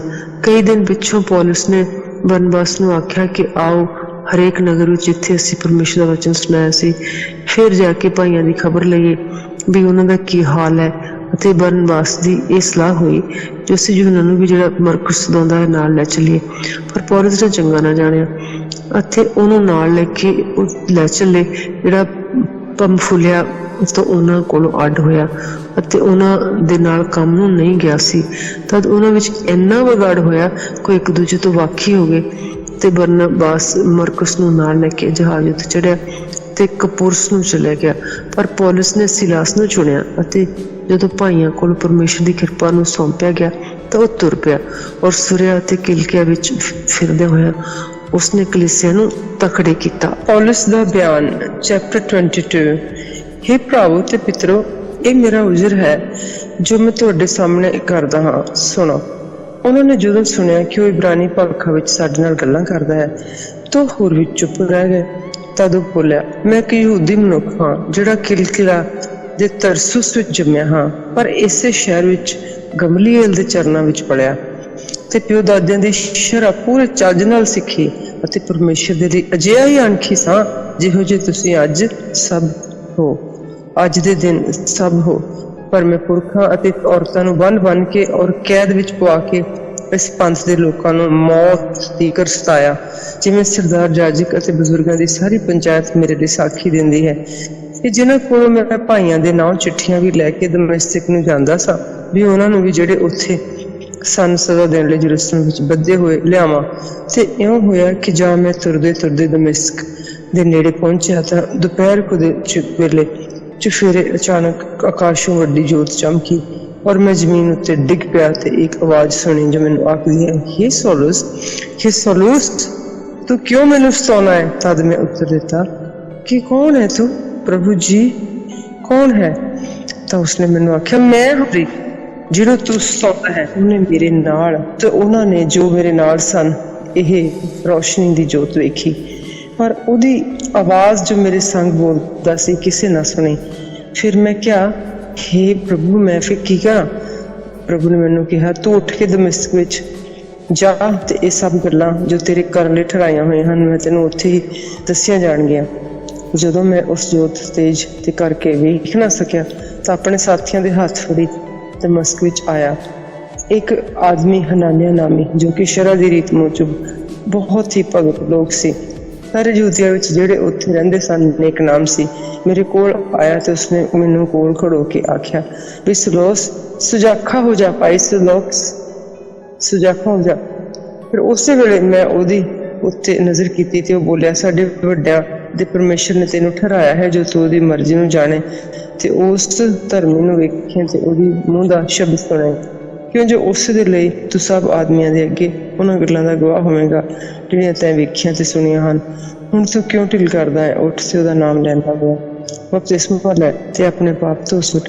ਤੇ ਇਹ ਹੋਇਆ ਕਿ ਜਦ ਮੈਂ ਯਰੂਸ਼ਲਮ ਨੂੰ ਮੁੜਿਆ ਤਾਂ ਹੈਕਲ ਵਿੱਚ ਪ੍ਰਾਰਥਨਾ ਕਰਦੇ ਹੋਏ ਮੈਂ ਬੇਸੁੱਧ ਹੋ ਗਿਆ ਤੇ ਉਹਨੂੰ ਵੇਖਿਆ ਜੋ ਮੈਨੂੰ ਆਖਦਾ ਸੀ ਕਿ ਛੇਤੀ ਕਰ ਤੇ ਯਰੂਸ਼ਲਮ ਤੋਂ ਸ਼ਤਾਬੀ ਨਿਕਲ ਜਾ, ਕਿਉਂ ਜੋ ਉਹ ਮੇਰੇ ਹੱਕ ਵਿੱਚ ਤੇਰੀ ਸਾਖੀ ਨਾ ਮੰਨਣਗੇ। ਮੈਂ ਆਖਿਆ, हे ਪ੍ਰਭੂ, ਆਪ ਜਾਣਦੇ ਹਨ ਜੋ ਮੈਂ ਉਹਨਾਂ ਨੂੰ ਜਿਨ੍ਹਾਂ ਤੇਰੇ ਉੱਤੇ ਨਿਸ਼ਚੈ ਕੀਤੀ ਕੈਦ ਕਰਦਾ ਤੇ ਹਰੇਕ ਸਮਾਜ ਵਿੱਚ ਮਾਰਦਾ ਸਾਂ, ਔਰ ਜਾਂ ਤੇਰੇ ਸ਼ਹੀਦ ਇਸਤੀਫਨ ਦਾ ਖੂਨ ਵਗਾਇਆ ਸੀ ਤਾਂ ਮੈਂ ਸਭ ਤੋਂ ਅੱਗੇ ਕੋਲ ਖੜਾ ਰਾਜ਼ੀ ਸਾਂ, ਉਹਦੇ ਖੂਨੀਆਂ ਦੇ ਵਸਤਰਾਂ ਦੀ ਰਾਖੀ ਕਰਦਾ ਸਾਂ। ਤਾਂ ਉਹ ਮੈਨੂੰ ਆਖਿਆ ਕਿ ਤੁਰ ਜਾ, ਕਿਉਂਕਿ ਮੈਂ ਤੈਨੂੰ ਦੂਰ ਵਾਟ ਪਰਾਈਆਂ ਕੋਮਲ ਦੇ ਵਿੱਚ ਘੱਲਣਾ ਹੈ। ਉਹ ਇਸ ਗੱਲ ਤੀਕਰ ਉਹਦੀ ਸੁਣਦੇ ਰਹੇ ਤਾਂ ਉੱਚੀ ਆਵਾਜ਼ ਨਾਲ ਉਹ ਆਖਣ ਲੱਗੇ, ਬਈ ਇਹ ਇਹੋ ਜਿਹੇ ਮਨੁੱਖ ਨੂੰ ਧਰਤੀ ਤੋਂ ਦੂਰ ਕਰ ਦਿਓ, ਕਿਉਂਕਿ ਉਹਦਾ ਜਿਉਣਾ ਹੀ ਯੋਗ ਨਹੀਂ। ਜਦੋਂ ਉਹ ਧੁੰਮ ਮਚਾਉਣ ਤੇ ਆਪਣੇ ਕੱਪੜੇ ਸੁੱਟ ਕੇ ਖੇਡਾਉਣ ਲੱਗੇ ਤਾਂ ਸਰਦਾਰ ਨੇ ਹੁਕਮ ਦਿੱਤਾ ਜੋ ਉਹਨੂੰ ਕਿਲੇ ਵਿੱਚ ਲਿਆਉਣ ਤੇ ਆਖਿਆ ਵੀ ਉਹਨੂੰ ਕੋਰੜੇ ਮਾਰ ਕੇ ਪ੍ਰਤਾਪ ਤਾਂ ਜੋ ਮੈਨੂੰ ਮਾਲੂਮ ਹੋਵੇ ਕਿ ਉਹ ਕਿਸ ਦੇ ਕਾਰਨ ਇਸ ਦੇ ਮਗਰ ਇਉਂ ਡੰਡ ਪਾਉਂਦੇ ਹਨ। ਤਾਂ ਉਹਨਾਂ ਉਸ ਨੂੰ ਤਸ਼ਮਿਆਂ ਨਾਲ ਜਕੜਿਆ ਤਾਂ ਪੌਲਸ ਨੇ ਸੂਬੇਦਾਰ ਨੂੰ ਜਿਹੜਾ ਕੋਲ ਖੜਾ ਸੀ ਆਖਿਆ ਕਿ ਤੁਹਾਨੂੰ ਯੋਗ ਹੈ ਕਿ ਰੋਮੀ ਆਦਮੀ ਨੂੰ ਦੋਸ਼ ਸਾਬਤ ਬਿਨਾਂ ਕੀਤਿਆਂ ਹੀ ਕੋਰੜੇ ਮਾਰੋ।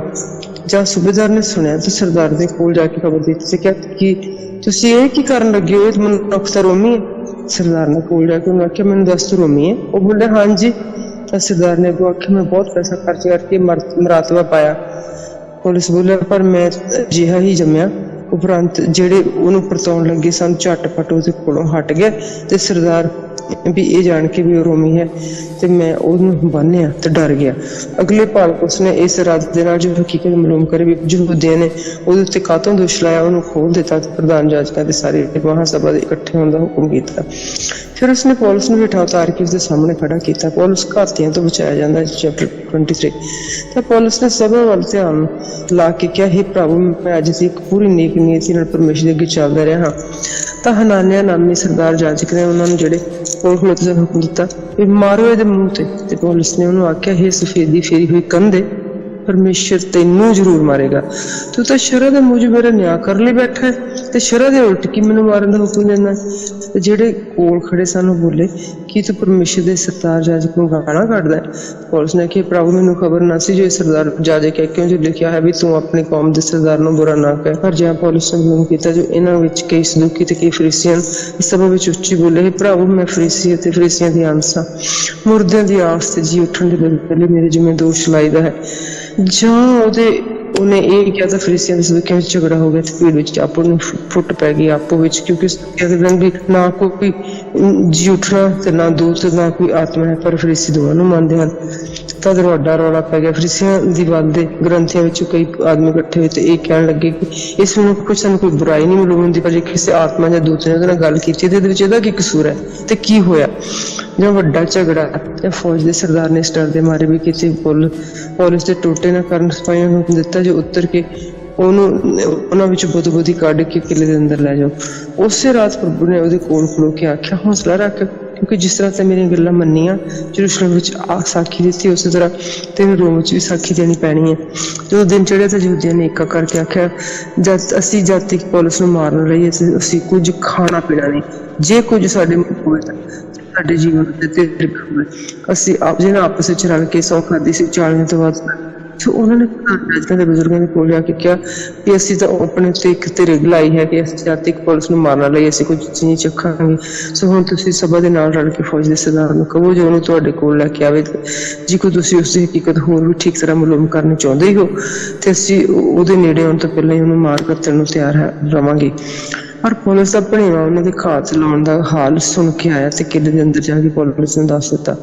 ਤਦ ਪੌਲੁਸ ਨੇ ਸੂਬੇਦਾਰਾਂ ਵਿੱਚੋਂ ਇੱਕ ਨੂੰ ਕੋਲ ਸੱਦ ਕੇ ਆਖਿਆ ਵੀ ਇਸ ਜਵਾਨ ਨੂੰ ਫੌਜ ਦੇ ਸਰਦਾਰ ਕੋਲ ਲੈ ਜਾਓ, ਕਿਉਂ ਜੋ ਇਹ ਨਹੀਂ ਕੁਝ ਦੱਸਣਾ ਹੈ ਜੋ ਉਸਨੇ ਆਪਣੇ ਨਾਲ ਦੇ ਸਰਦਾਰ ਕੋਲ ਲਿਆਂਦਾ ਸੀ। ਕਿਹਾ, ਪੁਲਿਸ ਕੈਦੀ ਨੇ ਮੈਨੂੰ ਕੋਲ ਸੱਦ ਕੇ ਅਰਜ਼ ਕੀਤੀ, ਜਿਸ ਜਵਾਨ ਨੂੰ ਤੁਹਾਡੇ ਕੋਲ ਲਿਆਵਾਂ ਤਾਂ ਉਸਨੇ ਤੁਹਾਡੇ ਨਾਲ ਕੋਈ ਗੱਲ ਕਰਨੀ ਹੈ। ਪਰ ਸਰਦਾਰ ਨੇ ਉਸਦਾ ਹੱਥ ਫੜਿਆ ਤੇ ਲਾਂਬੇ ਲਿਜਾ ਕੇ ਪੁੱਛਿਆ, ਉਹ ਕੀ ਹੈ ਜੋ ਤੂੰ ਮੈਨੂੰ ਦੱਸਣਾ? ਉਹ ਬੋਲਿਆ, ਯਹੂਦੀਆਂ ਨੇ ਕਿਹਾ ਕੀਤਾ ਕਿ ਤੁਹਾਡੇ ਕੋਲ ਆਉਣ ਅਰਜ਼ ਕਰਨ ਤੁਸੀਂ ਭਲਕੇ ਕੋਲ ਸਭਾ ਵਿੱਚ ਜਾਓ, ਤੁਸੀਂ ਉਹਦੇ ਵਿਖੇ ਹੋਰ ਵੀ ਠੀਕ ਤਰੀਕੇ ਨਾਲ ਪੁੱਛਿਆ ਚਾਹੁੰਦੇ ਹੋ, ਪਰ ਤੁਸੀਂ ਉਹਨਾਂ ਦੇ ਨਾਮ ਲਓ, ਕਿਉਂਕਿ ਉਹਨਾਂ ਵਿੱਚ 40 ਮਨੁੱਖਾਂ ਤੋਂ ਵੱਧ ਲੋਕ ਉਹਦੀ ਘਾਤ ਲਾ ਕੇ ਬੈਠੇ ਹਨ ਕਿ ਉਹਨਾਂ ਨੇ ਆਪਣੇ ਉੱਤੇ ਇੱਕ ਸਹੁੰ ਲਈ ਹੈ ਕਿ ਜਦ ਤੱਕ ਉਹ ਨਾ ਲਈਏ ਅਸੀਂ ਨਾ ਖਾਵਾਂਗੇ। ਅਤੇ ਹੁਣ ਉਹ ਇੰਤਜ਼ਾਰ ਤਿਆਰ ਹੋ ਕੇ ਕਿ ਤੁਹਾਡੇ ਹੁਕਮ ਦੀ ਉਡੀਕ ਵਿੱਚ ਬੈਠੇ ਹਨ। ਤਾਂ ਸਰਦਾਰ ਨੇ ਉਸ ਜਵਾਨ ਨੂੰ ਇਹ ਹੁਕਮ ਦੇ ਕੇ ਵਿਦਾ ਕੀਤਾ ਵੀ ਕਿਸੇ ਕੋਲ ਨਾ ਆਖੀ ਜੋ ਤਾਂ ਇਹ ਗੱਲ ਮੈਨੂੰ ਦੱਸੀ। ਅਤੇ ਉਸਨੇ ਸੂਬੇਦਾਰ ਨੂੰ ਸੱਦ ਕੇ ਕਿਹਾ ਕਿ 200 ਸਿਪਾਹੀ ਕੈਸਰੀਆ ਨੂੰ ਜਾਣ ਲਈ ਔਰ 70 ਸਵਾਰ ਤੇ 200 ਭਾਲੇ ਬਰਦਾਰ ਪਹਿਰ ਰਾਤ ਗਏ ਤਿਆਰ ਕਰਕੇ ਰੱਖੋ ਤੇ ਸਵਾਰੀ ਹਾਜ਼ਰ ਕਰੋ ਤਾਂ ਜੋ ਪੌਲੁਸ ਨੂੰ ਚੜਾ ਕੇ ਫੇਲਿਕਸ ਹਾਕਮ ਦੇ ਕੋਲ ਨਾਲ ਪਹੁੰਚਾ ਦਿੱਤਾ ਜਾਵੇ। ਫਿਰ ਉਸਨੇ ਇਸ ਪ੍ਰਕਾਰ ਦਾ ਖਤ ਲਿਖਿਆ, ਕਲੌਦੀਅਸ ਲੂਸੀਅਸ ਹਾਕਮ ਫੇਲਿਕਸ ਬਹਾਦਰ ਨੂੰ ਪ੍ਰਣਾਮ। ਇਸ ਮਰਦ ਨੂੰ ਯਹੂਦੀ ਲੋਕਾਂ ਨੇ ਫੜ ਕੇ ਮਾਰਸਟ ਵਿੱਚ ਲੱਕ ਬੰਨਿਆ ਹੋਇਆ। ਮੈਂ ਤਾਂ ਇਹ ਮਾਲੂਮ ਕਰਕੇ ਵੀ ਉਹ ਰੋਮੀ ਹੈ ਸਿਪਾਹੀਆਂ ਦੇ ਨਾਲ ਲਿਜਾ ਕੇ ਉਸਨੂੰ ਛੁਡਾ ਰਿਹਾ, ਪਰ ਜਦੋਂ ਮੈਂ ਮਾਲੂਮ ਕਰਨਾ ਚਾਹਿਆ ਕਿ ਉਹਨਾਂ ਕਿਸ ਕਾਰਨ ਇਸ ਤੇ ਨਾਲਿਸ਼ ਕੀਤੀ ਤਾਂ ਉਹਨਾਂ ਦੇ ਸਭਾ ਵਿੱਚ ਇਹਨੂੰ ਲੈ ਗਿਆ ਤਾਂ ਮੈਨੂੰ ਪਤਾ ਲੱਗਾ ਜੋ ਉਹਨਾਂ ਦੀ ਸ਼ਰ੍ਹਾ ਦੇ ਝਗੜਿਆਂ ਵਿੱਚ ਇਸ ਉੱਤੇ ਕੋਈ ਨਾਲਿਸ਼ ਹੋਈ ਹੈ, ਪਰ ਇਹੋ ਜਿਹਾ ਕੋਈ ਦਾਅਵਾ ਨਹੀਂ ਸੀ ਜਿਸ ਦੇ ਕਾਰਨ ਉਸ ਦੇ ਕਤਲ ਦਾ ਜਾਂ ਕੈਦ ਦਾ ਕਾਰਨ ਹੋਇਆ। ਸੋ ਮੈਨੂੰ ਖਬਰ ਹੋਈ ਜੋ ਇਸ ਮਰਦ ਦੀ ਘਾਤ ਵਿੱਚ ਲੱਗਣਗੇ ਤਾਂ ਮੈਂ ਤਾਬੜਤੋੜ ਇਸ ਨੂੰ ਤੁਹਾਡੇ ਕੋਲ ਘੱਲ ਦਿੱਤਾ ਸੀ। ਇਹਦੇ ਮੁੱਦਈਆਂ ਨੂੰ ਹੁਕਮ ਦਿੱਤਾ ਕਿ ਤੁਹਾਡੇ ਅੱਗੇ ਇਸ ਦੇ ਉੱਤੇ ਨਾਲਿਸ਼ ਕਰਨ। ਉਪਰੰਤ ਸਿਪਾਹੀਆਂ ਨੇ ਦੇ ਹੁਕਮ ਅਨੁਸਾਰ ਪੌਲੁਸ ਨੂੰ ਲੈ ਕੇ ਰਾਤੋਂ ਰਾਤ ਅੰਤ ਪਤਰਸ ਵਿੱਚ ਪਹੁੰਚਾਇਆ ਗਿਆ। ਅਗਲੇ ਭਲਕ ਅਸਵਾਰਾਂ ਨੂੰ ਉਹਦੇ ਨਾਲ ਜਾਣ ਲਈ ਛੱਡ ਕੇ ਉਹ ਆਪਣੇ ਕਿਲੇ ਨੂੰ ਮੁੜੇ ਅਤੇ ਉਹਨਾਂ ਨੇ ਕੈਸਰੀਆ ਵਿੱਚ ਆਣ ਕੇ ਹਾਕਮ ਨੂੰ ਖਤ ਦਿੱਤਾ ਵੀ ਪੌਲੁਸ ਨੂੰ ਵੀ ਉਹਦੇ ਅੱਗੇ ਹਾਜ਼ਰ ਕੀਤਾ ਜਾਵੇ। ਉਹਨਾਂ ਨੇ ਖਤ ਪੜ੍ਹ ਕੇ ਪੁੱਛਿਆ ਵੀ ਉਹ ਕਿਹੜੇ ਸੂਬੇ ਦਾ ਹੈ, ਔਰ ਜਦ ਮਾਲੂਮ ਕੀਤਾ ਤੇ ਕਿਲਕਿਆ ਦਾ ਨਿਕਲਿਆ ਤਾਂ ਉਹਨਾਂ ਨੇ ਕਿਹਾ ਕਿ ਤੇਰੇ ਮੁੱਦੇ ਵੀ ਆ ਲੈਣ ਤਦ ਮੈਂ ਤੇਰੀ ਸੁਣਾਂਗਾ, ਤੇ ਹੁਕਮ ਦਿੱਤਾ ਜੋ ਹੈਰੋਦੇਸ ਦੇ ਮਹਿਲ ਵਿੱਚ ਉਹਨੂੰ ਚੌਕਸੀ ਨਾਲ 5 ਦਿਨਾਂ ਪਿੱਛੋਂ ਹਨਾਨਿਆ ਸਰਦਾਰ ਜਾਜਕ ਕਈ ਬਜ਼ੁਰਗਾਂ ਸਣੇ ਤਰਲਿਉਸ ਨਾਮੇ ਇੱਕ ਵਕੀਲ ਨੂੰ ਨਾਲ ਲੈ ਕੇ ਆਇਆ ਤੇ ਉਹਨਾਂ ਨੇ ਪੌਲੁਸ ਦੇ ਵਿਰੁੱਧ ਹਾਕਮ ਦੇ ਕੰਨ ਭਰੇ ਤੇ ਜਾਂ ਉਹ ਬੁਲਾਇਆ ਗਿਆ ਤਾਂ ਤਰਸਤਲੁਸ ਇਹ ਕਹਿ ਕੇ ਉੱਤੋਂ ਤੇ ਦੋਸ਼ ਲਾਉਣ ਲੱਗਿਆ ਜੋ ਫੇਲਿਕਸ ਬਹਾਦਰ, ਇਸ ਲਈ ਜੋ ਅਸੀਂ ਤੁਹਾਡੇ ਵਸੀਲੇ ਵੱਡਾ ਸੁੱਖ ਭੋਗਦੇ ਹਾਂ ਵੀ ਤੁਹਾਡੀ ਦੂਰਅੰਦੇਸ਼ੀ ਨਾਲ ਇਸ ਕੌਮ ਦੇ ਬਹੁਤ ਸਾਰੇ ਕੰਮ ਸੌਰਦੇ ਹਨ। ਅਸੀਂ ਇਸ ਪ੍ਰਕਾਰ ਅਤੇ ਸਭਨੀ ਥਾਈਂ ਇਹ ਗੱਲ ਵੱਡੇ ਸ਼ੁਕਰ ਨਾਲ ਮੰਨ ਲੈਂਦੇ ਹਾਂ, ਪਰ ਇਸ ਲਈ ਜੋ ਤੁਹਾਨੂੰ ਬਹੁਤ ਔਖੇ ਨਾ ਕਰੀਏ ਇਹ ਬੇਨਤੀ ਕਰਦਾ ਕਿ ਤੁਸੀਂ ਕਿਰਪਾ ਕਰਕੇ ਸਾਡੀਆਂ ਥੋੜ੍ਹੀਆਂ ਜਿਹੀਆਂ ਗੱਲਾਂ ਹੋਰ ਸੁਣ ਲਓ, ਕਿ ਜੈਸਾ ਇਸ ਮਨੁੱਖ ਨੂੰ ਇੱਕ ਬਲਾ ਤੇ ਸਾਰੀ ਦੁਨੀਆ ਦੇ ਸਭ ਯਹੂਦੀਆਂ ਵਿੱਚ ਫਸਾਦ ਪਾਉਣ ਵਾਲਾ ਦੇਖਿਆ ਹੈ। ਉਹ ਨਾਸਰੀਆਂ ਦੇ ਪੰਥ ਦਾ ਆਗੂ ਹੈ। ਇਸ ਨੇ ਹੈਕਲ ਨੂੰ ਵੀ ਭ੍ਰਿਸ਼ਟ ਕਰਨ ਦਾ ਯਤਨ ਕੀਤਾ, ਸੋ ਇਸ ਨੂੰ ਫੜ ਹੀ ਲਿਆ ਅਤੇ ਤੁਸੀਂ ਆਪ ਜਾਂਚ ਕਰਕੇ ਉਹਨਾਂ ਸਾਰੀਆਂ ਗੱਲਾਂ ਦੇ ਵੇਖੇ ਜੋ ਅਸੀਂ ਇਸ ਦੇ ਜ਼ਿੰਮੇ ਲਾਉਂਦੇ ਹਾਂ, ਇਸ ਤੋਂ ਮਾਲੂਮ ਕਰੋ। ਯਹੂਦੀਆਂ ਨੇ ਵੀ ਏਕਾ ਕਰਕੇ ਕਿਹਾ ਜੋ ਇਹ ਗੱਲਾਂ ਇਸ ਤਰ੍ਹਾਂ ਹਨ। ਜਾਂ ਫਿਰ ਹਾਕਮ ਨੇ ਪੌਲੁਸ ਨੂੰ ਬੋਲਣ ਦੀ ਸੈਨਤ ਕੀਤੀ ਤਾਂ ਉਹਨੇ ਉੱਤਰ ਦਿੱਤਾ, ਮੈਨੂੰ ਮਾਲੂਮ ਹੈ ਕਿ ਤੁਸੀਂ ਬਹੁਤ ਵਰ੍ਹਿਆਂ ਤੋਂ ਇਸ ਹੁਕਮ ਦੇ ਕੌਮ ਦੇ ਹਾਕਮ ਹੋ, ਇਸ ਲਈ ਬੜੇ ਹੌਸਲੇ ਨਾਲ ਆਪਣਾ ਉਜ਼ਰ ਬਿਆਨ ਕਰਦਾ, ਕਿਉਂਕਿ ਤੁਸੀਂ ਜਾਣ ਸਕਦੇ ਜੋ 12 ਦਿਨ ਤੋਂ ਬਾਅਦ ਨਹੀਂ ਹੋਈ ਕਿ ਮੈਂ ਬੰਦਗੀ ਕਰਨ ਲਈ ਯਰੂਸ਼ਲਮ ਨੂੰ ਗਿਆ ਸੀ ਤੇ ਉਹਨਾਂ ਨੇ ਹੈਕਲ ਵਿੱਚ ਮੈਨੂੰ ਕਿਸੇ ਨਾਲ ਬਹਿਸ ਕਰਦੇ ਦੇ ਲੋਕਾਂ ਨਾਲ ਬਲਵਾ ਮਚਾਉਂਦੇ ਨਹੀਂ ਵੇਖਿਆ, ਨਾ ਤਾਂ ਸਮਾਜਾਂ ਵਿੱਚ, ਨਾ ਸ਼ਹਿਰ ਵਿੱਚ, ਤੇ ਨਾ ਹੀ ਉਹਨਾਂ ਗੱਲਾਂ ਨੂੰ ਜਿਨ੍ਹਾਂ ਦਾ ਹੁਣ ਮੇਰੇ ਉੱਤੇ ਦੋਸ਼ ਲਾਉਂਦੇ ਹਨ ਤੁਹਾਡੇ ਅੱਗੇ ਸਾਬਤ ਨਹੀਂ ਕਰ ਸਕਦੇ। ਪਰ ਮੈਂ ਤੁਹਾਡੇ ਅੱਗੇ ਮੰਨ ਲੈਣਾ ਵੀ ਜਿਸ ਤਰ੍ਹਾਂ ਨੂੰ ਕੁਰਾਹ ਕਹਿੰਦੇ ਹਨ ਉਹਦੇ ਅਨੁਸਾਰ ਮੈਂ ਪਿਓ ਦਾਦਿਆਂ ਦੇ ਪਰਮੇਸ਼ਰ ਦੀ ਉਪਾਸਨਾ ਕਰਦਾ ਸਾਂ, ਸਾਰੀਆਂ ਗੱਲਾਂ ਨੂੰ ਮੰਨਦਾ ਹਾਂ ਜਿਹੜੀਆਂ ਸ਼ਰ੍ਹਾਂ ਨਾਲ ਮਿਲਦੀਆਂ ਹਨ, ਜਿਹੜੇ ਨਬੀਆਂ ਵਿੱਚ ਲਿਖੀਆਂ ਹੋਈਆਂ ਹਨ, ਤੇ ਪਰਮੇਸ਼ਰ ਦੀ ਆਸ ਰੱਖਦਾ ਹਾਂ ਕਿ ਉਹ ਆਪ ਦੀ ਉਡੀਕ ਵੀ ਕਰਦੇ ਹਨ ਕਿ ਭਾਵੇਂ ਧਰਮੀ ਭਾਵੇਂ ਕੁਧਰਮੀ ਦੋਵਾਂ ਦਾ ਜੀ ਉੱਠਣਾ ਹੋਵੇਗਾ। ਮੈਂ ਆਪ ਹੀ ਇਸ ਵਿੱਚ ਯਤਨ ਕਰਦਾ ਹਾਂ ਜੋ ਪਰਮੇਸ਼ਰ ਅਤੇ ਮਨੁੱਖਾਂ ਦੇ ਸਾਹਮਣੇ ਕਦੀ ਮੇਰਾ ਮਨ ਮੈਨੂੰ ਦੋਸ਼ੀ ਨਾ ਕਰੇ। ਕਈ ਵਰ੍ਹਿਆਂ ਪਿੱਛੋਂ ਮੈਂ ਆਪਣੀ ਕੌਮ ਦੇ ਲਈ ਦਾਨ ਪਹੁੰਚਾਉਣ ਅਤੇ ਕੀ ਭੇਟ ਚੜਾਉਣ ਆਇਆ। ਇਹਨਾਂ ਹੀ ਗੱਲਾਂ ਵਿੱਚ ਉਹਨੇ ਮੈਨੂੰ ਹੈਕਲ ਵਿੱਚ ਸ਼ੁੱਧ ਹੋਏ ਵੇਖਿਆ, ਨਾ ਤਾਂ ਭੀੜ ਤੇ ਨਾ ਹੀ ਰੌਲੇ ਨਾਲ, ਪਰ ਅਸਿਆ ਦੇ ਕਈ ਯਹੂਦੀ ਸਨ ਜਿਨ੍ਹਾਂ ਨੂੰ ਚਾਹੀਦਾ ਸੀ ਜੋ ਤੁਹਾਡੇ ਅੱਗੇ ਹਾਜ਼ਰ ਹੁੰਦੇ ਜੇ ਉਹਨਾਂ ਨੇ ਮੇਰੇ ਅੱਗੇ ਕੋਈ ਦਾਅਵਾ ਕੀਤਾ ਹੁੰਦਾ ਤਾਂ ਨਾਲਿਸ਼ ਕਰਦੇ, ਅਥਵਾ ਇਹ ਆਪ ਕਹਿ ਦੇਣ ਵੀ ਉਹਨਾਂ ਨੇ ਜਦ ਮੈਂ ਸਭਾ ਦੇ ਅੱਗੇ ਖੜਾ ਸੀ ਤੇ ਮੇਰੇ 'ਚ ਕੋਈ ਬੁਰਾਈ ਵੇਖੀ, ਬਿਨਾਂ ਇਸ ਗੱਲ ਦੇ ਕਿ ਜਿਹੜੀ ਮੈਂ ਉਹਨਾਂ ਵਿੱਚ ਖੜੇ ਪੁਕਾਰ ਕੇ ਆਖੀ ਸੀ ਵੀ ਮੁਰਦਿਆਂ ਦੇ ਜੀ ਉੱਠਣ ਦੇ ਵਿਖੇ ਅੱਜ ਮੇਰੇ ਉੱਤੇ ਦੋਸ਼ ਲਾਇਦਾ ਹੈ। ਪਰ ਫੇਲਿਕਸ ਨੇ ਜਿਹੜਾ ਇਸ ਪੰਥ ਦੀਆਂ ਗੱਲਾਂ ਨੂੰ ਚੰਗੀ ਤਰ੍ਹਾਂ ਜਾਣਦਾ ਸੀ, ਇਹ ਕਹਿ ਕੇ ਉਹਨਾਂ ਨੂੰ ਟਾਲ ਦਿੱਤਾ ਕਿ ਲੂਸੀਅਸ ਫੌਜ ਦਾ ਸਰਦਾਰ ਆਓ ਤਾਂ ਮੈਂ ਤੁਹਾਡੀਆਂ ਗੱਲਾਂ ਦਾ ਨਿਬੇੜਾ ਕਰੂੰ। ਇਹ ਉਸ ਸੂਬੇਦਾਰ ਨੇ ਫਿਰ ਹੁਕਮ ਦਿੱਤਾ ਕਿ ਪੌਲੁਸ ਨੂੰ ਨਜ਼ਰਬੰਦ ਰੱਖੋ, ਉਸ ਨੂੰ ਚੈਨ ਕਰਨ ਦਿਓ ਅਤੇ ਉਸ ਦੇ ਆਪਣੇ ਵਿੱਚੋਂ ਕਿਸੇ ਨੂੰ ਉਹਦੀ ਟਹਿਲ ਕਰਨ ਤੋਂ ਨਾ ਰੋਕੋ। ਕਈ ਦਿਨਾਂ ਪਿੱਛੋਂ ਫੇਲਿਕਸ ਆਪਣੀ ਪਤਨੀ ਦੂਸਿਲਾ ਨੇ ਜਿਹੜੀ ਯਹੂਦਨ ਸੀ ਆਇਆ ਤੇ ਪੌਲੁਸ ਨੂੰ ਬੁਲਵਾ ਕੇ ਮਸੀਹ ਯਿਸੂ ਦੇ ਉੱਤੇ ਨਿਸ਼ਚੈ ਕਰਨ ਦੇ ਵੇਖੇ ਉਸ ਤੋਂ ਸੁਣਿਆ। ਜਾਂ ਉਸ ਦਾ ਧਰਮ ਅਤੇ ਸੰਜਮ ਤੇ ਹੋਣ ਵਾਲੀ ਅਦਾਲਤ ਦੇ ਵਿਖੇ ਬਚਨ ਸੁਣਾ ਰਿਹਾ ਸੀ ਤੇ ਫੇਲਿਕਸ ਨੇ ਭੈ ਖਾਧਾ ਤੇ ਉੱਤਰ ਦਿੱਤਾ ਵੀ ਐਤਕੀ ਤੂੰ ਜਾ, ਫਿਰ ਵੇਲ ਪਾ ਕੇ ਤੈਨੂੰ ਬੁਲਾਊਂਗਾ। ਨਾਲ ਇਹ ਵੀ ਆਸ ਰੱਖਦਾ ਸੀ ਕਿ ਪੌਲੁਸ ਮੈਨੂੰ ਕੁਝ ਰੋਕੜ ਦੇਵੇਗਾ। ਇਸੇ ਗੱਲੇ ਉਸ ਨੂੰ ਬਹੁਤ ਵਾਰੀ ਸਦਵਾ ਕੇ ਉਦਾਂ ਹੀ ਉਸ ਨਾਲ ਗੱਲਾਂ ਬਾਤਾਂ ਕਰਦਾ ਹੁੰਦਾ ਸੀ ਤੇ ਜਾਂ 2 ਵਰ੍ਹੇ ਪੂਰੇ ਹੋ ਗਏ ਤੇ ਪੁਰ ਕੇ ਉਸ ਫੇਲਿਕਸ ਦੇ ਥਾਂ ਹਾਕਮ ਹੋ ਕੇ ਆਇਆ ਤੇ ਫੇਲਿਕਸ ਜੋ ਇਹ ਚਾਹੁੰਦਾ ਸੀ ਵੀ ਯਹੂਦੀਆਂ ਨੂੰ ਪ੍ਰਸੰਨ ਕਰੇ ਪੌਲੁਸ ਨੂੰ ਕੈਦ ਵਿੱਚ ਹੀ ਛੱਡ ਗਿਆ। ਪੌਲੁਸ ਕੈਸਰ ਦੀ ਦੁਹਾਈ ਦਿੰਦਾ ਹੈ। ਉਪਰੰਤ 25 ਚੈਪਟਰ ਉਪਰੰਤ ਫੇਸਤੁਸ ਉਸ ਸੂਬੇ ਵਿੱਚ ਪਹੁੰਚ ਕੇ 3 ਦਿਨਾਂ ਮਗਰੋਂ ਕੈਸਰੀਆ ਤੋਂ ਯਰੂਸ਼ਲਮ ਨੂੰ ਗਿਆ ਤਾਂ ਪ੍ਰਧਾਨ ਜਾਜਕਾਂ ਤੇ ਯਹੂਦੀਆਂ ਦੇ ਸਰਦਾਰਾਂ ਨੇ ਪੌਲੁਸ ਦੇ ਵਿਰੁੱਧ ਉਹਦੇ ਕੰਨ ਭਰੇ ਤੇ ਉਹਦੀਆਂ ਮਿੰਨਤਾਂ ਕਰਕੇ ਉਹਦੇ ਵਿਰੁੱਧ ਇੰਨੀ ਰਿਆਇਤ ਚਾਹੀ ਜੋ ਉਹਨੂੰ ਯਰੂਸ਼ਲਮ ਨੂੰ ਬੁਲਾਵੇ ਤੇ ਘਾਤ ਵਿੱਚ ਸਨ ਜੋ ਉਹਨੂੰ ਰਸਤੇ ਵਿੱਚ ਹੀ ਮਾਰ ਕਰਦੇ। ਉਪਰੰਤ ਫੇਸਤੁਸ ਨੇ ਉੱਤਰ ਦਿੱਤਾ ਕਿ ਪੌਲੁਸ ਕੈਸਰੀਆ ਵਿੱਚ ਨਜ਼ਰਬੰਦ ਹੈ ਤੇ ਮੈਂ ਆਪ ਉਸ ਉੱਥੇ ਛੇਤੀ ਜਾਣ ਨੂੰ ਤਿਆਰ ਹਾਂ। ਫਿਰ ਬੋਲੇ ਜਿਹੜੇ ਤੁਹਾਡੇ ਚੋਂ ਗੱਲ ਲੱਕਰ ਹੋਣ ਉਹ ਮੇਰੇ ਨਾਲ ਚੱਲਣ ਤੇ ਉਸ ਵਿੱਚ ਕੋਈ ਔਗਣ ਹੋਵੇ ਤਾਂ ਉਸ ਤੇ ਨਾਲਿਸ਼ ਕਰਨ। ਪਰ ਉਹਨਾਂ ਵਿੱਚ ਕੋਈ 8-10 ਦਿਨ ਰਹਿ ਕੇ ਕੈਸਰੀਆ ਨੂੰ ਗਿਆ ਤੇ ਅਗਲੇ ਦਿਨ ਅਦਾਲਤ ਦੀ ਗੱਦੀ ਉੱਤੇ ਬੈਠ ਕੇ ਹੁਕਮ ਦਿੱਤਾ ਜੇ ਪੌਲੁਸ ਨੂੰ ਲਿਆਉਣ ਤਾਂ ਉਹ ਹਾਜ਼ਰ ਹੋਇਆ ਅਤੇ ਯਹੂਦੀ ਜਿਹੜੇ ਯਰੂਸ਼ਲਮ ਤੋਂ ਆਏ ਸਨ ਉਹਦੇ ਉਦਾਲੇ ਖੜੇ ਹੋ ਕੇ ਉਸ ਕੌਮ ਤੇ ਬਹੁਤ ਸਾਰੀਆਂ ਭਾਰੀਆਂ ਤੁਹਮਤਾਂ ਲਾਉਣ ਲੱਗੇ ਜਿਨ੍ਹਾਂ ਨੂੰ ਸਾਬਿਤ ਨਾ ਕਰ ਸਕੇ। ਪਰ ਪੌਲੁਸ ਨੇ ਆਪਣੇ ਉਜ਼ਰ ਵਿੱਚ ਕਿਹਾ ਵੀ ਨਾ ਤਾਂ ਮੈਂ ਯਹੂਦੀਆਂ ਦੀ ਸ਼ਰ੍ਹਾ ਦਾ, ਨਾ ਹੈਕਲ ਦਾ, ਨਾ ਕੈਸਰ ਦਾ ਕੋਈ ਜੋਗਾੜ ਹੈ। ਪਰ ਫੇਸਤੁਸ ਨੇ ਜੋ ਚਾਹੁੰਦਾ ਸੀ ਜੋ ਯਹੂਦੀਆਂ ਨੂੰ ਪ੍ਰਸੰਨ ਕਰੇ ਅੱਗੋਂ ਪੌਲੁਸ ਨੂੰ ਆਖਿਆ ਕੀ ਤੂੰ ਯਰੂਸ਼ਲਮ ਨੂੰ ਜਾਣਾ ਚਾਹੁੰਦਾ ਵੀ ਉੱਥੇ ਮੇਰੇ ਅੱਗੇ ਇਹਨਾਂ ਗੱਲਾਂ ਵਿਖੇ ਤੇਰਾ ਨਿਆਂ ਕੀਤਾ ਜਾਵੇ। ਪੌਲੁਸ ਨੇ ਕਿਹਾ ਮੈਂ ਕਾਸਰੀ ਅਦਾਲਤ ਦੀ ਗੱਦੀ ਦੇ ਅੱਗੇ ਖੜਾ ਹਾਂ, ਚਾਹੀਦਾ ਹੈ ਕਿ ਮੇਰਾ ਨਿਆਂ ਇੱਥੇ ਹੀ ਹੋਵੇ। ਯਹੂਦੀਆਂ ਦੇ ਉੱਤੇ ਮੈਂ ਕੋਈ ਵਾਅਦਾ ਨਹੀਂ ਕੀਤਾ ਜਿਵੇਂ ਤੁਸੀਂ ਵੀ ਅੱਛੀ ਤਰ੍ਹਾਂ ਜਾਣਦੇ ਹੀ ਹੋ।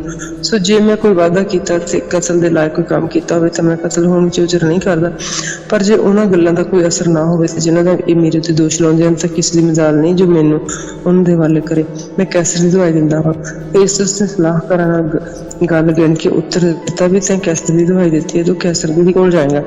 ਕੁਝ ਦਿਨ ਬੀਤੇ ਰਾਜਾ ਅਗਰਿਪਾ ਅਤੇ ਬਰਨੀਕੇ ਕੈਸਰੀਆ ਵਿੱਚ ਫੇਸਟਸ ਦੀ ਆਉਟ ਕਰਨ ਨੂੰ ਆਏ, ਔਰ ਜਾਂ ਉਹ ਉੱਥੇ ਕਈ ਦਿਨ ਰਹੇ ਤਾਂ ਫੇਸਟਸ ਨੇ ਪੁਲਿਸ ਦੀ ਵਿੱਥਿਆ ਰਾਜੇ ਨੂੰ ਸੁਣਾ ਕੇ ਕਿਹਾ, ਜੋ ਇੱਕ ਮਨੁੱਖ ਹੈ ਜਿਹਨੂੰ ਫੇਸਟਸ ਕੈਦ ਵਿੱਚ ਛੱਡ ਗਿਆ ਅਤੇ ਜਾਂ ਮੈਂ ਯਰੂਸ਼ਲਮ ਵਿੱਚ ਸਾਂ ਤਾਂ ਪ੍ਰਧਾਨ ਜਾਜਕਾਂ ਤੇ ਯਹੂਦੀਆਂ ਦੇ ਬਜ਼ੁਰਗਾਂ ਨੇ ਉਹਦੇ ਵਿਖੇ ਮੇਰੇ ਕੰਨੀ ਗੱਲਾਂ ਪਾਈਆਂ ਤੇ ਅਰਜ਼ ਕੀਤੀ ਜੋ ਉਸ ਉੱਤੇ ਸਜ਼ਾ ਦਾ ਹੁਕਮ ਹੋਵੇ। ਉਹਨਾਂ ਨੂੰ ਮੈਂ ਇਹ ਉੱਤਰ ਦਿੱਤਾ ਵੀ ਰੋਮੀਆਂ ਦਾ ਕਾਨੂੰਨ ਨਹੀਂ ਕਿ ਕਿਸੇ ਮਨੁੱਖ ਨੂੰ ਹਵਾਲੇ ਕਰਨ ਜਿੰਨਾ ਚਿਰ ਮੁੱਦਾ ਨੇ ਆਪਣੇ ਮੁੱਦਿਆਂ ਦੇ ਰੂਬਰੂ ਹੋ ਕੇ ਦਾਅਵੇ ਦਾ ਜਵਾਬ ਦੇਣ ਦਾ ਮੌਕਾ ਨਾ ਪਾਵੇ। ਸੋ ਜਾਂ ਉਹ ਇੱਥੇ ਆਣ ਇਕੱਠੇ ਹੋਏ ਤਾਂ ਮੈਂ ਕੁਝ ਢਿੱਲ ਨਾ ਕੀਤੀ, ਸਗੋਂ ਅਗਲੇ ਭਲਕ ਅਦਾਲਤ ਦੀ ਗੱਦੀ ਤੇ ਬੈਠ ਕੇ ਹੁਕਮ ਦਿੱਤਾ ਸੋ ਉਸ ਹਾਕਮ ਨੂੰ ਹਾਜ਼ਰ ਕਰੋ। ਪਰ ਜਾਂ ਉਹ ਉਹਦੇ ਮੁੱਦੇ ਖੜੇ ਹੋਏ ਤਾਂ ਉਹਨਾਂ ਨੇ ਕੋਈ ਇਹੋ ਜਿਹੀ ਗੱਲ ਬੁਰੀ ਉਹਦੇ ਜ਼ਿੰਮੇ ਨਾ ਲਾਈ ਜਿਹੜੀ ਮੈਂ ਸਮਝਦਾ ਸਾਂ ਕਿ ਉਹ ਆਪਣੀ ਦੇਵ ਪੂਜਾ ਵਿਖੇ ਕਿਸੇ ਯਿਸੂ ਦੇ ਵਿਖੇ ਜੋ ਕਿ ਮਰ ਚੁੱਕਿਆ ਪਰ ਪੁਲਿਸ ਆਖਦਾ ਸੀ ਵੀ ਉਹ ਜਿਉਂਦਾ ਹੈ ਔਰ ਉਸ ਨਾਲ ਝਗੜਾ ਕਰਦੇ ਹਨ। ਤਾਂ ਮੈਂ ਦੁਬਿਧਾ ਵਿੱਚ ਪੈ ਗਿਆ ਕਿ ਇਹਨਾਂ ਗੱਲਾਂ ਦਾ ਕਿਵੇਂ ਨਿਬੇੜਾ ਕਰਾਂ। ਮੈਂ ਪੁੱਛਿਆ, ਤੂੰ ਯਰੂਸ਼ਲਮ ਵਿੱਚ ਜਾਣ ਨੂੰ ਰਾਜੀ ਹੈ? ਸੋ ਉੱਥੇ ਇਹਨਾਂ ਗੱਲਾਂ ਦੇ ਵਿਖੇ ਤੇਰਾ ਨਿਆਂ ਹੋ। ਪਰ ਜਦੋਂ ਪੁਲਿਸ ਨੇ ਦਵਾਈ ਦਿੱਤੀ ਜੋ ਮੇਰਾ ਨਿਆਂ ਪਾਤਸ਼ਾਹ ਦੀ ਅਦਾਲਤ ਦੇ ਉੱਤੇ ਰਹਿਣ ਦਿਓ ਤਾਂ ਮੈਂ ਹੁਕਮ ਦਿੱਤਾ ਜੋ ਉਹ ਨਜ਼ਰਬੰਦ ਰਵੇ ਜਦ ਤੱਕ ਮੈਂ ਉਹਨੂੰ ਕੈਸਰ ਕੋਲ ਨਾ ਭੇਜਾਂ। ਉਪਰੰਤ ਅਗਰਿਪਾ ਨੇ ਫੇਸਟਸ ਨੂੰ ਕਿਹਾ, ਮੈਂ ਆਪ ਵੀ ਉਸ ਮਨੁੱਖ ਦੀ ਸੁਣਨਾ ਚਾਹੁੰਦਾ। ਉਹ ਬੋਲਿਆ, ਤੂੰ ਭਲ ਕੇ ਉਹਦੀ ਸੁਣ ਲਵੀਂ। ਦੂਜੇ ਦਿਨ ਜਦੋਂ ਅਫਰੀਕਾ ਤੇ ਬਰਨੀਕੇ ਵੱਡੀ ਧੂਮਧਾਮ ਨਾਲ ਆਏ ਤਾਂ ਫੌਜਾਂ ਦੇ ਸਰਦਾਰਾਂ ਅਤੇ ਸ਼ਹਿਰ ਦੇ ਉੱਤਮ ਲੋਕਾਂ ਸਣੇ ਕਚਹਿਰੀ ਵਿੱਚ ਜਾ ਵੜੇ ਤਾਂ ਫੇਸਟਸ ਦੇ ਹੁਕਮ ਨਾਲ ਪੌਲਸ ਨੂੰ ਲਿਆਏ। ਤਦ ਫੇਸਟਸ ਨੇ ਆਖਿਆ, ਇਹ ਰਾਜਾ ਅਗਰਿਪਾ ਤੇ ਸਭ ਲੋਕੋ ਜਿਹੜੇ ਇੱਥੇ ਸਾਡੇ ਨਾਲ ਹਾਜ਼ਰ ਹੋ, ਤੁਸੀਂ ਇਸ ਮਨੁੱਖ ਨੂੰ ਵੇਖਦੇ ਹੋ ਜਿਹਦੇ ਕਾਰਨ ਯਹੂਦੀਆਂ ਦੇ ਸਾਰੇ ਲੋਕ ਯਰੂਸ਼ਲਮ ਵਿੱਚ ਹਨ। ਇੱਥੇ ਹੀ ਮੇਰੇ ਪਿੱਛੇ ਪਏ ਅਤੇ ਇਹ ਡੰਡ ਪਾਉਂਦੇ ਸਨ ਜੋ ਇਹਦਾ ਅੱਗੇ ਨੂੰ ਜਿਉਣਾ ਰਹਿਣਾ ਹੀ ਯੋਗ ਨਹੀਂ। ਪਰ ਮੈਂ ਜਾਣ ਲਿਆ ਜੋ ਇਹਨੇ ਕਤਲ ਦੇ ਲਾਇਕ ਤਾਂ ਕੁਝ ਨਹੀਂ ਕੀਤਾ। ਜਦੋਂ ਉਸਨੇ ਆਪ ਪਾਤਸ਼ਾਹ ਦੀ ਦਵਾਈ ਦਿੱਤੀ ਤਦ ਮੈਂ ਠਾਣ ਲਿਆ ਜੋ ਇਹਨੂੰ ਘੱਲ ਦਿਆਂ, ਪਰ ਮੈਨੂੰ ਉਹਦੇ ਵਿਖੇ ਕੋਈ ਗੱਲ ਠੀਕ ਨਹੀਂ ਦਿਸਦੀ ਜੋ ਆਪਣੇ ਮਾਲਕ ਨੂੰ ਲਿਖਾ। ਇਸ ਲਈ ਮੈਂ ਉਹਨੂੰ ਤੁਹਾਡੇ ਅੱਗੇ ਅਤੇ ਨਿੱਜ ਕਰਕੇ ਰਾਜਾ ਅਗਰਿਪਾ ਤੇਰੇ ਅੱਗੇ ਹਾਜ਼ਰ ਕੀਤਾ ਹੈ ਜੋ ਤਹਿਕੀਕਾਤ ਦੇ ਪਿੱਛੋਂ ਮੈਂ ਕੁਝ ਲਿਖ ਸਕਾਂ, ਕਿਉਂਕਿ ਮੈਨੂੰ ਇਹ ਸਿਆਣੀ ਗੱਲ ਨਹੀਂ ਮਾਲੂਮ ਹੁੰਦੀ ਵੀ ਇੱਕ ਕੈਦੀ ਨੂੰ ਘੱਲਾਂ ਤੇ ਨਾਲ ਨਾ ਦੱਸਾਂ ਕਿ ਉਹਦੇ ਜੁਰਮੇ ਦੋਸ਼ ਕੀ ਲਾਇਆ ਗਿਆ। ਚੈਪਟਰ 26 ਪੌਲਸ ਰਾਜਾ ਅਗਰਿਪਾ ਦੇ ਅੱਗੇ ਉਪਦੇਸ਼ ਦਿੰਦਾ ਹੈ। ਤਾਂ ਅਗਰਿਪਾ ਨੇ ਪੌਲਸ ਨੂੰ ਆਖਿਆ, ਤੈਨੂੰ ਆਪਣੇ ਹੱਕ ਵਿੱਚ ਬੋਲਣ ਦੀ ਪ੍ਰਵਾਨਗੀ ਹੈ? ਤਦ ਪੌਲਸ ਬਾਂਹ ਕੱਢ ਕੇ ਉਜ਼ਰ ਕਰਨ ਲੱਗਾ, ਹੇ ਰਾਜਾ ਅਗਰਿਪਾ, ਮੈਂ ਆਪਣੇ ਚੰਗੀ ਭਾਗ ਸਮਝਦਾ ਹਾਂ ਜਿਹਨਾਂ ਗੱਲਾਂ ਦੀ ਯਹੂਦੀ ਮੇਰੇ ਉੱਤੇ ਨਾਲਿਸ਼ ਕਰਦੇ ਹਨ ਉਹਨਾਂ ਸਭਨਾਂ ਦਾ ਅੱਜ ਤੁਹਾਡੇ ਅੱਗੇ ਉਜ਼ਰ ਕਰਾਂ, ਖਾਸ ਕਰਕੇ ਇਸ ਲਈ ਜੋ ਤੁਸੀਂ ਯਹੂਦੀਆਂ ਦੀਆਂ ਸਾਰੀਆਂ ਚਾਲਾਂ ਤੇ ਦੀਨੀ ਝਗੜੇ ਤੋਂ ਅੱਛੀ ਤਰ੍ਹਾਂ ਮਹਿਰਮ ਹੋ। ਸੋ ਮੈਂ ਤੁਹਾਡੇ ਅੱਗੇ ਬੇਨਤੀ ਕਰਦਾ ਕਿ ਧੀਰਜ ਨਾਲ ਮੇਰੀ ਗੱਲ ਸੁਣਿਓ। ਜਵਾਨੀ ਤੋਂ ਮੇਰੀ ਚਾਲ ਨੂੰ ਜਿਹੜੀ ਮੁੱਢੋਂ ਆਪਣੀ ਕੌਮ ਵਿੱਚ ਤੇ ਯਰੂਸ਼ਲਮ ਵਿੱਚ ਸੀ ਸਾਰੇ ਯਹੂਦੀ ਜਾਣਦੇ ਸਨ। ਸੋ ਜੇ ਉਹ ਸਾਖੀ ਦੇਣੀ ਚਾਹੁਣ ਤਾਂ ਮੈਨੂੰ ਮੁੱਢੋਂ ਜਾਣਦੇ ਸਨ ਵੀ ਸਾਡੇ ਧਰਮ ਦੇ ਸਭਨਾਂ ਤੋਂ ਖਰੇ ਪੰਥ ਦੇ ਅਨੁਸਾਰ ਮੈਂ ਫਰੀਸੀ ਦੀ ਚਾਲ ਚੱਲਿਆ। ਸੋ ਮੈਂ ਹੁਣ ਉਹਦੀ ਕਰਾਰ ਦੀ ਆਸ ਦੇ ਕਾਰਨ ਉਸ ਇਕਰਾਰ ਦੀ ਆਸ ਦੇ ਕਾਰਨ ਜਿਹੜਾ ਪਰਮੇਸ਼ਰ ਨੇ ਸਾਡੇ ਪਿਓ ਦਾਦੇ ਨਾਲ ਕੀਤਾ ਸੀ ਅਦਾਲਤ ਲਈ ਖੜਾ ਹਾਂ। ਉਸੇ ਕਰਾਰ ਨੂੰ ਪ੍ਰਾਪਤ ਕਰਨ ਦੀ ਆਸ ਤੇ ਸਾਡੀਆਂ 12 ਗੋਤਾਂ ਦਿਨ ਰਾਤ ਵੱਡੇ ਯਤਨ ਨਾਲ ਪਰਮੇਸ਼ਰ ਦੀ ਉਪਾਸਨਾ ਕਰਦੇ ਹਨ। ਹੇ ਰਾਜਾ, ਇਸ ਆਸ ਦੇ ਬਦਲੇ ਯਹੂਦੀ ਮੇਰੇ ਉੱਤੇ ਨਾਲਿਸ਼ ਕਰਦੇ ਹਨ। ਇਹ ਗੱਲ ਕਿਉਂ ਤੁਹਾਡੇ ਲੇਖੇ ਬੇਇਤਬਾਰ ਗਿਣਦੀ ਹੈ ਜੋ ਪਰਮੇਸ਼ਰ ਮੁਰਦਿਆਂ ਨੂੰ ਜਵਾਲੇ? ਮੈਂ ਤਾਂ ਆਪਣੇ ਚਿੱਤ ਵਿੱਚ ਸਮਝਿਆ ਵੀ ਯਿਸੂ ਨਾਸਰੀ ਦੇ ਨਾਮ ਦੇ ਵਿਰੁੱਧ ਮੈਨੂੰ ਬਹੁਤ ਕੁਝ ਕਰਨਾ ਚਾਹੀਦਾ ਹੈ। ਸੋ ਇਹੋ ਮੈਂ ਯਰੂਸ਼ਲਮ ਵਿੱਚ ਕੀਤਾ ਵੀ ਤੇ ਪ੍ਰਧਾਨ ਜਾਜਕਾਂ ਕੋਲੋਂ ਇਖਤਿਆਰ ਪਾ ਕੇ ਬਹੁਤ ਸੰਤਾਂ ਨੂੰ ਕੈਦਖਾਨੇ ਵਿੱਚ ਬੰਦ ਕੀਤਾ ਤੇ ਜਦੋਂ ਉਹ ਮਾਰੇ ਜਾਂਦੇ ਸਨ ਤਾਂ ਮੈਂ ਉਹਨਾਂ ਦੇ ਵਿਰੁੱਧ ਹਾਮੀ ਭਰਦਾ ਸੀ। ਮੈਂ ਹਰੇਕ ਸਮਾਜ ਵਿੱਚ ਉਹਨਾਂ ਨੂੰ ਬਹੁਤ ਭਾਰੀ ਸਜ਼ਾ ਦਵਾ ਕੇ ਕੁਫਰ ਬਕਵਾਉਣ ਲਈ ਉਹਨਾਂ ਨੂੰ ਤੰਗ ਕਰਦਾ ਸੀ ਤੇ ਉਹਨਾਂ ਦੇ ਵਿਰੁੱਧ ਵਿੱਚ ਅਤ ਸ਼ੁਦਾਈ ਹੋ ਕੇ ਮੈਂ ਪ੍ਰਦੇਸ਼ ਦੇ ਨਗਰਾਂ ਨੂੰ ਵੀ ਬਹੁਤ ਸਤਾਉਂਦਾ ਸੀ, ਉਹਨਾਂ ਨੂੰ ਵੀ ਬਹੁਤ ਦੁਖੀ ਕਰਦਾ ਸੀ। ਜਾਂ ਮੈਂ ਪ੍ਰਧਾਨ ਜਾਜਕਾਂ ਤੋਂ ਅਖਤਿਆਰ ਤੇ ਹੁਕਮ ਪਾ ਕੇ ਇਸ ਗੱਲ ਤੇ ਦਮਿਸ਼ਕ ਨੂੰ ਚਲਿਆ ਜਾਂਦਾ ਸਾਂ ਤੇ ਹੀ ਰਾਜਾ ਦੁਪਹਿਰ ਦੇ ਵੇਲੇ ਮੈਂ ਰਾਹ ਵਿੱਚ ਆਕਾਸ਼ ਤੋਂ ਇੱਕ ਜੋਤ ਸੂਰਜ ਨਾਲੋਂ ਵੀ ਤਿੱਖੀ ਬਹੁਤ ਉਜਲੀ ਆਪਣੇ ਉੱਤੇ ਤੇ ਆਪਣੇ ਸਾਥੀਆਂ ਤੋਂ ਚਮਕਦੀ ਚੁਫੇਰੇ ਵੇਖੀ ਤੇ ਜਾਂ ਸਭੇ ਭੌਂ ਤੇ ਡਿੱਗ ਪਿਆ ਤਾਂ ਮੈਂ ਇੱਕ ਆਵਾਜ਼ ਸੁਣੀ ਜੋ ਇਬਰਾਨੀ ਭਾਖਿਆ ਵਿੱਚ ਮੈਨੂੰ ਇਹ ਆਖਦੀ ਸੀ ਕਿ ਸੋਲੂਸ ਮੈਨੂੰ ਕਿਉਂ ਸਤਾਉਣਾ ਹੈ? ਤੂੰ ਪਾਉਣ ਦੀ ਆਰ ਤੇ ਲੱਤ ਮਾਰਨੀ ਤੇਰੇ ਲਈ ਔਖੀ ਹੈ? ਪ੍ਰਾਣ ਦੀ ਆਰ ਉੱਤੇ ਲੱਤ ਮਾਰਨੀ ਤੇਰੇ ਲਈ ਔਖੀ ਹੈ? ਤਾਂ ਮੈਂ ਆਖਿਆ, ਇਹ ਕੌਣ ਹੈ? ਪ੍ਰਭੂ ਜੀ। ਪ੍ਰਭੂ ਬੋਲਿਆ, ਮੈਂ ਯਿਸੂ ਹਾਂ ਜਿਹਨੂੰ ਤੂੰ ਸਤਾਉਂਦਾ ਹੈ। ਪਰ ਉੱਠ ਅਤੇ ਆਪਣੇ ਪੈਰਾਂ ਤੇ ਖਲੋ ਜਾ, ਕਿਉਂਕਿ ਮੈਂ ਤੈਨੂੰ ਇਸ ਲਈ ਦਰਸ਼ਨ ਦਿੱਤਾ ਜੋ ਬਈ ਇਹਨਾਂ ਗੱਲਾਂ ਦਾ ਜਿਨ੍ਹਾਂ ਵਿੱਚ ਤੈਂ ਮੈਨੂੰ ਵੇਖਿਆ ਇਹਨਾਂ ਵਿੱਚ ਮੈਂ ਤੈਨੂੰ ਵਿਖਾਈ ਦਿਆਂਗਾ। ਤੈਨੂੰ ਸੇਵਕ ਤੇ ਸਾਖੀ ਠਹਿਰਾਉਣਾ ਹੈ। ਮੈਂ ਤੈਨੂੰ ਇਸ ਕੌਮ ਤੇ ਪਰਾਈਆਂ ਕੌਮਾਂ ਤੋਂ ਬਚਾਵਾਂਗਾ ਜਿਸ ਦੇ ਕੋਲ ਮੈਂ ਤੈਨੂੰ ਘੱਲਦਾ ਹਾਂ ਤਾਂ ਜੋ ਤੂੰ ਉਹਨਾਂ ਦੀ ਅੱਖਾਂ ਨੂੰ ਖੋਲ ਦੇਵੇਂ ਵੀ ਉਹ ਹਨੇਰੇ ਦੀ ਚਾਨਣ ਤੋਂ ਚਾਨਣ ਵੱਲ ਤੇ ਸ਼ੈਤਾਨ ਦੇ ਵਾਸਤੇ ਪਰਮੇਸ਼ਰ ਵੱਲ ਮੁੜ ਆਉਣ। ਉਹ ਪਾਪਾਂ ਤੋਂ ਮਾਫੀ ਉਹਨਾਂ ਵਿੱਚ ਜੋ ਮੇਰੇ ਤੇ ਨਿਸ਼ਚਾ ਕਰਕੇ ਪਵਿੱਤਰ ਹੋਏ ਹਨ ਵਿਰਸਾ ਪਾਉਣ। ਸੋ ਹੇ ਰਾਜਾ ਅਗਰਿੱਪਾ, ਮੈਂ ਉਸ ਸੁਰਗੀ ਦਰਸ਼ਨ ਤੋਂ ਬੇਮੁਖ ਨਹੀਂ ਹੋਇਆ, ਸਗੋਂ ਪਹਿਲਾਂ ਦਮਿਸ਼ਕ ਦੇ ਰਹਿਣ ਵਾਲਿਆਂ ਨੂੰ ਤੇ ਯਰੂਸ਼ਲਮ ਦੇ ਸਾਰੇ ਯਹੂਦੀਆਂ ਦੇਸ਼ ਵਿੱਚ ਤੇ ਪਰਾਈਆਂ ਕੌਮਾਂ ਨੂੰ ਵੀ ਉਪਦੇਸ਼ ਦਿੱਤਾ ਵੀ ਤੌਬਾ ਕਰ ਲਓ, ਪਰਮੇਸ਼ਰ ਵੱਲ ਮੁੜੋ ਤੇ ਤੌਬਾ ਦੇ ਲਾਇਕ ਕੰਮ ਕਰੋ। ਇਹਨਾਂ ਹੀ ਗੱਲਾਂ ਦੇ ਵੇਖੇ ਯਹੂਦੀਆਂ ਨੇ ਮੈਨੂੰ ਹੈਕਲ ਵਿੱਚ ਫੜ ਲਿਆ ਤੇ ਮੇਰੇ ਮਾਰ ਸੁੱਟਣ ਦੇ ਪਿੱਛੇ ਪੈ ਗਿਆ। ਸੋ ਪਰਮੇਸ਼ਰ ਦੀ ਮਦਦ ਪਾ ਕੇ ਮੈਂ ਅੱਜ ਤਾਈਂ ਖੜਾ ਹਾਂ ਤੇ ਛੋਟੇ ਵੱਡੇ ਦੇ ਅੱਗੇ ਸਾਖੀ ਦਿੰਦਾ ਹਾਂ। ਪਰ ਜਿਹੜੀਆਂ ਗੱਲਾਂ ਨਬੀਆਂ ਨੇ ਮੂਸਾ ਦੇ ਬਿਨਾਂ ਹੋਰ ਮੈਂ ਕਹਿੰਦਾ, ਇਹ ਜ਼ਰੂਰ ਹੈ ਕਿ ਮੈਂ ਲੋਕ ਚੱਲੇ ਤੇ ਪਹਿਲਾਂ ਉਹ ਮੁਰਦਿਆਂ ਦੇ ਜੀਵ ਉੱਠਣ ਤੋਂ ਇਸ ਕੌਮ ਅਤੇ ਪਰਾਈਆਂ ਕੌਮਾਂ ਨੂੰ ਵੀ ਚਾਨਣ ਦਾ ਪ੍ਰਚਾਰ ਕਰੇ। ਜਾਂ ਉਹ ਆਪਣੇ ਉਜਰ ਕਰ ਹੀ ਰਿਹਾ ਸੀ ਤੇ ਫਿਰ ਉਸਨੇ ਉੱਚੀ ਆਵਾਜ਼ ਨਾਲ ਆਖਿਆ, ਹੇ ਪੌਲਸ, ਤੂੰ ਕਮਲਾ ਹੈ, ਬਹੁਤੀ ਵਿਦਿਆ ਨੇ ਤੈਨੂੰ ਕਮਲਾ ਕਰ ਦਿੱਤਾ। ਪੌਲਸ ਨੇ ਆਖਿਆ, ਹੇ ਫੇਸਤੁਸ ਬਹਾਦਰ, ਮੈਂ ਕਮਲਾ ਨਹੀਂ ਸਗੋਂ ਸੱਚਾਈ ਤੇ ਸੋਝੀ ਦੀਆਂ ਗੱਲਾਂ ਕਰਦਾ ਹਾਂ ਕਿ ਰਾਜਾ ਜੀ ਦੇ ਵੇਖ ਮੈਂ ਬੇਧੜਕ ਬੋਲਦਾ, ਇਹਨਾਂ ਗੱਲਾਂ ਨੂੰ ਜਾਣਦਾ ਹੈ, ਕਿਉਂਕਿ ਮੈਨੂੰ ਨਿਸ਼ਚਾ ਹੈ ਵੀ ਇਹਨਾਂ ਗੱਲਾਂ ਵਿੱਚ ਕੋਈ ਵੀ ਗੱਲ ਉਸ ਤੋਂ ਲੁਕੀ ਹੋਈ ਨਹੀਂ, ਇਸ ਲਈ ਜੋ ਵਾਰਤਾ ਖੂੰਜੇ ਵਿੱਚ ਨਹੀਂ ਹੋਈ। ਇਹ ਰਾਜਾ ਅਗਰਿੱਪਾ, ਕੀ ਤੁਸੀਂ ਨਬੀਆਂ ਦੀ ਪ੍ਰਤੀਤ ਕਰਦੇ ਹੋ? ਮੈਂ ਤਾਂ ਜਾਣਦਾ ਹਾਂ ਕਿ ਤੁਸੀਂ ਪ੍ਰਤੀਤ ਕਰਦੇ ਹੋ। ਅਗਰਿੱਪਾ ਨੇ ਪੌਲਸ ਨੂੰ ਆਖਿਆ, ਤੈਨੂੰ ਆਸ ਹੋਊਗੀ ਵੀ ਮੈਨੂੰ ਥੋੜੇ ਵਿੱਚ ਹੀ ਮਸੀਹੀ ਕਰ ਲਵਾਂ।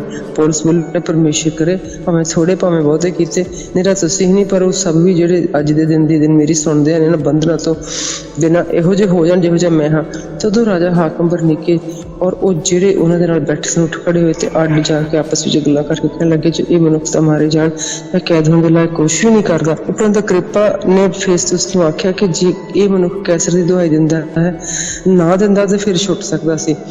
ਰੋਮ ਦਾ ਸਫ਼ਰ ਤੇ ਜਹਾਜ਼ ਦਾ ਟੁੱਟਣਾ 27 ਚੈਪਟਰ। ਜਾਂ ਇਹ ਗੱਲ ਠਹਿਰੀ ਜੋ ਜਹਾਜ਼ ਉੱਤੇ ਚੜ੍ਹ ਕੇ ਅਸੀਂ ਇਤਾਲੀਆ ਨੂੰ ਜਾਈਏ ਤਾਂ ਉਹਨਾਂ ਨੇ ਪੌਲਸ ਅਤੇ ਹੋਰ ਕੈਦੀਆਂ ਨੂੰ ਜੂਲੀਅਸ ਨਾਮੇ ਪਾਤਸ਼ਾਹੀ ਪਲਟਨ ਦੇ ਇੱਕ ਸੂਬੇਦਾਰ ਨੂੰ ਸੌਂਪ ਦਿੱਤਾ ਤੇ ਅਸੀਂ ਆਦਰ ਮੋਤੀਅਮ ਦੇ ਇੱਕ ਜਹਾਜ਼ ਤੇ ਜਿਹੜਾ ਅਸਿਆ ਦੇ ਕਿਨਾਰੇ ਤੇ ਸ਼ਹਿਰਾਂ ਨੂੰ ਜਾਣ ਵਾਲਾ ਸੀ ਸਵਾਰ ਹੋ ਕੇ ਚੱਲ ਪਏ ਤੇ ਅਰਸਤਰਖੁਸ ਥਸਲਨੀਕੇ ਦਾ ਇੱਕ ਮਕਦੂਨੀ ਸਾਡੇ ਨਾਲ ਸੀ। ਅਗਲੇ ਭਾਲਕ ਅਸੀਂ ਸੈਦਾ ਵਿੱਚ ਜਾ ਉਤਰੇ ਤੇ ਜੂਲੀਅਸ ਨੇ ਪੌਲਸ ਨਾਲ ਚੰਗਾ ਸਲੂਕ ਕਰਕੇ ਪ੍ਰਵਾਨਗੀ ਦਿੱਤੀ ਜੋ ਆਪਣੇ ਮਿੱਤਰਾਂ ਕੋਲ ਜਾ ਕੇ ਚੈਨ ਕਰੇ। ਉੱਥੋਂ ਜਹਾਜ਼ ਖੋਲ ਕੇ ਅਸੀਂ ਕੁਪਰਸ ਦੇ ਓਲੇ ਜਾ ਨਿਕਲੇ, ਕਿਉਂ ਜੋ ਪੌਣ ਸਾਹਮਣੇ ਸੀ ਤੇ ਅਸੀਂ ਜਾ ਕੇ ਲਿਕਿਆ ਤੇ ਪੰਫੂਲੀਆ ਦੇ ਲਾਗੇ ਦੇ ਸਮੁੰਦਰੋਂ ਪਾਰ ਲੰਘੇ ਤੇ ਲੁਕਿਆ ਦੇ ਨਗਰ ਮੂਰਾ ਵਿੱਚ ਆ ਉਤਰੇ। ਉੱਥੇ ਸੂਬੇਦਾਰ ਨੇ ਸਿਕੰਦਰੀਆ ਦਾ ਇੱਕ ਜਹਾਜ਼ ਇਤਾਲੀਆ ਨੂੰ ਜਾਣ ਵਾਲਾ ਵੇਖ ਕੇ ਸਾਨੂੰ ਉਹਦੇ ਉੱਤੇ ਜਾ ਚੜਾਇਆ ਅਤੇ ਜਾਂ ਅਸੀਂ ਬਹੁਤ ਦਿਨਾਂ ਤੱਕ ਹੌਲੀ ਚੱਲੇ ਸਾਂ ਤੇ ਮਸਾ ਕਨੀਦੁਸ ਦੇ ਸਾਹਮਣੇ ਪਹੁੰਚੇ। ਇਸ ਲਈ ਜੋ ਪੌਣ ਸਾਨੂੰ ਗਾਂਹ ਵਧਣ ਨਹੀਂ ਸੀ ਦਿੰਦੇ। ਅਸੀਂ ਕਰੇਤ ਦੇ ਸਾਹਮਣੇ ਓਲੇ ਸਲਮੋਨੇ ਦੇ ਸਾਹਮਣੇ ਚੱਲੇ, ਪਰ ਮਸਾ ਉਹਦੇ ਲਾਗੇ ਹੋ ਕੇ ਸੁੰਦਰ ਘਾਟ ਨਾਮੇ ਇੱਕ ਥਾਂ ਪਹੁੰਚ ਗਏ। ਉੱਥੋਂ ਲਸਾਇਆ ਨਗਰ ਨੇੜੇ ਹੀ ਸੀ। ਜਾਂ ਕਿੰਨਾ ਚਿਰ ਬੀਤ ਗਿਆ ਤੇ ਸਮੁੰਦਰ ਦਾ ਸਫ਼ਰ ਡਰਾਉਣਾ ਜਿਹਾ ਹੋ ਗਿਆ। ਇਸ ਲਈ ਜੋ ਵਾਰਤ ਦੇ ਦਿਨ ਲੰਘ ਚੁੱਕੇ ਸਨ ਤਾਂ ਪੌਲਸ ਨੇ ਉਹਨਾਂ ਨੂੰ ਇਹ ਕਹਿ ਕੇ ਸਮਝਾਇਆ ਕਿ ਪੁਰਖ ਮੈਨੂੰ ਦੱਸਦਾ ਜੋ ਇਸ ਸਫ਼ਰ ਵਿੱਚ ਬੁਰਾ ਹਾਲ ਤੇ ਪਹੁੰਚੇ ਦਿਹਾੜੇ ਬਹੁਤ ਘਾਟਾ ਪੈਣ ਵਾਲਾ ਹੈ। ਮੇਰਾ ਮਾਲ ਤੇ ਜਹਾਜ਼ ਦਾ ਨਹੀਂ ਸਗੋਂ ਸਾਡੀਆਂ ਜਾਨਾਂ ਦਾ ਵੀ। ਪਰ ਸੂਬੇਦਾਰ ਨੇ ਪੌਲਸ ਦੀਆਂ ਗੱਲਾਂ ਨੂੰ ਉਲਾਹਣ ਕਰਦੇ ਅਤੇ ਜਹਾਜ਼ ਦੇ ਮਾਲਕ ਦੀਆਂ ਗੱਲਾਂ ਨੂੰ ਵੱਧ ਮੰਨਿਆ। ਪਰ ਇਸ ਲਈ ਜੋ ਉਹ ਘਾਟ ਸਿਆਲ ਕੱਟਣ ਲਈ ਚੰਗਾ ਨਹੀਂ ਸੀ ਤਾਂ ਬਹੁਤਿਆਂ ਨੇ ਸਲਾਹ ਦਿੱਤੀ ਜੋ ਇੱਥੋਂ ਚੱਲੀਏ, ਜੇ ਕਿਵੇਂ ਹੋ ਸਕੇ ਤਾਂ ਫੈਨਿਕਸ ਤੋੜੀ ਪਹੁੰਚ ਕੇ ਸਿਆਲ ਕੱਟ ਲਵਾਂਗੇ। ਜੇ ਕਰੇਤ ਦਾ ਇੱਕ ਘਾਟ ਹੈ ਜਿਹੜਾ ਉੱਤਰ ਪੂਰਬ ਔਰ ਦੱਖਣ ਪੂਰਬ ਦੇ ਕੰਢੇ ਖੋਜੇ ਦੀ ਵੱਲ ਹੈ ਤੇ ਜਾਂ ਦੱਖਣ ਦੀ ਪੌਣ ਹੌਲੀ ਵਗਣ ਲੱਗੀ ਤਾਂ ਉਹਨਾਂ ਇਹ ਸਮਝ ਕੇ ਵੀ ਅਸੀਂ ਮੁਰਾਦ ਨੂੰ ਪਹੁੰਚੇ ਲੰਗਰ ਚੁੱਕ ਲਿਆ ਅਤੇ ਕੁਰੇਤ ਦੇ ਲਾਗੇ ਹੋ ਤੁਰੇ। ਪਰ ਥੋੜੇ ਚਿਰ ਪਿੱਛੋਂ ਉਸ ਪਾਸੇ ਇੱਕ ਵੱਡਾ ਤੂਫਾਨ ਚੱਲ ਪਿਆ ਜਿਸ ਨੂੰ ਜ਼ੂਰ ਕੁਲੋਨ ਕਹਿੰਦੇ ਹਨ। ਜਹਾਜ਼ ਪਾਉਣ ਦੇ ਢਹਿ ਚੜ ਗਿਆ ਤਾਂ ਉਹਦੇ ਸਾਹਮਣੇ ਠਹਿਰ ਨਾ ਸਕਿਆ ਤੇ ਸਾਡੀ ਕੋਈ ਵਾਰ ਨਾ ਚੱਲੇ ਅਤੇ ਅਸੀਂ ਰੁੜਦੇ ਚਲੇ ਗਏ। ਪਰ ਕਲੋਦਾ ਨਾਮੇ ਇੱਕ ਛੋਟੇ ਟਾਪੂ ਦੇ ਹੇਠ ਆ ਕੇ ਅਸੀਂ ਮਸਾ ਡੋਂਗੀ ਨੂੰ ਕਾਬੂ ਵਿੱਚ ਲੈ ਸੋ ਜਾਂ ਉਹਨਾਂ ਉਸ ਨੂੰ ਚੁੱਕ ਲਿਆ ਤੇ ਸਹਾਰਾ ਦੇ ਕੇ ਜਹਾਜ਼ ਨੂੰ ਥੱਲਿਓਂ ਕੱਸਿਆ ਤੇ ਇਸ ਡਰ ਦੇ ਮਾਰੇ ਕਿ ਕਿਤੇ ਬਰੇਤੀ ਵਿੱਚ ਜਾ ਫਸੀ ਪਾਲ ਊਲ ਲਾ ਦਿੱਤੇ ਅਤੇ ਐਵੇਂ ਰੁੜਦੇ ਚਲੇ ਗਏ। ਜਾਂ ਹਨੇਰੀ ਦੇ ਕਾਰਨ ਅਸਾਂ ਬਹੁਤ ਹੁਜ ਕੇ ਖਾਧੇ ਤਾਂ ਅਗਲੇ ਦਿਨ ਉਹਨਾਂ ਨੇ ਜਹਾਜ਼ ਦਾ ਭਾਰ ਕੱਢ ਕੇ ਸੁੱਟ ਦਿੱਤਾ ਔਰ ਤੀਜੇ ਦਿਨ ਉਹਨਾਂ ਆਪਣੇ ਹੱਥੀਂ ਜਹਾਜ਼ ਦਾ ਅਸਬਾਬ ਵੀ ਉਤਾਰ ਸੁੱਟਿਆ। ਤੇ ਬਹੁਤ ਦਿਨਾਂ ਤਾਈਂ ਇੰਨਾ ਸੂਰਜ ਦੇ ਤਾਰੇ ਵਿਖਾਈ ਦਿੱਤੇ ਔਰ ਵੱਡੀ ਹਨੇਰੀ ਚੱਲਦੀ ਰਹੀ ਤਾਂ ਔਰ ਕੋਲ ਸਾਡੇ ਬਚਣ ਦੀ ਆਸ ਮੁੜੋਂ ਨਹੀਂ ਰਹੀ। ਬਹੁਤ ਸਾਰੇ ਫਾਕਿਆਂ ਦੇ ਵਿੱਚ ਪੌਲਸ ਉਹਨਾਂ ਦੇ ਵਿੱਚ ਖਲੋ ਕੇ ਬੋਲਿਆ ਕਿ ਪੁਰਖੋ ਤੁਹਾਨੂੰ ਚਾਹੀਦਾ ਸੀ ਜੋ ਮੇਰੀ ਗੱਲ ਮੰਨ ਕੇ ਕਰੇਤ ਤੋਂ ਜਹਾਜ਼ ਨਾ ਖੋਲਦੇ ਤੇ ਬੁਰਾ ਹਾਲ ਤੇ ਘਾਟਾ ਨਾ ਪੈਂਦਾ। ਹੁਣ ਮੈਂ ਤੁਹਾਨੂੰ ਸਮਝਾਉਣਾ ਵੀ ਤੁਸੀਂ ਹੌਸਲਾ ਰੱਖੋ ਕਿਉਂਕਿ ਤੁਹਾਡੇ ਚੋਂ ਕਿਸੇ ਦੀ ਜਾਨ ਦਾ ਨੁਕਸਾਨ ਨਹੀਂ ਹੋਵੇਗਾ, ਮੇਰਾ ਜਹਾਜ਼ ਦਾ ਹੀ ਹੋਵੇਗਾ। ਇਸ ਲਈ ਜੋ ਪਰਮੇਸ਼ਰ ਜਿਹਦਾ ਮੈਂ ਹਾਂ, ਜਿਹਦੀ ਮੈਂ ਸੇਵਾ ਕਰਦਾ, ਉਹਦਾ ਦੂਤ ਅੱਜ ਰਾਤ ਮੇਰੇ ਕੋਲ ਆ ਕੇ ਖਲੋਤਾ ਤੇ ਮੈਨੂੰ ਬੋਲਿਆ, ਪੌਲਸ ਨਾ ਡਰ, ਜ਼ਰੂਰ ਹੈ ਕਿ ਤੂੰ ਕੈਸਰ ਦੇ ਅੱਗੇ ਹਾਜ਼ਰ ਹੋਵੇ ਵੇਖ ਪਰਮੇਸ਼ਰ ਨੇ ਸਭਨਾਂ ਨੂੰ ਜੋ ਤੇਰੇ ਨਾਲ ਜਹਾਜ਼ ਵਿੱਚ ਹਨ ਬਖਸ਼ ਦਿੱਤਾ ਹੈ, ਤੈਨੂੰ ਬਖਸ਼ ਦਿੱਤਾ ਉਹਨਾਂ ਸਾਰਿਆਂ ਨੂੰ। ਸੋ ਹੇ ਪੁਰਖੋ ਤੁਸੀਂ ਹੌਸਲਾ ਰੱਖੋ, ਕਿਉਂਕਿ ਮੇਰੇ ਪਰਮੇਸ਼ਰ ਦੀ ਪ੍ਰਤੀਤ ਜਿਹੜੀ ਮੈਂ ਕਰਦਾ ਜਿਹਾ ਮੈਨੂੰ ਕਿਹਾ ਤੇ ਆਈ ਹੋਵੇਗਾ, ਪਰ ਕਿਸੇ ਟਾਪੂ ਵਿੱਚ ਅਸੀਂ ਜ਼ਰੂਰ ਜਾ ਪਾਵਾਂਗੇ। ਸੋ ਜਦ 14ਵੀਂ ਰਾਤ ਆਈ ਤਾਂ ਅਸੀਂ ਦਰਿਆ ਦੇ ਸਮੁੰਦਰ ਵਿੱਚ ਇੱਧਰ ਉੱਧਰ ਦੌੜਦੇ ਸਾਂ। ਅੱਧੀ ਕੁ ਰਾਤੀ ਮਲਾਹਾਂ ਨੇ ਅਟਕਲ ਨਾਲ ਜਾਂਚਿਆ ਵੀ ਅਸੀਂ ਕਿਸੇ ਦੇਸ਼ ਦੇ ਨੇੜੇ ਆ ਢੁੱਕੇ ਹਾਂ, ਤਾਂ ਪਾਣੀ ਦੀ ਥਾਹ ਲਈ ਜੋ ਅਸੀਂ ਹੱਥ ਨਿਕਲਿਆ ਤੇ ਕੁਝ ਅੱਗੇ ਵੱਧ ਕੇ ਫਿਰ ਥਾਹ ਲਈ 60 ਹੱਥ ਨਿਕਲਿਆ। ਫਿਰ ਡਰਦੇ ਮਾਰੇ ਅਸੀਂ ਕਿਤੇ ਪੱਥਰਾਂ ਵਾਲੇ ਥਾਂ ਨਾ ਜਾ ਪਈਏ। ਉਹਨਾਂ ਦੇ ਜਹਾਜ਼ ਦੇ ਥੱਲੋਂ ਪਾਸਿਓਂ ਚਾਰ ਲੰਗਰ ਸੁੱਟੇ ਤੇ ਸਵੇਰ ਦੀ ਉਡੀਕ ਕਰਦੇ ਰਹੇ। ਜਦ ਮਲਾਹਾਂ ਨੇ ਜਹਾਜ਼ ਤੋਂ ਭੱਜਣਾ ਚਾਹਿਆ ਤੇ ਅਗਲੇ ਪਾਸੇ ਲੰਗਰ ਪਾਉਣ ਦੇ ਬਹਾਨੇ ਨਾਲ ਡੋਂਗੀ ਨੂੰ ਉੱਪਰ ਉਹ ਸਮੁੰਦਰ ਵਿੱਚ ਉਤਾਰਿਆ, ਤਦ ਪੌਲਸ ਨੇ ਸੂਬੇਦਾਰ ਤੇ ਸਿਪਾਹੀ ਨੂੰ ਆਖਿਆ, ਜੇ ਇਹ ਜਹਾਜ਼ ਉੱਤੇ ਨਾ ਰਹਿਣ ਤਾਂ ਤੁਸੀਂ ਬਚ ਨਹੀਂ ਸਕਦੇ। ਸਗੋਂ ਸਿਪਾਹੀਆਂ ਨੇ ਡੋਂਗੀ ਦੇ ਰੱਸੇ ਵੱਢ ਕੇ ਉਸ ਨੂੰ ਡੇਗ ਦਿੱਤਾ। ਜੇ ਦਿਨ ਚੜ੍ਹਨ ਲੱਗਾ ਤਾਂ ਪੌਲਸ ਨੇ ਸਭਨਾਂ ਦੀ ਮਿਹਨਤ ਕੀਤੀ ਜੋ ਕੁਝ ਭੋਜਨ ਛਕੋ, ਤੇ ਆਖਿਆ ਵੀ ਅੱਜ ਤੁਹਾਨੂੰ ਆਸਰਾ ਤੱਕ ਜਾਂ 14 ਦਿਨ ਹੋ ਗਏ ਜੋ ਫਾਕਾ ਕੀਤਾ ਤੇ ਕੁਛ ਨਹੀਂ ਖਾਧਾ। ਮੈਂ ਤੁਹਾਡੀ ਮਿਹਨਤ ਕਰਦਾ ਵੀ ਕੁਛ ਭੋਜਨ ਛਕੋ, ਕਿਉਂ ਜੋ ਇਹਦੇ ਵਿੱਚ ਤੁਹਾਡਾ ਬਚਾਓ ਹੈ। ਇਸ ਵਿੱਚ ਤੁਹਾਡੇ 'ਚ ਕਿਸੇ ਦੇ ਇੱਕ ਸਿਰ ਦਾ ਵਾਲ ਵੀ ਵਿੰਗਾ ਨਹੀਂ ਹੋਵੇਗਾ। ਇਹ ਕਹਿ ਕੇ ਉਹਨਾਂ ਨੇ ਰੋਟੀ ਲਈ ਤੇ ਸਭਨਾਂ ਦੇ ਸਾਹਮਣੇ ਪਰਮੇਸ਼ਰ ਸ਼ੁਕਰ ਕਰਕੇ ਤੋੜੀ ਤੇ ਭੰਨ ਕੇ ਖਾਣ ਲੱਗਾ। ਇਹਨਾਂ ਸਭਨਾਂ ਨੂੰ ਹੌਸਲਾ ਹੋਇਆ ਕਿ ਉਹਨਾਂ ਆਪ ਵੀ ਅੰਨ ਪਾਣੀ ਖਾਧਾ। ਅਸੀਂ ਸਰਬੱਤ 276 ਪ੍ਰਾਣੀ ਉਸ ਜਹਾਜ਼ ਉੱਤੇ ਹੈਗੇ ਸੀ ਅਤੇ ਅੰਨ ਪਾਣੀ ਖਾ ਕੇ ਅਸੀਂ ਰੱਜ ਗਏ। ਤਾਂ ਉਹਨਾਂ ਕਣਕ ਨੂੰ ਸਮੁੰਦਰ ਵਿੱਚ ਸੁੱਟ ਕੇ ਜਹਾਜ਼ ਨੂੰ ਹੌਲਿਆਂ ਕਰ ਲਿਆ। ਤਦ ਜਦ ਇੱਕ ਦਿਨ ਚੜ੍ਹਿਆ ਤਾਂ ਉਹਨਾਂ ਦੇਸ਼ ਨੂੰ ਨਾ ਪਛਾਣਿਆ, ਪਰ ਇੱਕ ਖਾੜੀ ਡਿੱਠੀ ਜਿਹਦਾ ਕੰਡਾ 15 ਸੀ। ਪਦਰਸ ਤੇ ਸਲਾਹ ਕਰਨ ਲੱਗੇ ਕਿ ਇਸ ਜਹਾਜ਼ ਨੂੰ ਤਾਂ ਕੇ ਉਸ ਤੇ ਚੜਾ ਸਕਦੇ ਹਾਂ ਕਿ ਨਹੀਂ। ਉਹਨਾਂ ਨੇ ਲੰਗਰ ਖੋਲ ਕੇ ਸਮੁੰਦਰ ਵਿੱਚ ਛੱਡ ਦਿੱਤੇ ਸਨ ਤੇ ਪਤਵਾਰਾਂ ਦੇ ਰੱਸੇ ਖੋਲੇ ਤੇ ਪਾਉਣ ਦੇ ਲੋਟ ਉੱਤੇ ਅਗਲੇ ਪਾਸੇ ਦਾ ਪਾਲ ਚੜਾ ਕੇ ਕੰਢੇ ਦੀ ਵੱਲ ਚੱਲੇ ਅਤੇ ਇੱਕ ਥਾਂ ਪਹੁੰਚ ਕੇ ਜਿੱਥੇ ਦੋ ਸਮੁੰਦਰ ਮਿਲੇ ਸਨ, ਉਹਨਾਂ ਨੇ ਜਹਾਜ਼ ਨੂੰ ਨਿੱਕੇ ਪਾਣੀ ਵਿੱਚ ਚਲਾ ਦਿੱਤਾ। ਤਾਂ ਅਗਲਾ ਪਾਸਾ ਕੁੱਬ ਕੇ ਅੜਿਆ ਹੀ ਰਿਹਾ, ਪਰ ਪਿਛਲਾ ਠਾਠਾ ਦੇ ਜ਼ੋਰ ਨਾਲ ਟੁੱਟ ਗਿਆ।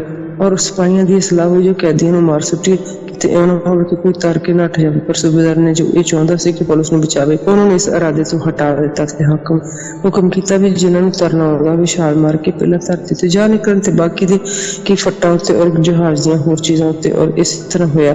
ਸੋ ਸਭੇ ਧਰਤੀ ਉੱਤੇ ਬਚ ਨਿਕਲੇ। ਪੌਲਸ ਰੋਮ ਵਿੱਚ ਚੈਪਟਰ 28। ਜਾਂ ਅਸੀਂ ਬਚ ਨਿਕਲੇ ਤਾਂ ਅਸੀਂ ਮਾਲੂਮ ਕੀਤਾ ਜੋ ਇਸ ਟਾਪੂ ਦਾ ਨਾਮ ਮਾਲਟਾ ਹੈ। ਉੱਥੋਂ ਦੇ ਲੋਕਾਂ ਨੇ ਸਾਡੇ ਨਾਲ ਵੱਡਾ ਭਾਰਾ ਸਲੂਕ ਕੀਤਾ ਤੇ ਉਸ ਵੇਲੇ ਮੀਂਹ ਦੀ ਝੜੀ ਤੇ ਪਾਲੇ ਦੇ ਕਾਰਨ ਅੱਗ ਬਾਲ ਕੇ ਅਸੀਂ ਸਭਨਾਂ ਨੂੰ ਕੋਲ ਬੁਲਾ ਲਿਆ ਸੀ। ਜਾਂ ਪੌਲਸ ਨੇ ਬਹੁਤ ਸਾਰੀਆਂ ਲੱਕੜੀਆਂ ਇਕੱਠੀਆਂ ਕਰਕੇ ਅੱਗ ਉੱਤੇ ਪਾਈਆਂ ਤੇ ਇੱਕ ਸੱਪ ਸੇਕ ਨਾਲ ਨਿਕਲ ਆਇਆ ਤੇ ਉਹਨਾਂ ਦੇ ਹੱਥ ਨੂੰ ਚੁੰਬੜ ਗਿਆ। ਤਾਂ ਉਹਦੇ ਹੱਥ ਨੂੰ ਚੁੰਬੜ ਗਿਆ ਤੇ ਉਹ ਉੱਪਰ ਲੋਕ ਉਸ ਕੀੜੇ ਨੂੰ ਉਹਦੇ ਹੱਥ ਨਾਲ ਲਮਕਿਆ ਹੋਇਆ ਵੇਖ ਕੇ ਕਹਿਣ ਲੱਗੇ ਵੀ ਠੀਕ ਹੀ ਮਨੁੱਖ ਖੂਨ ਨਹੀਂ ਹੋਣਾ। ਭਾਵੇਂ ਇਸ ਸਮੁੰਦਰ ਤੋਂ ਬਚ ਨਿਕਲਿਆ ਪਰ ਨਿਆਂ ਇਹਨੂੰ ਹੁਣ ਜਿਉਂਦਾ ਨਹੀਂ ਛੱਡਦਾ। ਤਦ ਉਹਨੇ ਉਸ ਕੀੜੇ ਨੂੰ ਅੱਗ ਵਿੱਚ ਸੁੱਟ ਦਿੱਤਾ, ਝਟਕ ਦਿੱਤਾ ਤੇ ਕੁਝ ਨੁਕਸਾਨ ਨਾ ਹੋਇਆ। ਪਰ ਉਹ ਉਡੀਕਦੇ ਰਹੇ ਕਿ ਹੁਣੇ ਸੁੱਜੇ ਅਚਾਨਕ ਮਾਰ ਕੇ ਡਿੱਗੇ। ਪਰ ਜਦੋਂ ਬਹੁਤ ਚਿਰ ਤਾਈਂ ਉਡੀਕ ਕਰ ਵੇਖਿਆ ਤੇ ਉਹਦਾ ਕੁਝ ਵੀ ਨਹੀਂ ਵਿਗੜਿਆ ਤੇ ਉਹਨਾਂ ਨੂੰ ਵਾਲ ਵੀ ਨਹੀਂ ਵਿੰਗਾ ਹੋਇਆ। ਤਾਂ ਉਹਨਾਂ ਨੂੰ ਹੋਰ ਸੋਚ ਆਈ ਤੇ ਕਹਿਣ ਲੱਗੇ ਵੀ ਇਹ ਤਾਂ ਕੋਈ ਦੇਵਤਾ ਹੈ। ਉਹਦੇ ਥਾਂ ਦੇ ਨੇੜੇ ਪਬਲਿਉਸ ਨਾਮੀ ਇੱਕ ਟਾਪੂ ਦੇ ਸਰਦਾਰ ਦੀ ਮਿਲਕ ਸੀ। ਸੋ ਉਹਨੇ ਸਾਨੂੰ ਘੇਰ ਕੇ ਵੱਡੇ ਪ੍ਰੇਮ ਨਾਲ 3 ਦਿਨਾਂ ਤਾਈਂ ਸਾਡਾ ਆਦਰ ਭਾਵ ਕੀਤਾ।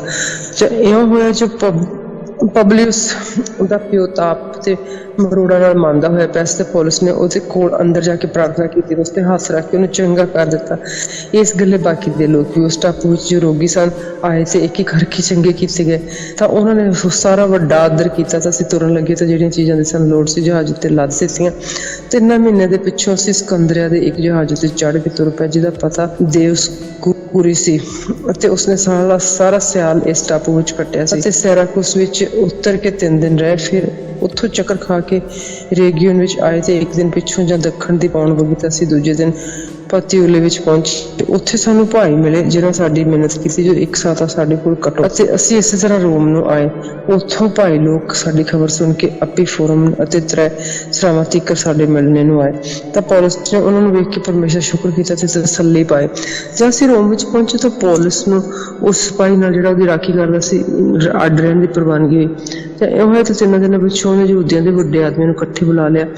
जब वो इकट्ठे हुए तो उन्होंने आखे भरावो भाव मैं अपनी कौम के वड्डियां दी रस्मां दे उलट कुछ नहीं किया, तां भी मैं कैदी होकर यरूशलेम तो रोमियों के हवाले किया गया हाँ। ਅਤੇ ਉਹਨਾਂ ਨੇ ਮੇਰੀ ਜਾਂਚ ਕਰਕੇ ਚਾਹ ਜੋ ਮੈਨੂੰ ਛੱਡ ਦੇਣਾ ਸੀ, ਜੋ ਮੇਰੇ ਵਿੱਚ ਕਤਲ ਦੇ ਲਾਇਕ ਕੋਈ ਦੋਸ਼ ਨਹੀਂ ਸੀ। ਪਰ ਜਾਂ ਜੋ ਇਹਦੇ ਵਿਰੁੱਧ ਬੋਲਣ ਲੱਗੇ ਤਾਂ ਮੈਂ ਲਾਚਾਰ ਹੋ ਕੇ ਕੈਸਰ ਦੀ ਦੁਹਾਈ ਦਿੱਤੀ, ਪਰ ਇਸ ਲਈ ਨਹੀਂ ਜੋ ਮੈਂ ਆਪਣੀ ਕੌਮ ਉੱਤੇ ਕਿਸੇ ਗੱਲ ਵਿੱਚ ਦੋਸ਼ ਲਾਉਣਾ ਸੀ। ਇਸ ਕਰਕੇ ਮੈਂ ਤੁਹਾਡੀ ਮਿਹਨਤ ਕੀਤੀ, ਜੋ ਮੈਨੂੰ ਮਿਲੋ ਤੇ ਗੱਲਬਾਤ ਕਰੋ ਤੁਸੀਂ, ਕਿਉਂ ਜੋ ਮੈਂ ਇਸਰਾਇਲ ਦੀ ਆਸ ਦੇ ਬਦਲੇ ਇਸ ਸੰਗਲ ਨਾਲ ਜਕੜਿਆ ਹੋਇਆ ਹਾਂ।